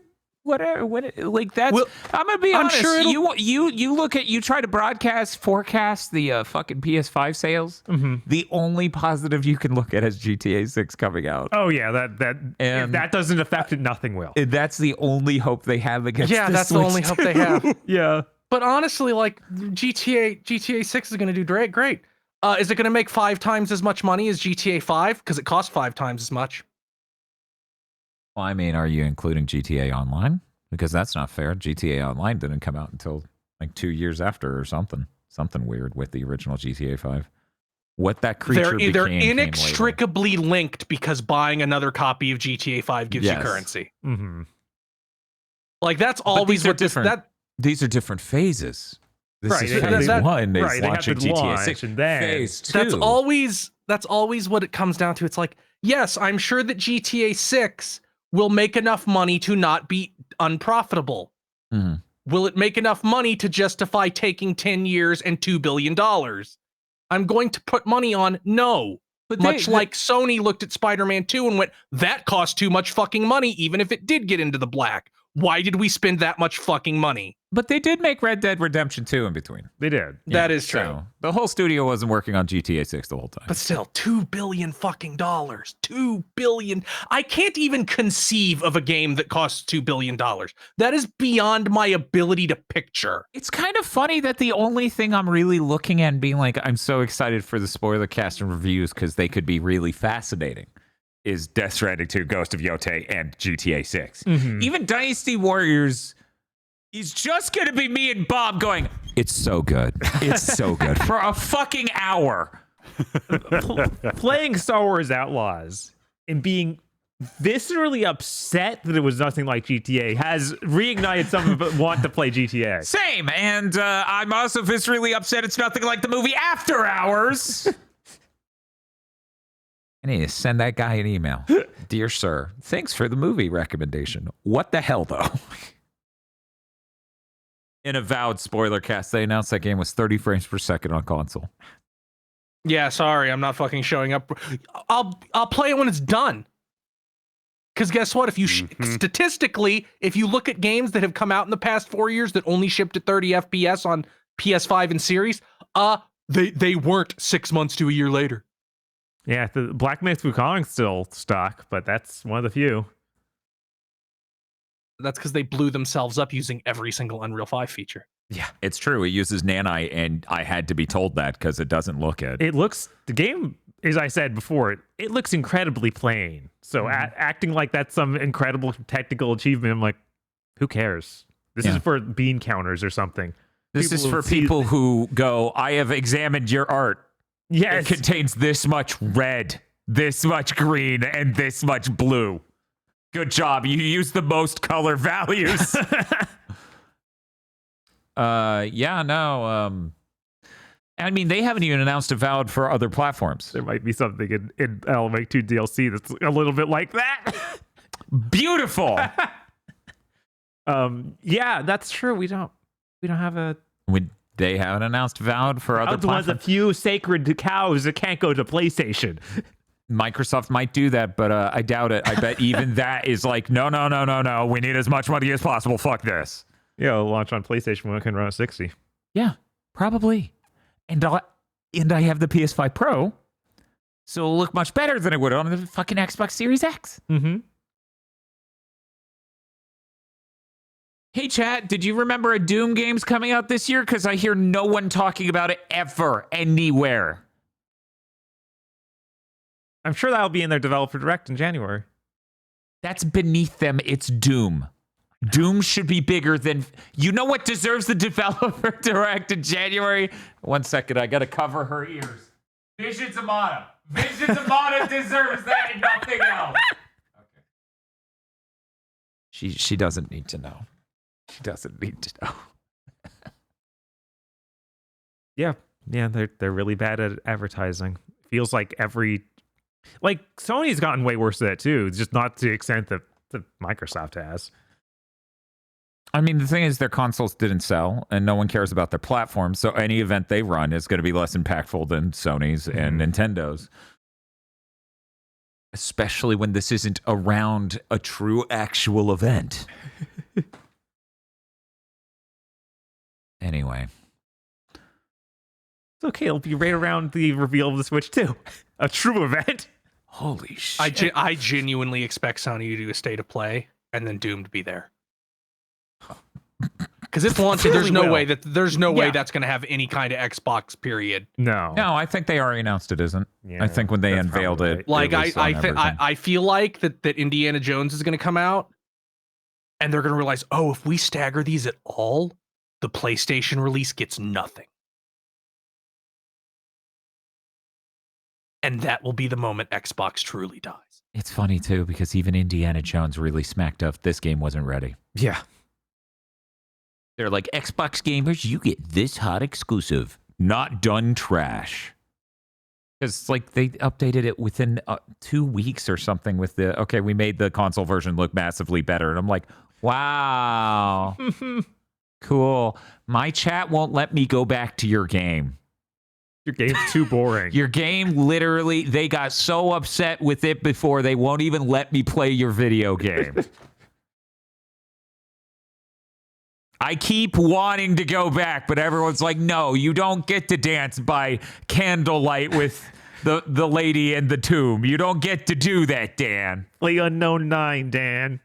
Yeah, anyone said that. Yes, They're absolutely. Like, we don't want Indiana Jones. We want Unknown 9 Awakening. We need to see how many awakenings she has. It's unknown currently, but it also might be 9.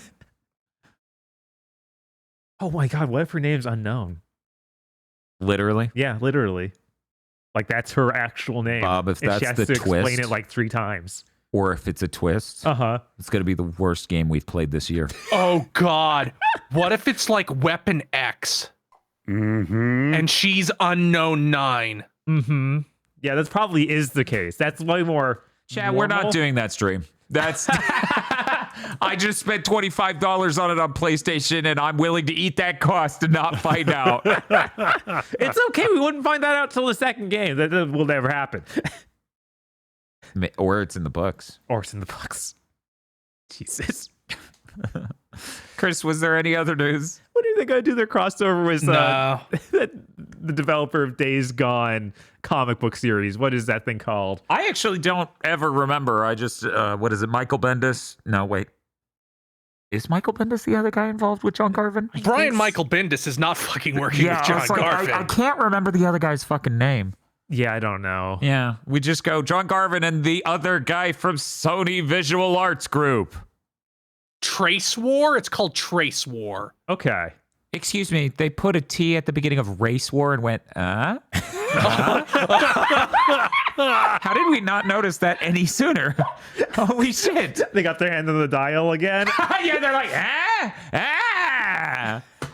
The T slowly disappears. From the creators of Days Gone. And apparently that already come out. I should see if I can find a digital copy and come back and review John Garvin's Trace War. I mean, yeah, the comic book's out. Yeah, the comic's out. I don't know why it's just, auto mod is trying to silence so many people in chat right now. They're just talking about what we're talking about. Yeah, you're not allowed to say that unless you're in Woolie's chat. He's the one who said it. You know? It's a shame that John Garvin's new game will have to kill Tony Hawk. I guess that's it for news. Again, tomorrow we're playing Unknown 9 Awakening, the third birthday like allegedly, Remember Me like allegedly, action game made by a studio made by Namco Bandai. It's supposed to be a huge and important game. This was a real one of the worst names for a game this year. I feel like Banisher's Ghosts of New Eden stands out more in my head because I get angry at it. But it stays in your brain, though, unlike Unknown 9, which just slips right off. There are words in Banisher's Ghosts of New Eden that make it stay in my brain. There are ghosts. There's a New Eden. Uh-huh. Banishers is the part where I'm just like, Meanwhile, Unknown 9 Awakening. Not one word in that is gripping me at all. Not one word. Mighty Number Unknown 9. Bob, what was the name of the Everwar game? Immortals of Avium? No, this was a test. Chris, see me in my office after class. You can't help Bob like this. I didn't even consider that Bob would not remember. Immortals of Avium is a better title than Unknown 9 Awakening. It is. You know what an immortal is. Mm-hmm. And then if Avium's like a made-up word, it could be anything. Yeah, that's some sort of story world. Yes. Player Unknown 9's Battlegrounds. Anyways, that's going to be it for this episode of Big Thing to Mention. Hey, Aggro, what are you going to be up to coming soon? I feel like I'm gonna really take the next few weeks to turn inward and focus on me. Yeah, and like really grow as a person spiritually. You know, find my center. That's good. I'm happy for you. Rob a liquor store. Still happy for you. Just to be clear where I come down on this. You know the cops aren't allowed to shoot you while you're jacking off? Is that true? Wow. Yeah, that makes it a hate crime.